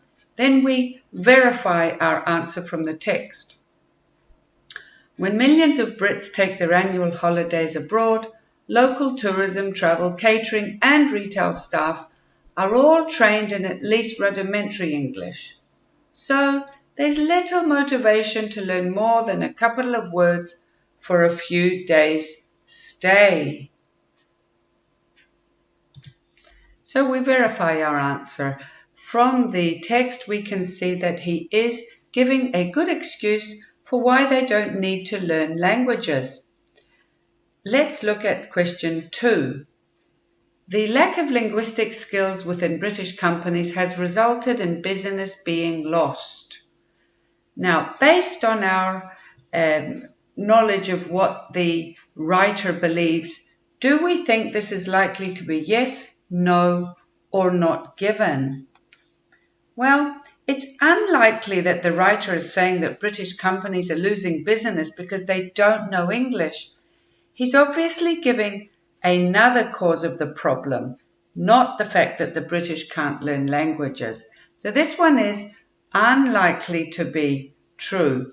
Let's look at the text. The canard here is that we lose out because our businessmen and women can't keep up with the local lingo. But surely it's our competitiveness and the attraction of lucrative offers that count. So you can see here the answer is no, as we predicted. It's very unlikely that this writer will criticize the fact that British people cannot learn languages. He is giving excuses for them and supporting them. In multiple choice questions, you must choose an answer from 3 or 4 possible options. The order of the questions always follows the order of the information in the passage. The way to approach these is to read the stem and underline the keywords in the stem and in all the options. Then go to the text and quickly skim for the synonyms to those keywords. Then look at the options. Now read the part of the text where you found the synonyms more carefully. Which of the options A, B, C or D says the same as the text? Can you prove your answer by matching each word in the option with the text? Does your answer fit grammatically? What is the difference in each of the options? And why are the others incorrect? There are often similar options just to challenge you, but only one of those options will actually answer the question. The other options are just traps or distractors.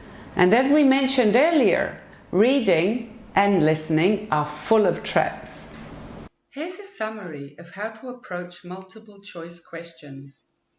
Remember, when we first look at our passage, we skim it for the general meaning and underline any words that jump out at us. Then we read the question carefully and underline the keywords in the stem and in all of the 3 or 4 options. Then we go back to the passage and keeping in mind the keywords we underlined, we must find the synonyms for those words. So after that, we go to the options and choose an answer. And to be sure we have chosen the correct answer, we should think why the other options are not the correct ones. Let's look at an example together. First, I look at the title and then skim and underline keywords. You can see I've already underlined some keywords here which I thought were important. You can see in paragraph A, I underlined water, giver, taker of life, covers most of the planet, features large in the development of the human race, and also words like prediction and set to assume even greater significance. So there's some talk about the future there. In paragraph B, immediately I notice words like throughout history. Water's had a huge impact on our lives. An ambiguous relationship. Words like enormous benefit on the one hand, but the word but, very important word, but, and then that it's not always been so good. Words like destructive and life-threatening. So let's go to the first multiple choice questions.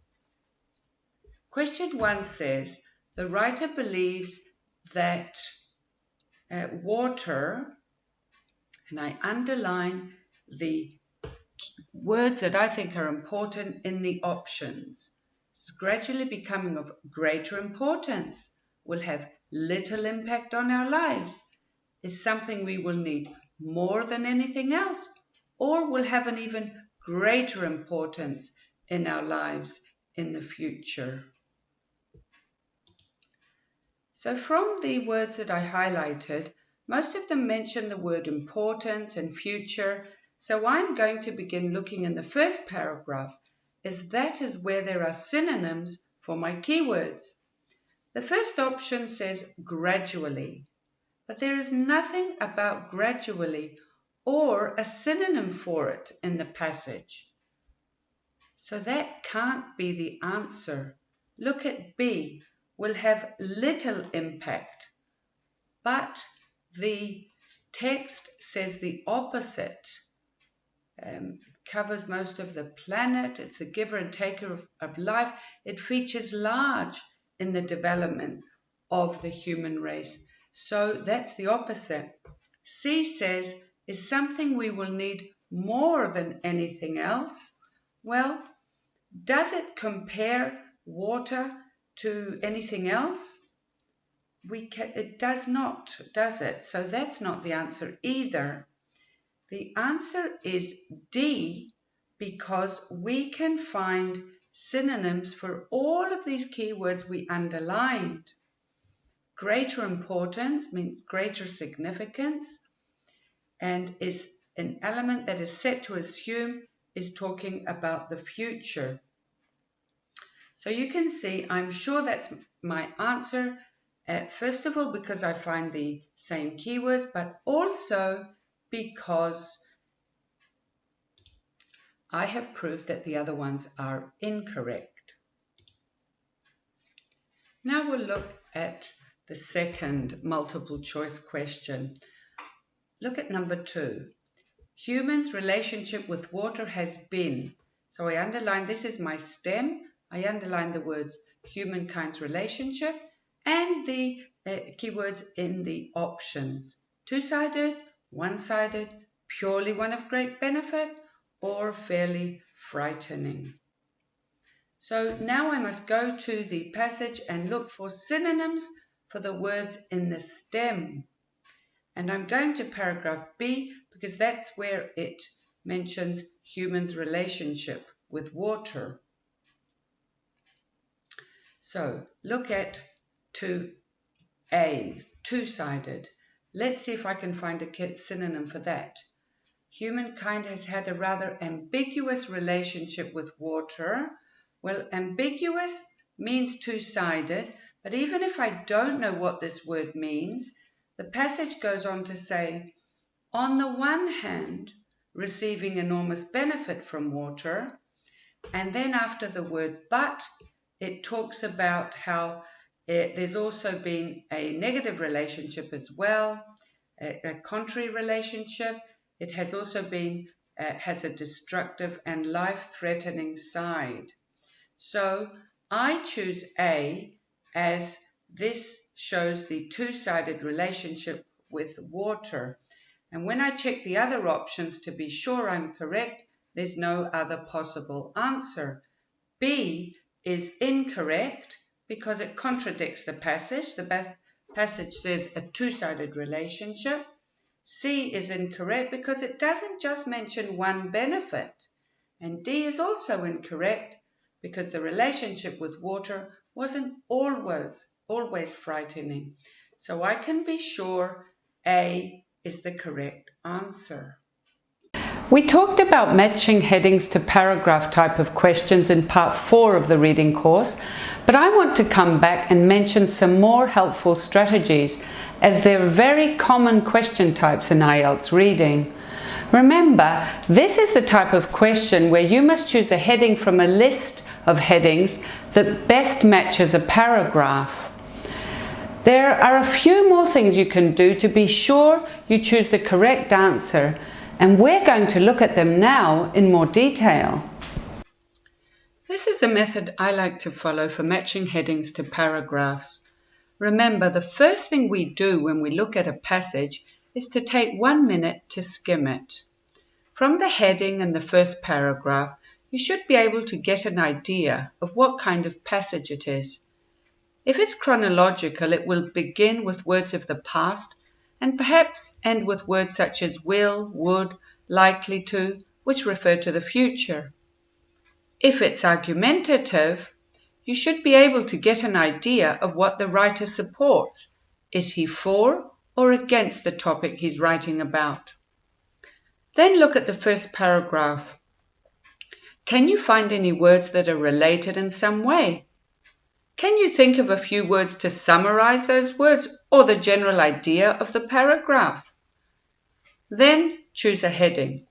But to be sure you have chosen the correct heading, make sure you can find at least 3 words in the passage which support it. Let's look at this in practice. Look at this paragraph. I highlighted these words: thousands of years, early attempts, eventually, early 1900s, then, because all of these words refer to time moving forward. So this tells me this is likely to be a chronological passage. If I was going to summarize this paragraph, I'd say something like flying through the years, men trying to fly over many years, something like that. Now we have to choose a paragraph that summarizes this. Let's look at the list of headings. Look at the headings. The first, powered flight, nothing about power. Pushing the limits of technology, definitely not. First, international, nothing about international. Planes without engines, possibly, but were they planes they were talking about? No. Nothing about a hot air balloon. Nothing about birdmen, nothing about a genius. First man-made things to fly, nothing about that. Flying farm, no. Number 10, the long history of flying. That looks like it could fit. Can I find at least 3 words which support that heading? Well, I think we can. From the words that we underlined, eventually, early 1900s, all these words that refer to long ago and until recent years. So we can say, yes, this is our heading. Let's look at paragraph B. Which words stand out? Well, immediately I see the word Greek mythology. I see the word legend, Icarus, flight, flew, wings, feathers. So this bird theme seems to go through the paragraph. So if I'm going to summarize this paragraph, I'd say something like birds, or something about feathers, or men trying to use wings to fly. Let's look at the options again. Let's look at the options. Number 1, first, powered flight, nothing about power. Technology, no. International flight, no. Going through, I come to number 6, birdmen. Does this sound like it could fit? Well, definitely. There are lots of words which support this heading. Remember, flight, flew, wings, feathers, and these words are throughout the whole paragraph, so I know this is the correct heading. Look at paragraph C. Immediately, there's mention of an aviation pioneer, an artist, inventor Leonardo da Vinci, who produced all these sketches. These included a machine. The design for Da Vinci's machine were later incorporated into the modern day helicopter. So all through the paragraph, I see words of Da Vinci, words which relate to his designs. There's a lot of reference to this genius and the designs that were used even for the modern day helicopter. So looking through the paragraphs, I choose the genius who saw the future, because the whole paragraph talks about Da Vinci and his designs which were used in the future. And I can support that with all the words that I underlined. Inventor, pioneer, and artist, Leonardo da Vinci, might be able to fly, the modern day helicopter. So I'm sure that number 6 is the answer. Now for the last paragraph. Looking through the last paragraph, I see words, the first, powered flight, several important technological developments during the 20th century, the invention of the jet engine, large passenger plane, supersonic flight, a new milestone, when a rocket plane called Spaceship One flew to the edge of the space and returned safely to Earth. Okay, dared to believe one day man's dream to fly would become a reality. So there's a lot of reference in this paragraph to technological developments, jet engines, rocket planes. So looking at the headings, the only one that fits is number 2, pushing the limits of technology. And there's lots of words to support that heading. The jet engine, large passenger planes, supersonic flight, all of these words which support number 2. Every test has at least one true, false, not given type of question, or yes, no, not given type of question. You're given a number of statements and you must check the test to see if what they say is the same as in the text. So what's the difference between true, false, not given and yes, no, not given? True, false, not given asks you about a fact. In other words, if the fact in the question is the same as the fact in the text. However, yes, no, not given questions ask you about an opinion. The opinion of the writer. Is this what he believes? Does he believe something different? But whatever kind of question it is, you should answer them in the same way. So how do you go about answering these questions? After skimming the text, you must read the first question or statement in this case and underline keywords. Then go back to the text. Can you find a sentence which says exactly the same or means exactly the same? Does the sentence contradict the question? Does it say something different? Or is there nothing in the passage which has that information? You must decide and then answer true, false, not given, or yes, no, not given. So here's a quick summary of what we just mentioned. We read the question. If every word in the question has a synonym in the passage, we say this answer is true. If the passage contradicts the question, in other words, if it says something different, we answer false. We answer not given. When the answer could be true or false, we can't really say because it doesn't say it clearly in the passage. Let's look at this simple example together. We have a very short text here. In 2000, I went to work in Abu Dhabi for a year as a teacher. And the example question says, I studied in Abu Dhabi in 2000. This one is obviously false because the text contradicts the question. It says something completely different. Let's look at number 1. I worked in Abu Dhabi for 18 months. Is that the same as the text? In 2000, I went to work in Abu Dhabi for a year.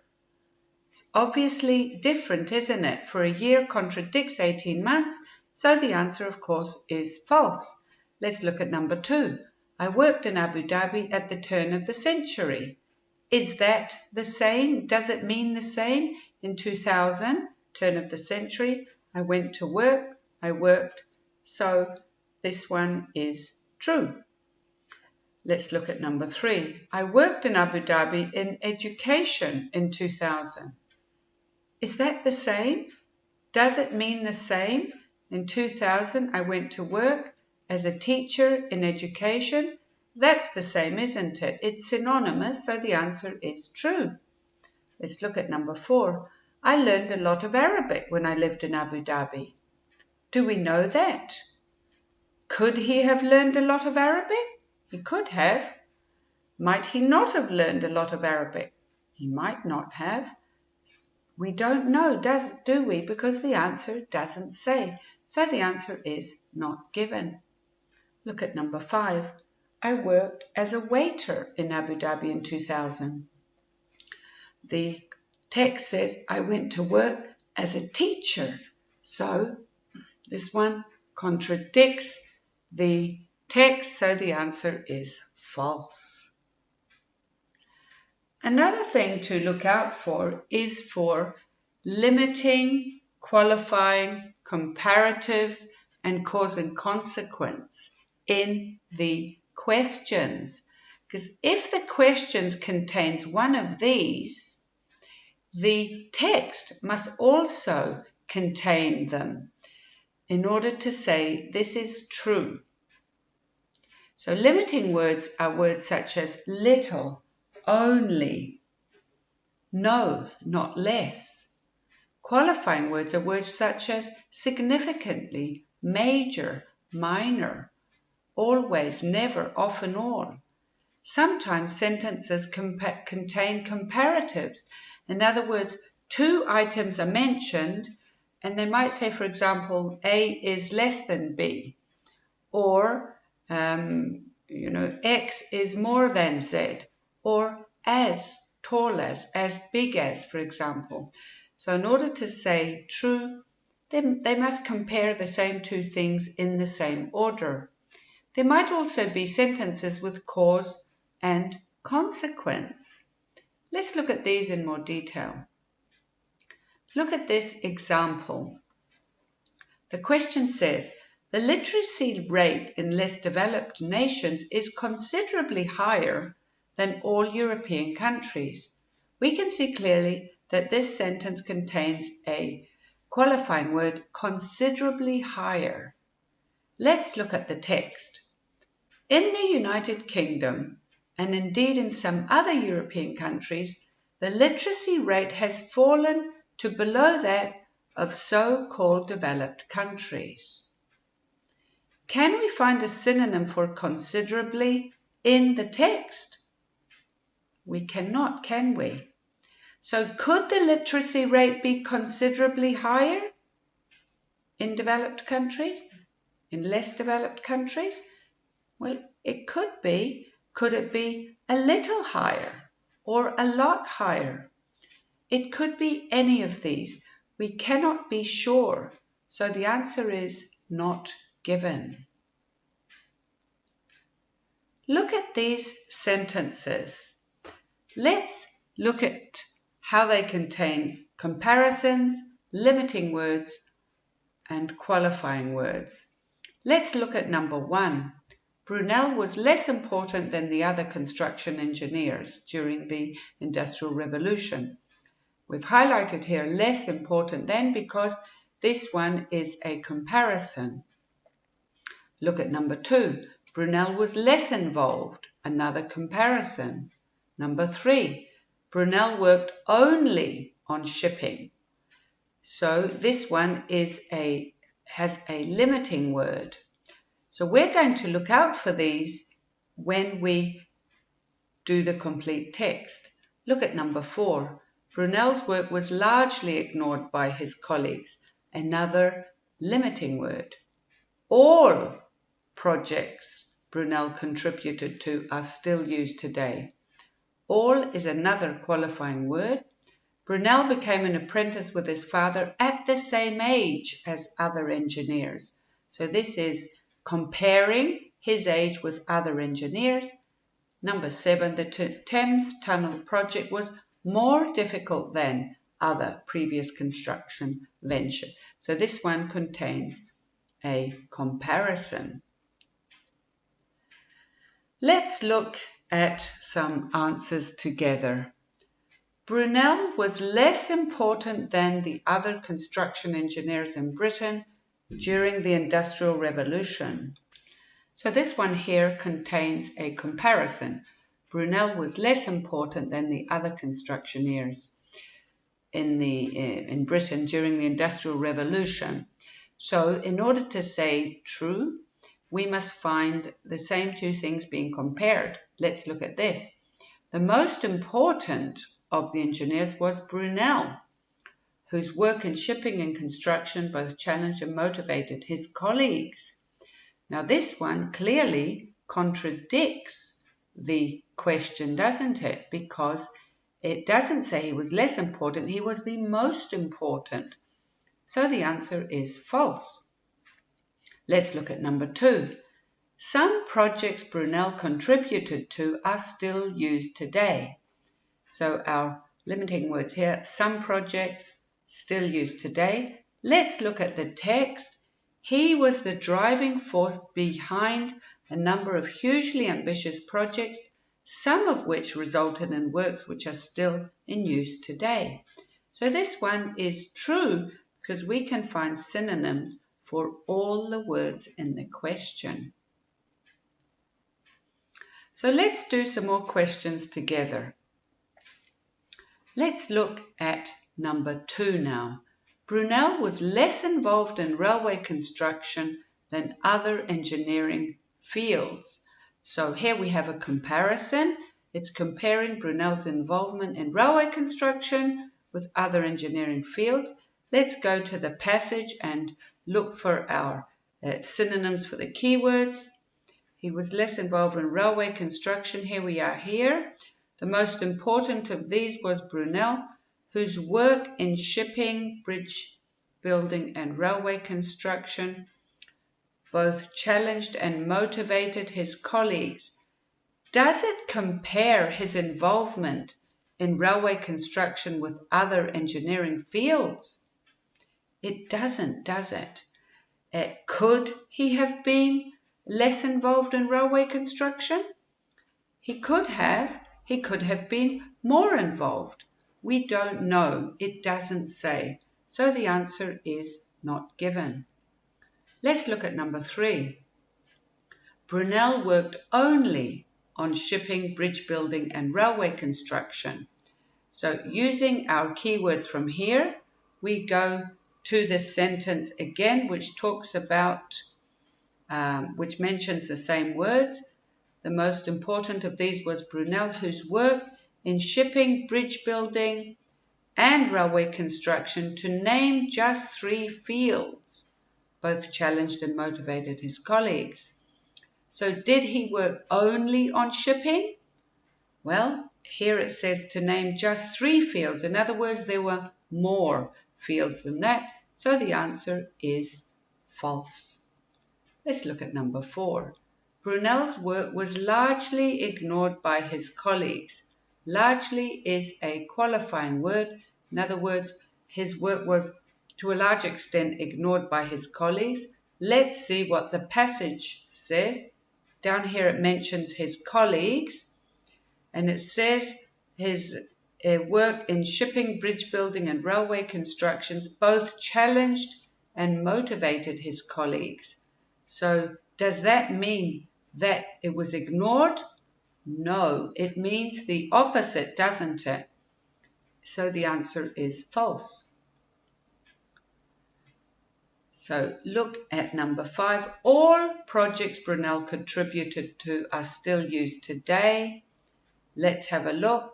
He was the driving force behind a number of hugely ambitious projects, some of which resulted in works which are still in use today. So it's not all his projects which are still in use today. It says here some of which, so the answer is false. For questions 6 and 7, have a look at the full text on the next page. And you can find the whole text and the answers in the ebook. This is a summary question. A summary is not a summary of all the passage, just of 2 or 3 paragraphs. So where do we start looking for the answers? Well, using keywords once again, we can jump to where the answer is. This summary begins, a leading psychologist has something, a simple mathematical equation. So let's look at the passage again. Starting at the beginning, I quickly skim through and see if I can find anything about a leading psychologist or a name, and there's nothing in paragraphs A or B. I find the name Susan Quilliam, psychologist, in paragraph C. But my question also said has something, a mathematical equation. So in C, is there anything about a mathematical equation?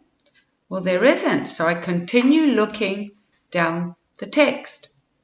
In D, again, nothing about a mathematical equation. I come to E, talks about a formula to calculate, multiplied, all of these words which have to do with a mathematical equation, and it mentions it again.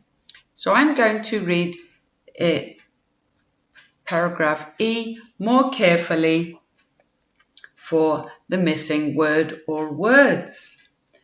So I need a sentence which has the word leading psychologist or Miss Quilliam, because I know that her name is Miss Quilliam, and a mathematical equation or a synonym for mathematical equation in the same sentence. And I find it here. The formula devised by Miss Quilliam is calculated thus. Let's go back and see this in more detail. The formula devised by Miss Quilliam is calculated thus. So I find the synonym for a mathematical equation and also for a leading psychologist. So I know that this is the sentence where the answer is.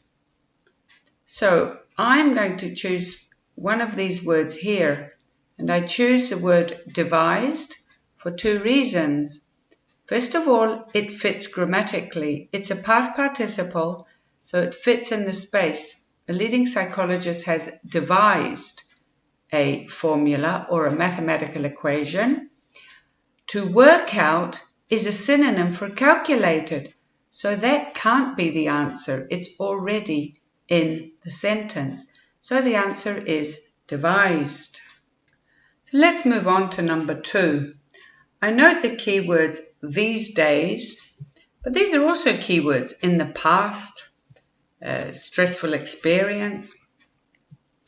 And I look further down in the text for synonyms for these words.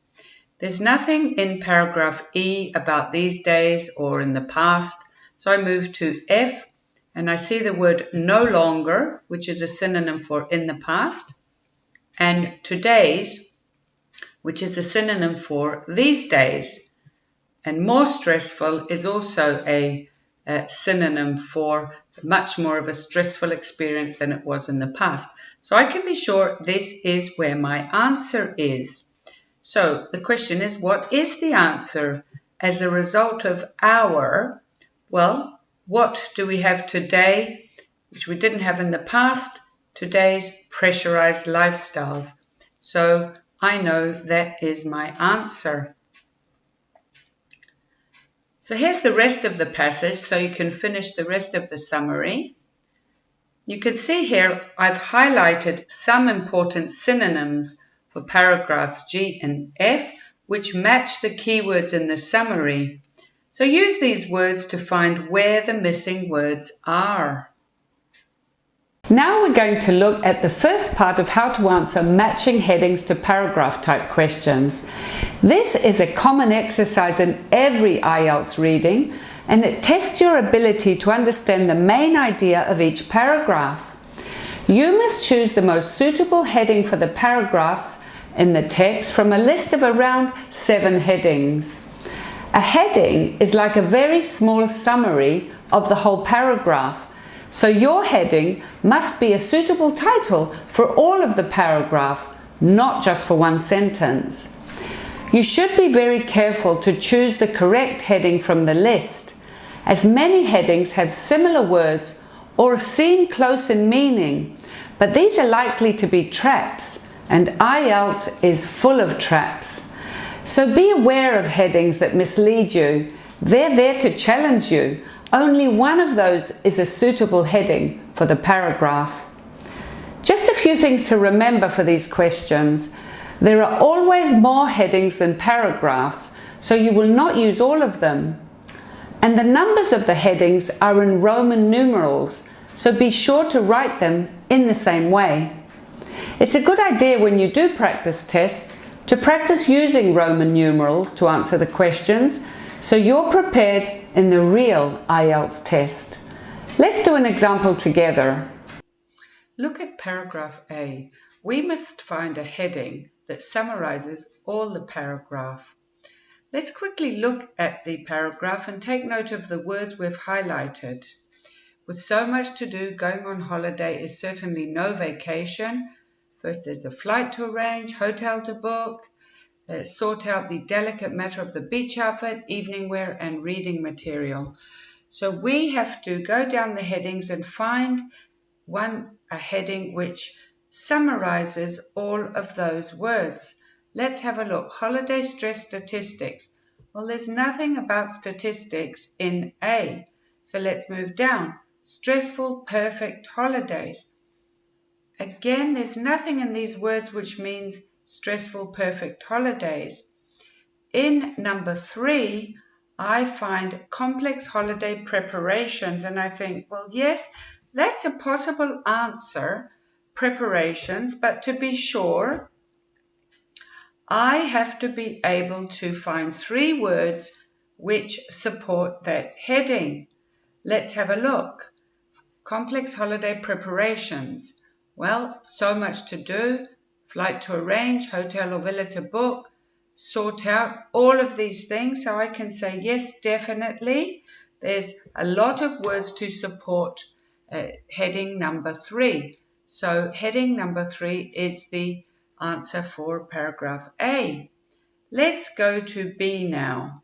I've highlighted the words fantasize about a long break, but stress takes most holidays a good few days to relax, and all of these words which have to do with stress. Then I go to the headings. Which one summarizes all of these words? Well, there's nothing about statistics again in B. Moving down, fantasize, moving down, it says stressful perfect holidays. So let's go over here and see if we can find something which could be the answer for paragraph B. Stressful perfect holidays. We fantasize about a long break. Well, that sounds like, a wonderful holiday, something beautiful and positive. And then after the word but, everything after that is negative. Talks about stress, taking a long time to relax, and all of these issues we long to escape. So that would be summarized in the word stressful. And you can see there's a lot of words to support the heading stressful perfect holiday. So I know my answer is number 2. Let's look at paragraph C now. This one immediately, I noticed the word Susan Quilliam, psychologist, and I see all these words which I've highlighted. Stress causes changes in the body's hormonal balance. Again, creates hormonal changes in the body, mood alteration, and again I see words like hormonal balance in the body and stress-free. So I have to choose a heading which would summarize all of these words. Let's go through the headings. Nothing about statistics, 2 and 3 have gone. Nothing about complaints on the holiday. There's no advice in number 5. Nothing about a mathematical model. Nothing about time and the past and how things are different. Nothing about relaxing after a holiday. Delayed relaxation. It mentions delayed relaxation, but only in the last sentence. The physical and psychological effects of stress are mentioned throughout the whole paragraph, so the answer is heading number 10.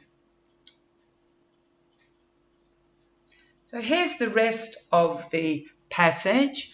Go through in the same way, underline keywords in the paragraphs, and then match them to the headings on the left. And you can see the answers at the bottom of the page. Now we'll learn the importance of keywords in finding the answer. Keywords are words that stand out in the question and in the text, and they're probably the most important tool in reading. They help you save time because using the keyword technique, you don't need to read the whole text carefully for the answer. There's no time for that anyway. You just read it quickly to find synonyms or words that mean the same as the keywords. Then you read around those synonyms to choose your answer. Of course, the keywords and synonyms themselves are not the answer. They only help you find where in the text you should be looking for your answer. To practice matching keywords to synonyms, I like to teach my students to make keyword tables. On a keyword table, you can write the keyword from the question, and on the other side, put the synonyms or similar words that you find in the passage. This study tip not only proves to the students that they've found the right part of the text for the answer, but it also builds vocabulary. So when you're practicing, make a keyword table for the keywords from the question and the synonym from the text. This first exercise is a gap fill. There are words missing in the question and you must find the words in the text. First we read the instructions and it says use no more than 3 words. So I know that I can use 1, 2 or 3 words, but no more than that. Look at number 1.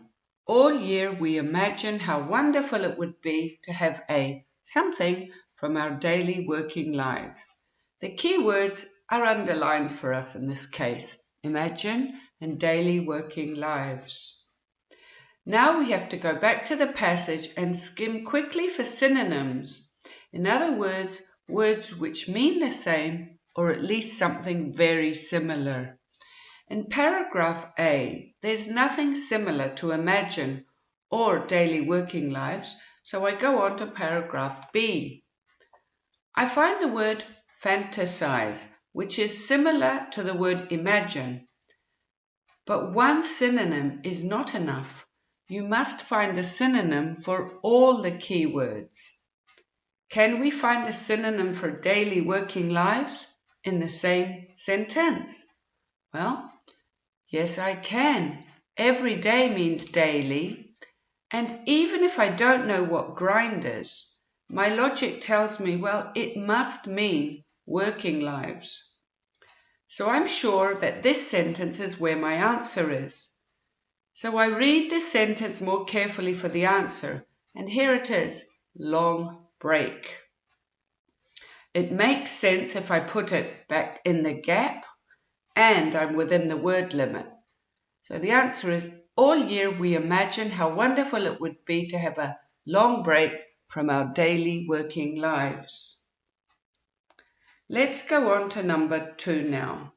Miss Quilliam is not only a leading psychologist, she's also an authority on something. So my keyword here, of course, is also Miss Quilliam and authority. So I have to go back to the text to find out where it starts talking about Miss Quilliam. In paragraphs A and B, there's nothing about Miss Quilliam or a psychologist, so I'm not going to waste time looking there. In paragraph C, I find the name Susan Quilliam and psychologist in the first sentence, so I read more closely. Can I find a synonym for the word authority as well? Well, the word expert means authority, so I know this is the sentence where my answer is. And you can see that the words in the text come in the same order as the question. Miss Quilliam, psychologist, body language expert. So I know that my answer is body language. She's an authority on body language or an expert on body language. In number 3, the question reads, Miss Quilliam's survey found that over 25% of people use the beginning of their holiday to something. Now, the keywords here are survey and over 25%. You could also say the beginning of the holiday as well is also a keyword. So, I remember from my skimming that I did at the beginning that in paragraph H, there were a lot of percentages. So I go to paragraph H to find a synonym for over 25%. And here it is, more than a quarter. So I read the sentence carefully and choose the answer to recover.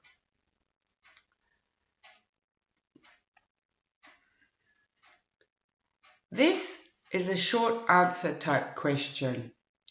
I must answer the questions with words from the passage, and I should of course pay attention to the instructions which say I'm allowed no more than 4 words. Let's look at number 1. As well as selecting a swimming costume and more formal clothes for dinner, what else do holidaymakers need to choose? So I underline the keywords swimming costume, formal clothes for dinner, and the word choose. These are all keywords. And then at the beginning of the passage, again, because this is a new set of questions, I try to find something which means the same. In paragraph A, I find the word beach outfit. That's a synonym for swimming costume. And evening wear, which is a synonym for formal clothes for dinner. So I know I should be looking in this sentence for the answer. And as you can see, the synonyms are in the same order as in the question. Beach outfit, swimming costume, and then the next item to choose is reading material. So reading material is the answer I need. Let's look at number 2. What 3 psychological symptoms are associated with stress? Well, these are my keywords, 3 psychological symptoms. I start looking in paragraph C, as that's where it mentions psychology, but there's no mention of 3 psychological symptoms together. So I go on to paragraph D. Immediately, I see words which are synonyms for psychological symptoms, and there are 3 together. So I know that these words are my answer: anxiety, irritability, and mild depression. You see, I only write single words, not a whole sentence, because this is a short answer question, and I must keep within the word limit. So I put 4 words here: anxiety, irritability, mild depression. Now for question number 3. Who asked Miss Quilliam to carry out her research? So I've underlined the keywords who and research. And again, from my skimming, I remember in H, there was the word survey, which is a synonym for research. And I read to find out who asked her to carry out her research. In the first sentence, I find the synonym for research and the people or the company responsible for asking her to carry out the research.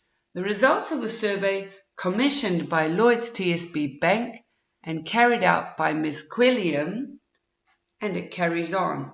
So I know that this is my answer, and I choose Lloyds TSB Bank as they asked her to carry out her research. This is the keyword table I made for the keywords and their synonyms from the first part of the passage.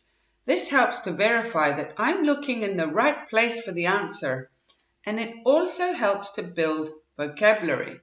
You can see on the right, you should write the keywords from the question, and on the left, you write the synonyms from the text. So it's a good habit to get into when you're doing reading passages to strengthen your reading techniques. As I mentioned above, there are 40 questions in total in reading, and you have 60 minutes to answer them and get your answers down on the answer sheet.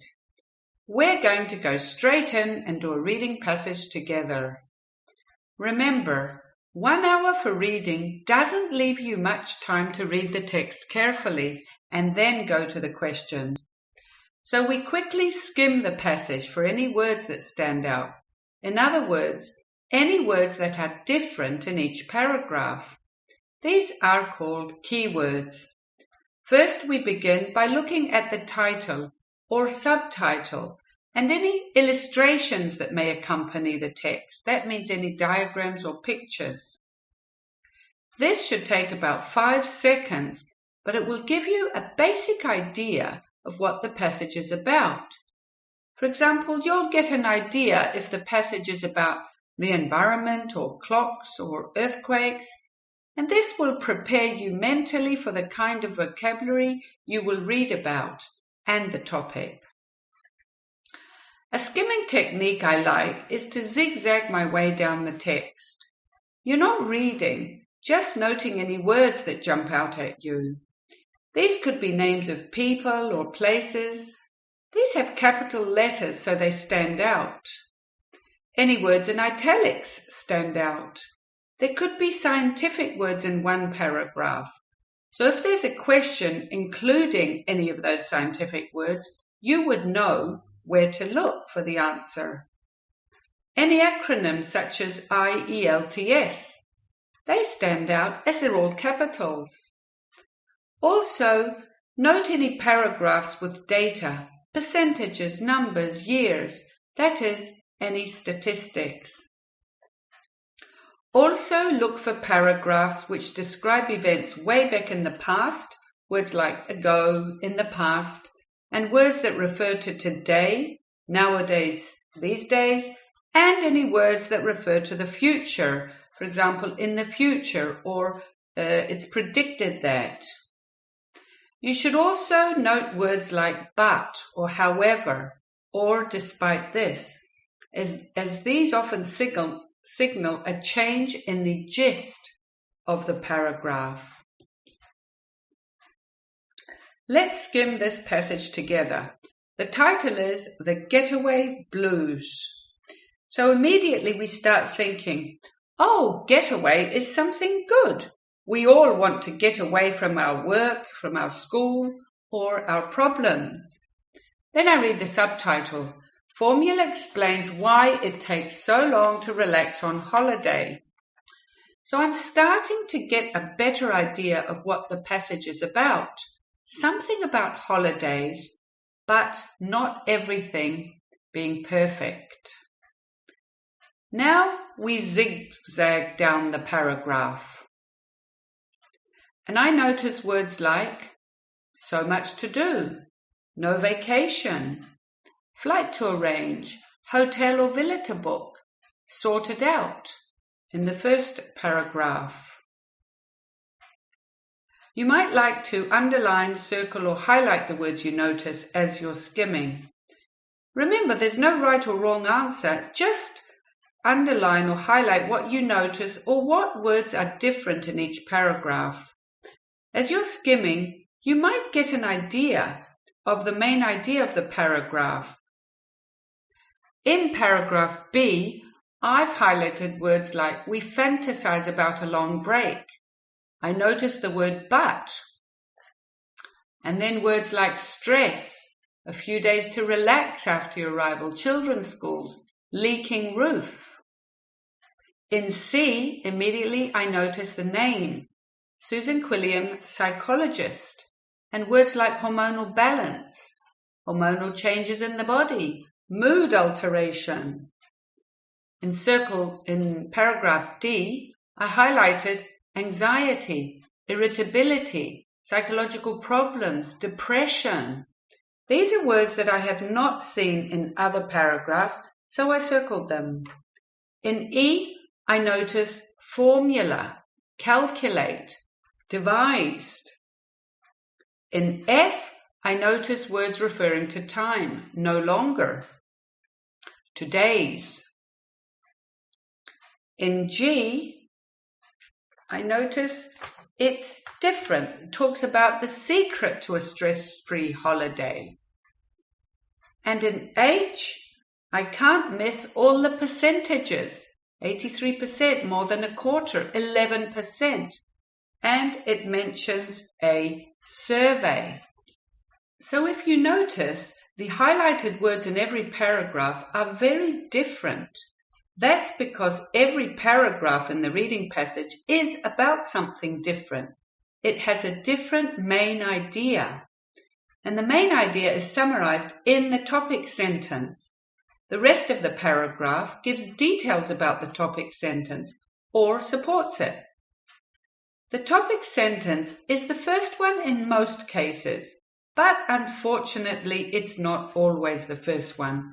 It could be the last sentence or anywhere in the middle of the paragraph. Look at paragraph A. Which is the topic sentence of paragraph A? Well, let's read it together. With so much to do, going on holiday is certainly no vacation. First there's the flight to arrange, then the hotel or villa to book, and that's before you've sorted out the delicate matter of the beach outfit, evening wear, and reading material. Well, the topic sentence here is the first one, isn't it? Because it tells you there's so much to do and it's not easy, and the rest of the paragraph explains why it's not easy going on holiday and what exactly you have to do. Look at paragraph B. We read in the first sentence, for much of the year we fantasize about a long break.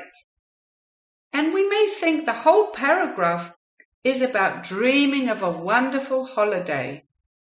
Then we see this very important word, but. And everything after that is negative. So the topic sentence is not the first one in this case. It's the second sentence as it summarizes most of the paragraph. So why don't you practice finding the topic sentences for the remaining paragraphs. So that's the end of the listening module of the IELTS Elephant course. Now you can go on and practice yourselves.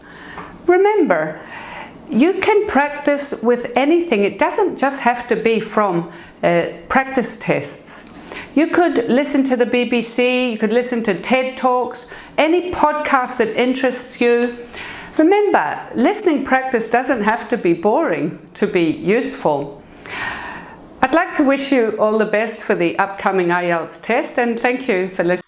There's often some confusion about what counts as one word.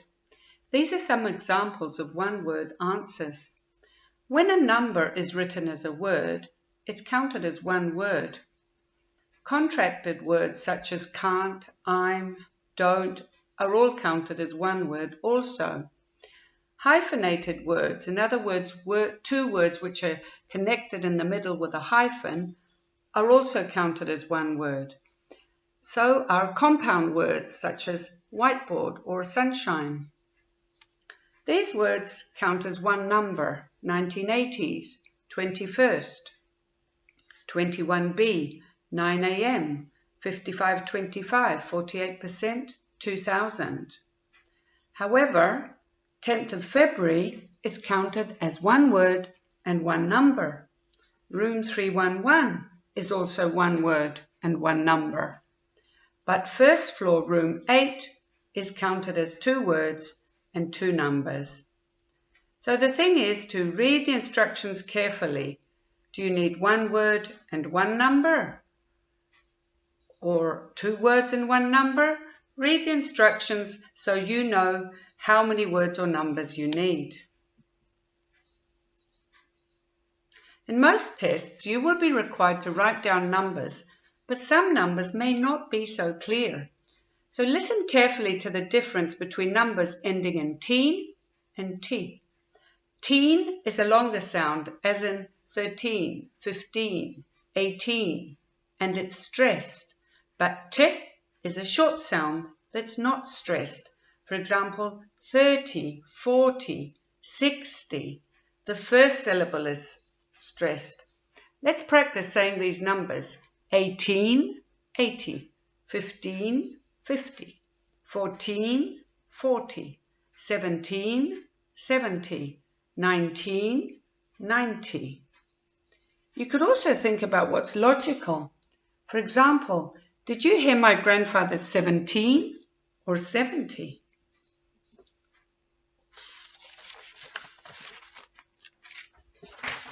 Here's a summary of the tips to remember when doing the listening, as well as a few more things to remember. Names of people, places, and titles begin with a capital. One way around this is to write all answers in capitals. If you forget to use capitals, you may want to consider this. When you're practicing, and if in case you get an answer wrong, go to the back of the book and read the transcript. This helps you understand why the answer was wrong and helps you to avoid similar mistakes in the future. Here's a copy of how listening scores are calculated. Do practice tests and use the calculator to predict how much you can expect in the real listening test. Remember to transfer your answers to the answer sheet in the given time.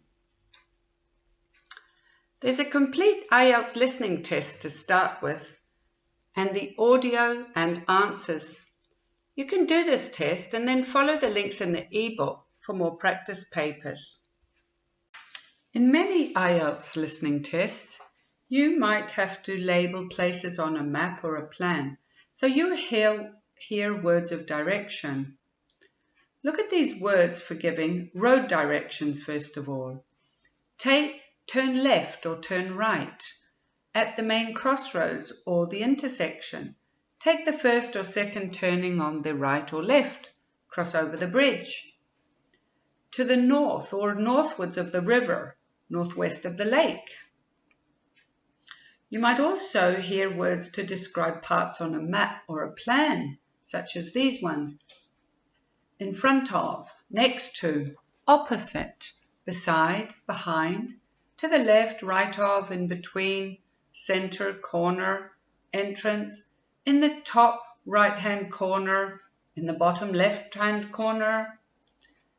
It's also a good idea to recognize meanings of language such as clockwise or anti-clockwise, a little beyond, just past, before you get to. Notice also these compass directions. You might hear, for example, in the north side of the town or in the center, you'll find the police station. So it's useful to make sure you know these words. This is an exercise that practices directions. We must look at the map and decide if the directions are true or false. Let's look at number 1. We start off here at the bottom of Theed Street. Well, is that true? Theed Street is this one, and the bottom, it begins down here. So the first one is false. Let's look at number 2. The tour takes us past Wren House on the right. Well, here we are down here. Wren House is on our left, isn't it? So that one is also false. Look at number 3. We turn left into Chatham Street. Is that true? Yes, it is. Here we go. We turn left into Chatham Street. There we are. Number 4, we go past Brompton Palace, which is on the north side of the street on our left. Is that true? Here's Brompton Palace. Is that on our left? No, it's on our right, so that one is false. Look at number 5. Just after the palace, we immediately turn right into Manor Way. Is that true? We turn right into Manor Way? Yes, that one's true. And number 6, the College of Music is on our left. Well, there's the College of Music on our left, so that one is true. When labeling maps in IELTS listening, you should, as in any part of the test, read the instructions carefully. This is so you know what you need to do and the maximum number of words or numbers you can use. In this case, the instructions say no more than 2 words. You should also know the vocabulary of location. You need to know words commonly used to describe things, where things are located, as we saw in the previous slides. In the time before the recording begins, identify where the numbers start and finish. As you can see from the example, the first one, number 15, starts at the bottom of this site, not the top. The numbers 15, 16, 17 will follow the order of the listening. You should also understand what kind of place you're labeling. Listen carefully at the beginning as the speaker will give you the context. In other words, he'll explain where you are, which will help you follow the talk. This one says, describe the Olympic site. So we know this is an Olympic site. Also look over the map. This will help you identify exactly what you're labeling. In the introduction before the recording begins, we're told that this map shows an Olympic site. So we prepare to listen for facilities and buildings related to an Olympic site. Note also the things that are already labelled to get a feel for where we are and where they are. Look at the island in the middle of the site, for example. The swimming pool and the stadium on the left. The benches on the west side. Predict the answers. As with all listening tests, it helps you to predict what the answer may be. Look at the gaps and see if you can guess what you're labeling. Look at number 15. It's behind the station. Is it likely to be another building or a car park? Pay particular attention to things close by. For example, number 17 is near the island. So it's quite likely that the island will be mentioned just before number 17.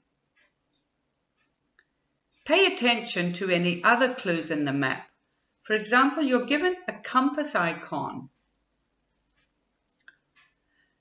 in the corner telling you where north, south, east and west are. This means it's likely that these phrases will be used to direct you. So listen out for them. You're also given your location, so you know where to begin. In this case, it says you are here at the tower. Let's listen to the recording and fill in the space. Well, here we are at the top of the tower, and we're going to look at the view from each direction. Out to the east, the large buildings about 1 kilometre away are on the Olympic site. There's an indoor arena for gymnastics, a stadium for track and field, and a swimming pool for races and synchronised swimming, and also diving. If you look carefully down there, you can see the train lines. The Olympic site has its own station to encourage the use of public transport. There is also a car park, but it only holds a limited number of cars. The formal park has some specially created water features. If you look out here to the south, you can see a circular ornamental pond. And around to the west, you can relax and sit on a bench to smell the flowers in the rose garden. And finally, up to the north, if you look in front of you now, there's a lake with a small island in the centre. You can hire rowing boats at the boat shed, which you can't see from here. But if you look through the trees, you can see the cafe, which has lovely views across the water. OK, let's climb down now. We will go now and have a look at the nature reserve section of the park, which has opened up natural wetland to the public. In listening, apart from the words you hear in the recording, you can sometimes get the meaning from the way the speaker says the words. This could be a hint which may help you choose the correct answer. Look at this example. How's your sister, Philip? Fine. The baby's due next week. Really? Is it a boy or a girl? It's another boy. How does Philip feel about the arrival of the new baby? Excited, indifferent, or dissatisfied? Well, from the intonation, you can hear that he's excited. Listen to this. How's your sister, Philip? Fine. The baby's due next week. Really? Is it a boy or a girl? It's another boy. How does Philip feel now? So you can see just from the way we speak, you can gather the meaning and find the answer, even if you don't know what one of the word means. In some cases, the speaker may slow down his pace of speech or stress important words or pause before or after. So pay attention to these features of speech. Listen to this example. At conception, the baby is a minute fertilized egg. While inside the mother, the baby has 3 developmental stages, of which this is the first. After 2 weeks, it divides into a mass of cells called the embryo. After 2 more months, the baby is about 2 centimeters long and is called a fetus. Note how the missing words are stressed or how I slowed down at the answer. So listen for these when you're practicing. Every listening test has multiple choice questions. There are 2 types of these. The first type is you read the stem and then choose an answer from maybe 3 or 4 options. The second type is a longer list of options and you have to choose maybe 3 or 4 of the answers from there. In any case, as in any part of the IELTS test, you should read the instructions carefully so you know exactly how many answers you need to choose. Let's look at the first kind of multiple choice question. For multiple choice questions, you're given time before each set of questions to read them. Use the time you have to underline keywords in the stem of the question and in the options. Sometimes it helps to make the stem a question, as this helps you to listen for the answer to that particular question. But the most important tip I believe in listening is to look out for traps. You may underline a keyword in the question and hear the same word in the recording and think, this is my answer, but this is very likely to be a trap. Often the answer is a synonym of the word in the question. Let's look at this example. The students should contact Angela Pease when? So I make the stem a question. When should students contact Angela Pease? This helps me to focus on the answer to the question. When they have health problems, need to diet, or they can't eat the local food. The recording says, you may have problems because you don't like the local food, and this can affect your health and studies. Angela Pease is our dietary representative in the Student Health and Welfare Department, and you should contact her. So we hear many of the words in the options, but are they the answer or are they traps? Look at A. You may have problems because you don't like the local food, and this can affect your health and studies. A says they have health problems. Does it say here, this is when they should contact Ms. Pease? We see the word health, but that's not when they should contact her. B, when they need to diet. The recording mentions dietary representative, but again, is that when they should contact her? Does that say they should contact her? The answer is C, when they can't eat the local food. Here's another example. First, we read the stem and underline keywords. Agree, worst thing living in Britain, and the options, the cost, the studies, the meals. Well, now the question asks, when should the students agree that the worst thing about living in Britain was the cost, the studies, the meals. Well, now for my final question. What was the worst thing about living in Britain? The horrible food, the work, everything costs so much, more work. The weather, seriously though, it's got to be the amount you have to spend just to survive here. Britain is certainly not cheap. I agree. That's the main problem. Yeah, we've all had problems making ends meet. So you see again, we heard many distractors. Food is a synonym to meals. But only Philippe believes that's the worst thing. Work is a synonym for studies, but the question asks, what do all students agree on? And only Mareka believes the work is the worst thing.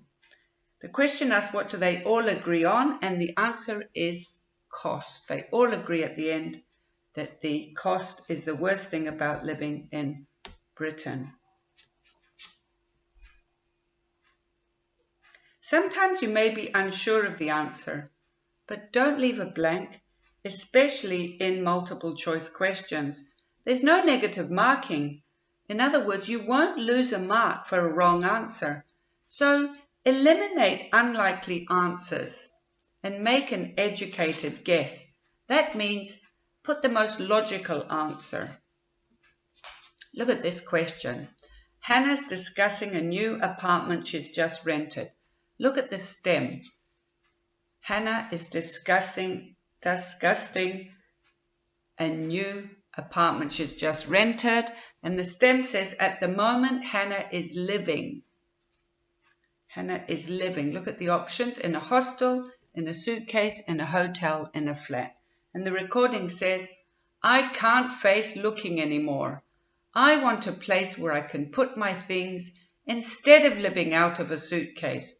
I don't want to live in this hotel anymore. We heard suitcase mentioned, but is it likely she's living in a suitcase?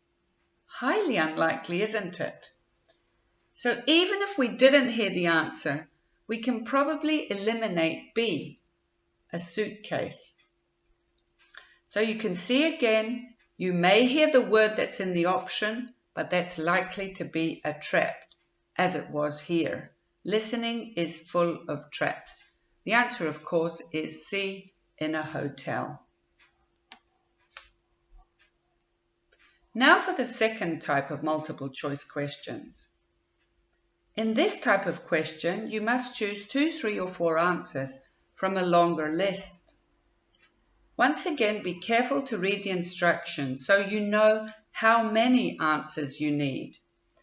Many of the options will contain traps and sound similar, so you must be careful to hear synonyms for all the words, not just one word which is in the option.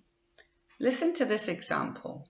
You must choose 3 of the following options which are mentioned in connection with 20th century housing in the East End. Listen to the transcript. At the beginning of the century, living conditions for the majority of working people in East London were very basic indeed. Houses were crowded closely together and usually very badly built because there was no regulation. But the poor and needy were attracted by the possibility of work and they had to be housed. It was the availability rather than the condition of the housing that was a major concern for tenants and landlords alike. Did you hear the traps? We heard landlords, but did it say anything about unsympathetic landlords? We heard houses were crowded closely together. Is that the same as overcrowding? Overcrowding is to do with people, isn't it? We heard houses were usually badly built. Could that be an answer? Well, that's one of our options, isn't it? Poor standards of building, which is a synonym for houses badly built. So F is an answer. Let's move on. Few houses had electricity at this time, so other sources of power were used, like coal for the fires, which heated perhaps just one room. Of course, the smoke from these contributed a great deal to the air pollution for which London used to be famous. Did you hear the traps again? We heard about the fires. Fires, does that mean, did it say though that houses catching fire? Did we hear anything about that? No, we didn't. We heard though that a few houses had electricity and coal was used for fires which heated just one room. So what is a synonym for that? Possibly C, isn't it? Heating problems if the fires just heated one room. But there was nothing about houses catching fire. Now for the third option. A tiny, damp, unhealthy house like this might be well occupied by 2 full families, possibly including several children, grandparents, aunts and uncles. So now we hear the third option. Which one is it? Unsympathetic landlords, unclean water, high rents. There's nothing about that. Overcrowding. Could that be an answer? Well, yes, it could, because it talked about how 2 full families were occupying one tiny, damp, unhealthy house. So the answers here are C, E, and F.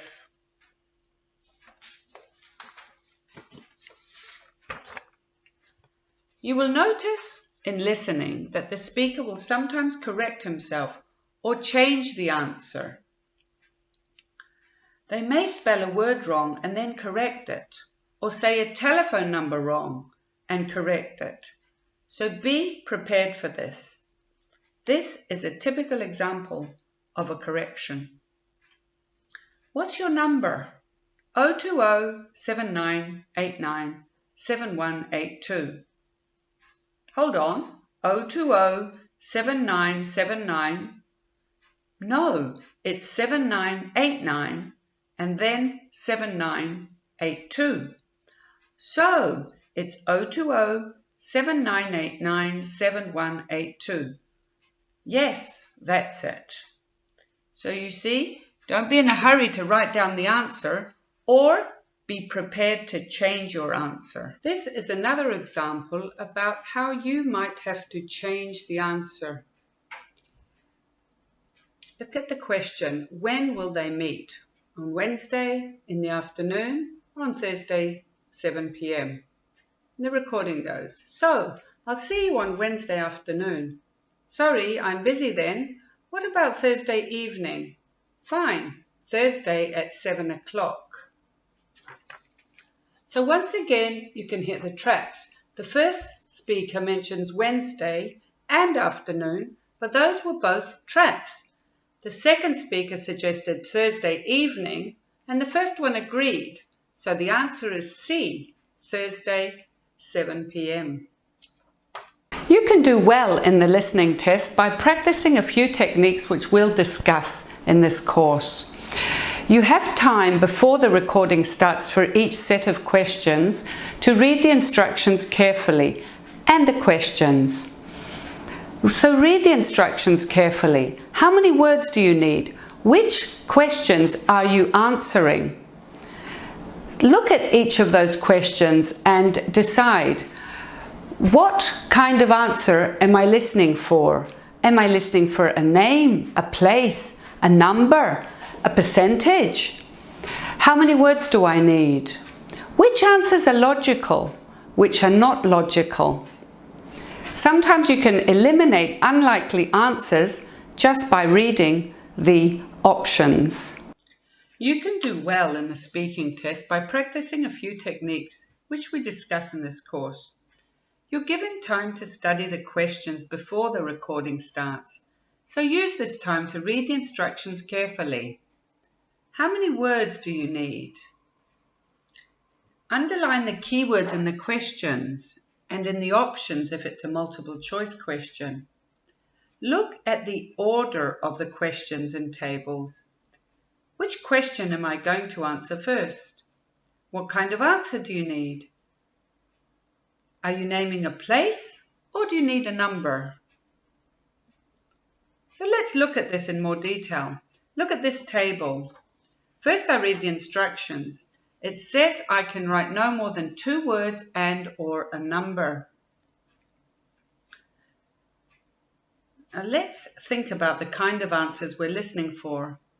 The first one is under the title, Price Now. And it's next to digital radio. Looking above, I can see another price. So I predict that I must be listening for another price. Possibly higher because this one's a digital radio.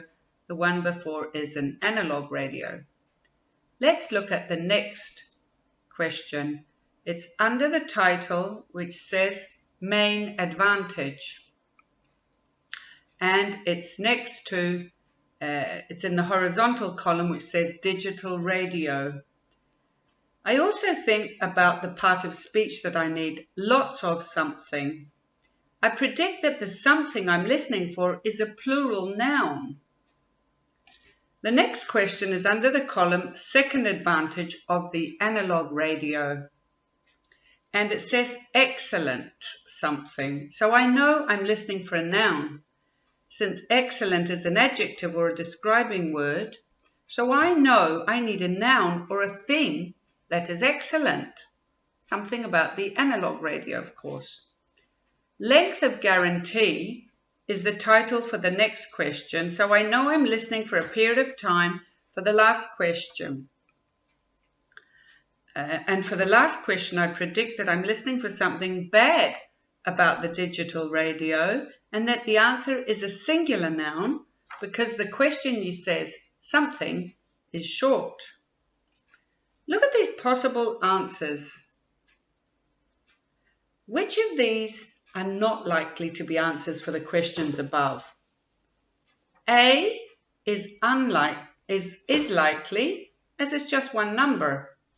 B is unlikely, as there are 3 words, and we're only allowed up to 2.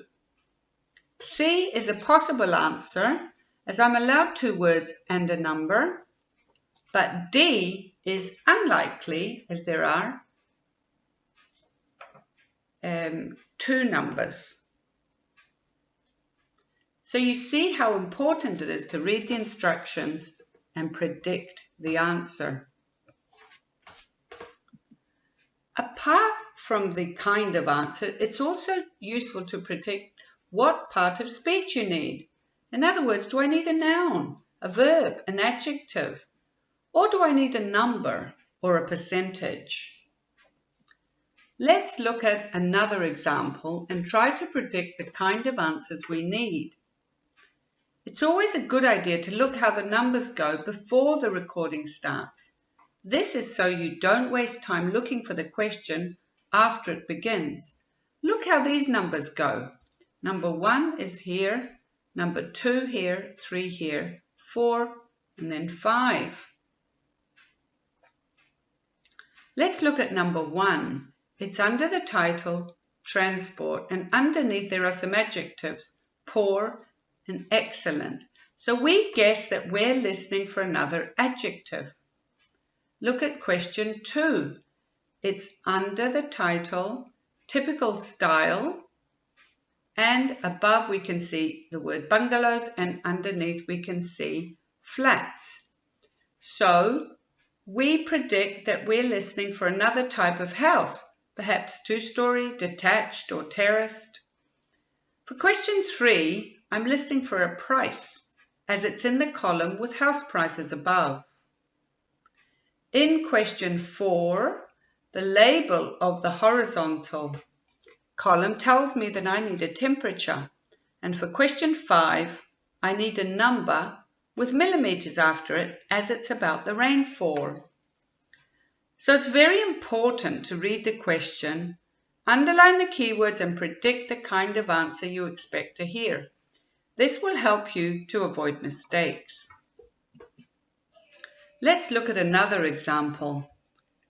Question 3 is under the title College Facility. And if I look above and below that question, I see some examples of other college facilities. So this gives me an idea of what I'm listening for. So I listen for some kind of service or facility at college that has a long waiting list. For question 24, what is logical? It's in the column labeled Fitness Center, and the question says reduced something for students. Perhaps fees, do you think? We call this making an educated guess about the answer, and this helps us focus on the specific information while we're listening so we don't miss the answer. Look at this short answer type question. In which month is the party going to be? By reading the question, I predict that I'm listening for a month. The recording says, so when's the party going to be? Well, it will have to be at the end of September. But does that answer the question, in which month? Well, no, it doesn't. The answer is simply September, not end of September.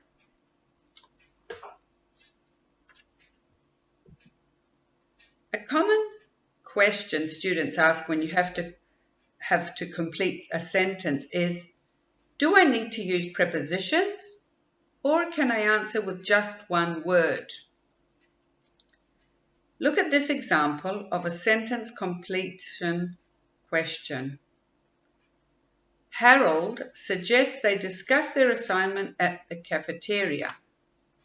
Is it okay to write just cafeteria?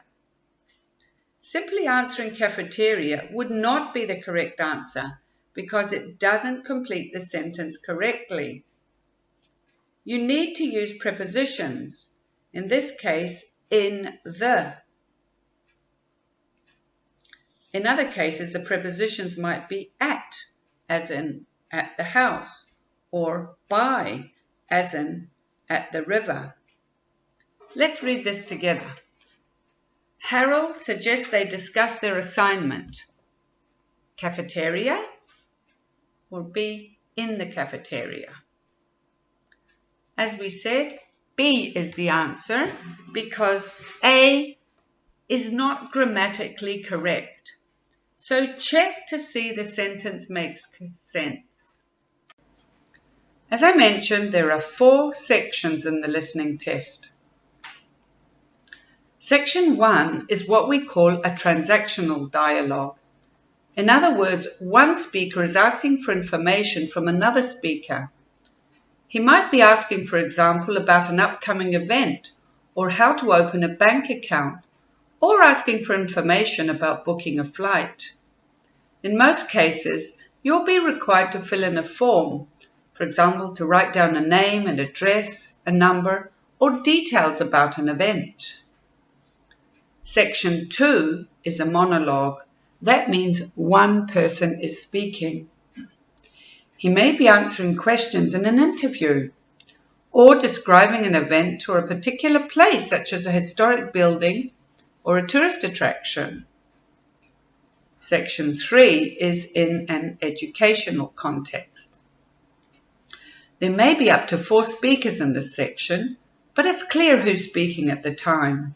They may be university students discussing an assignment, or a tutor giving the students feedback on their assignments.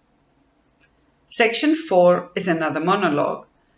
The speaker may be a lecturer discussing an academic subject, such as one you might hear at university. You might think this is a very specialist subject and I don't know anything about it, or there are lots of unfamiliar words. But you do not need to understand all the technical vocabulary for this, just to listen for the keywords that tell you the answer is coming. So that's an outline of the 3 sections of speaking. There are many different question types in speaking. These are some of them here. It's important to get plenty of practice for each kind, as they each require different strategies.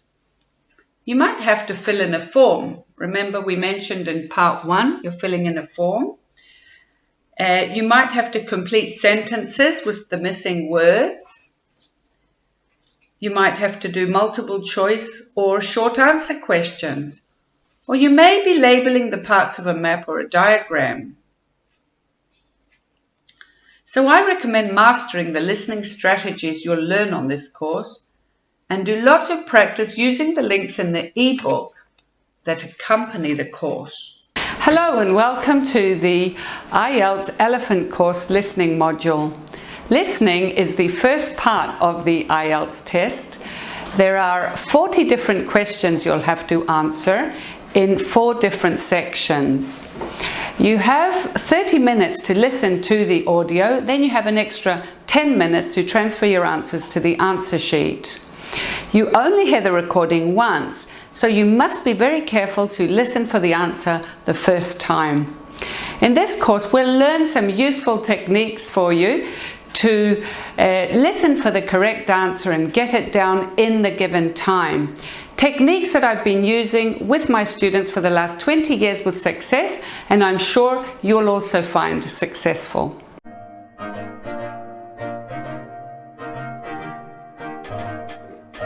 Hello and welcome to the IELTS Elephant course. I'm Dina, and first of all I'd like to thank you for purchasing the course. I'm sure you'll find it an easy to follow IELTS course, and by working through all the lectures systematically and mastering the techniques, you'll be ready to take the IELTS test. Now before we begin, I'd just like to explain a few words about the course. First, you need to download the free course book that accompanies the course. Just follow the link below. The book contains all the slides that are in the course, as well as the transcript and audio for listening, so that you can study on or offline.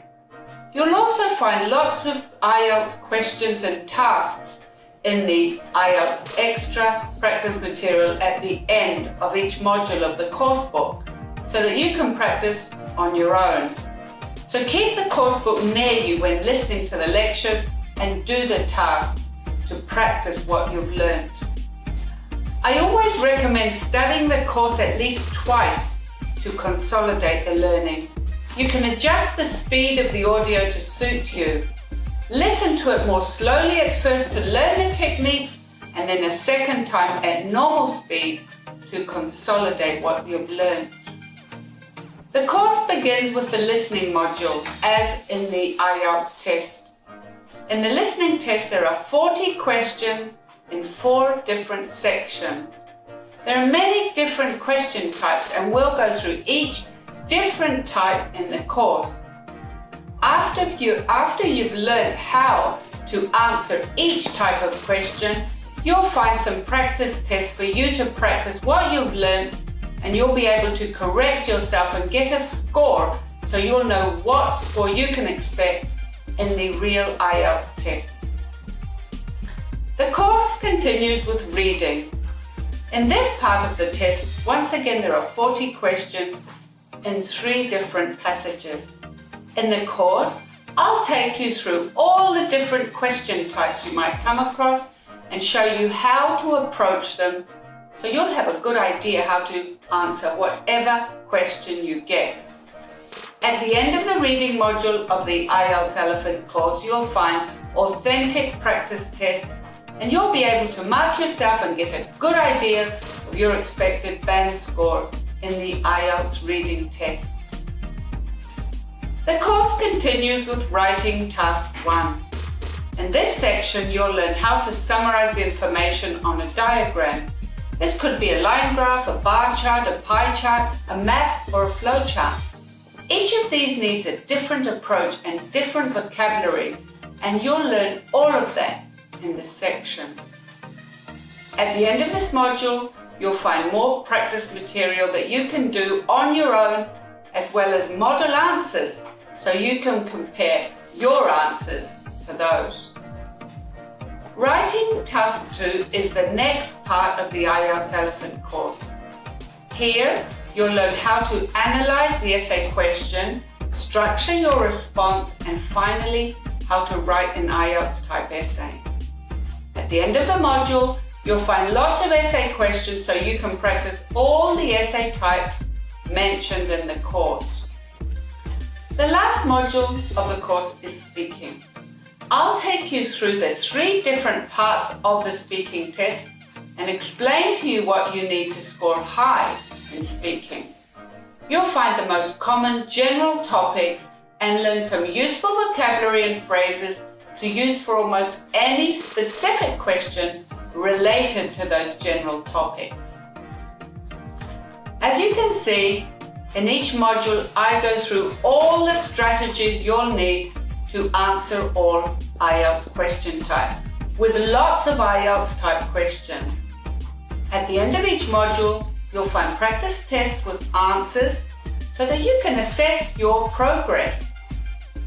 So as I mentioned earlier, before you begin your IELTS journey, be sure to download the course book so that you can do the practice exercises and listen to the recordings. Finishing off, if you learn the strategies I teach you in this course and practice the techniques and tests, I'm pretty confident that you'll be able to succeed in the test with a band 7 or even higher. If you want to learn the most common topics for writing task 2, or you want to enrich your vocabulary to prepare for speaking, you can buy the Common Topics book through my website, IELTSelephant.com. I'd like to wish you luck, and for any questions or clarification about the course, feel free to contact me through Udemy Messenger.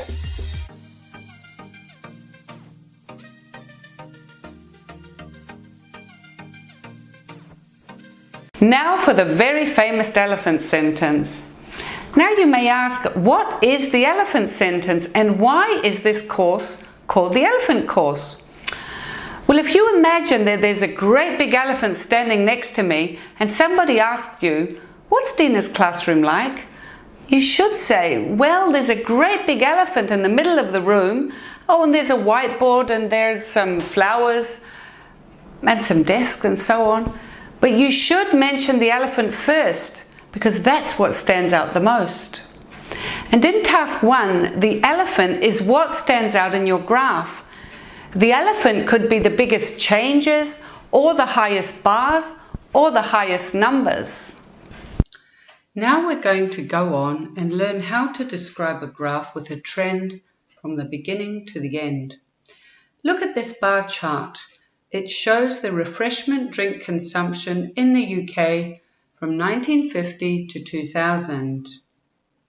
And from the key, we can see that the drinks are coffee, soft drinks and tea. We begin any diagram in task 1 with an introduction. When there's a graph with a trend, this includes 5 pieces of information. And here they are here. What kind of graph it is. In other words, we begin. The line graph shows, indicates, remember the useful language page. 2 is the vertical axis, the information on the vertical axis. This could be the number of, the population of, the percentage of. Number 3, the question. We paraphrase the title or the question at the top of the page.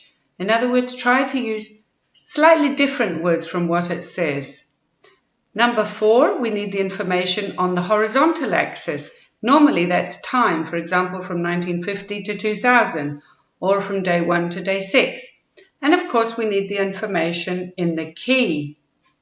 So try and put all this information in your introduction. Let's look at an example together. Here's our bar chart again. So using all these 5 pieces of information, we can write this bar chart. The bar chart gives information about how many cups or glasses of coffee, tea and soft drinks were consumed in the United Kingdom between 1950 and 2000. Now you see how we have changed the information, or we've paraphrased as far as possible.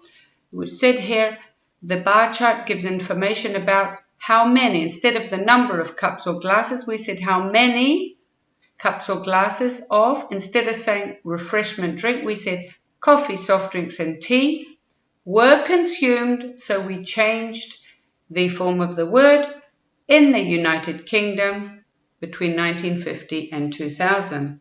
So that's the introduction.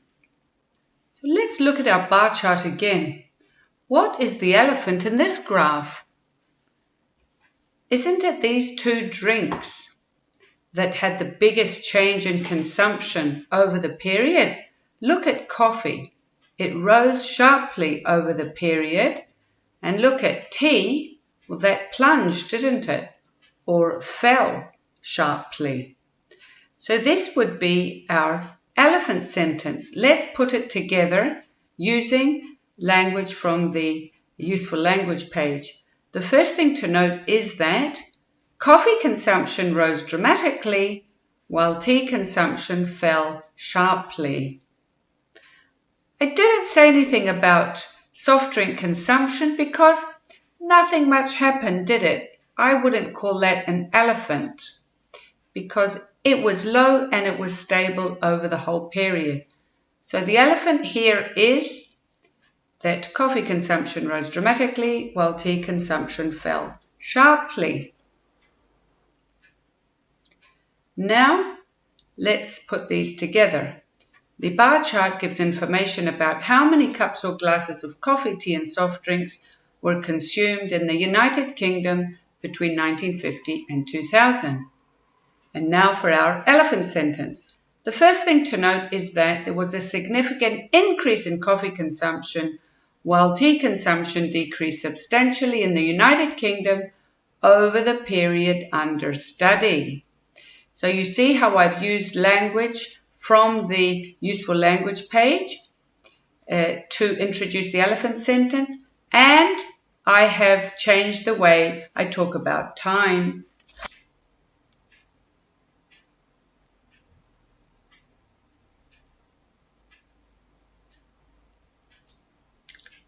Now we must go on to give details, using all the data to back up what we said. This is very important because if we leave out any data, we cannot get over a 5 for task achievement in writing task 1. So we begin with more specifically. And we have to take each of these drinks separately and describe how many cups were drunk of each over the period. In other words, we must try and summarize the information. Now, I'm going to start with giving details about coffee consumption because that is what I mentioned first in the elephant sentence, and that is what had the biggest change. Look at this. More specifically, in 1950, 10 cups of coffee were drunk. So I'm here in 1950, 10 cups of coffee were drunk. And then look what happens. 50 years later, this figure rose dramatically to just over 50.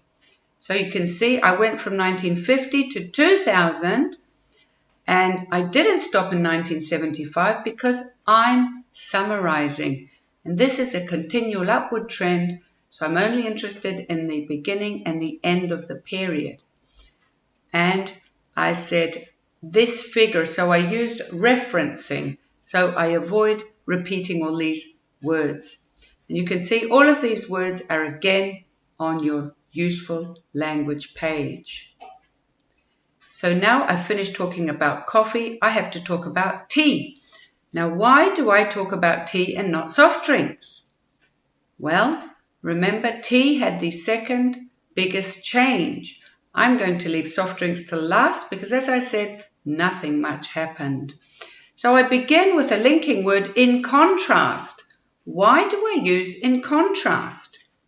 Well, I use in contrast because now it's a downward trend. In other words, the trend is opposite to the trend for coffee. So look how I describe tea consumption. In contrast, tea consumption stood at 50 at the beginning of the period and followed a sharp downward trend to 10 by 2000. So look how I have changed my vocabulary. I used stood at this time, which is nice, for giving details. And again, I changed the way I talk about time by 2000. So now I've talked about coffee, tea. So I go on now to talk about soft drinks. I cannot leave any of the drinks out. Even if they are insignificant, I must still talk about them. So let's describe what happened with soft drinks. As regards soft drinks, consumption remained relatively constant at around 10 glasses throughout the whole period. So again, I use as regards now from my language bank, remained relatively constant. And I say relatively because if you notice here in 1975, there was a very slight rise. So if I say relatively, I'm covered, aren't I? At around 10 glasses. So again, I put the number of glasses throughout the whole period. So again, I talk about the period differently using throughout the whole period. So this is my main body. You can see I have 3 paragraphs describing everything in the graph. They're separated logically into paragraphs. They're linked together using linking words to show the difference in the trend, and I've also used lots of different ways of talking about time. So I show a range of vocabulary and I don't repeat the same words.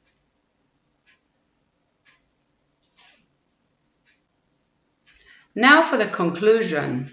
In the conclusion, we restate the main points or the trends, or if there's anything different that we noticed, we can put that in the conclusion. Look how we begin. From the given data, it is obvious that coffee consumption became more popular while tea was consumed less in the United Kingdom over the aforementioned period. So you see, we have summarized what happened. At the beginning, tea was more popular, but at the end, coffee became more popular. And again, look how we talk about the period over the aforementioned period. And remember, all of this vocabulary is on your useful language page. So this is the complete summary of the bar chart we just described. It's a good idea to memorize this, or at least learn it really well, because it follows the structure that the examiner is looking for in the IELTS test. The introduction, the elephant sentence, the main body with all the data or all the details, and a conclusion to finish everything off.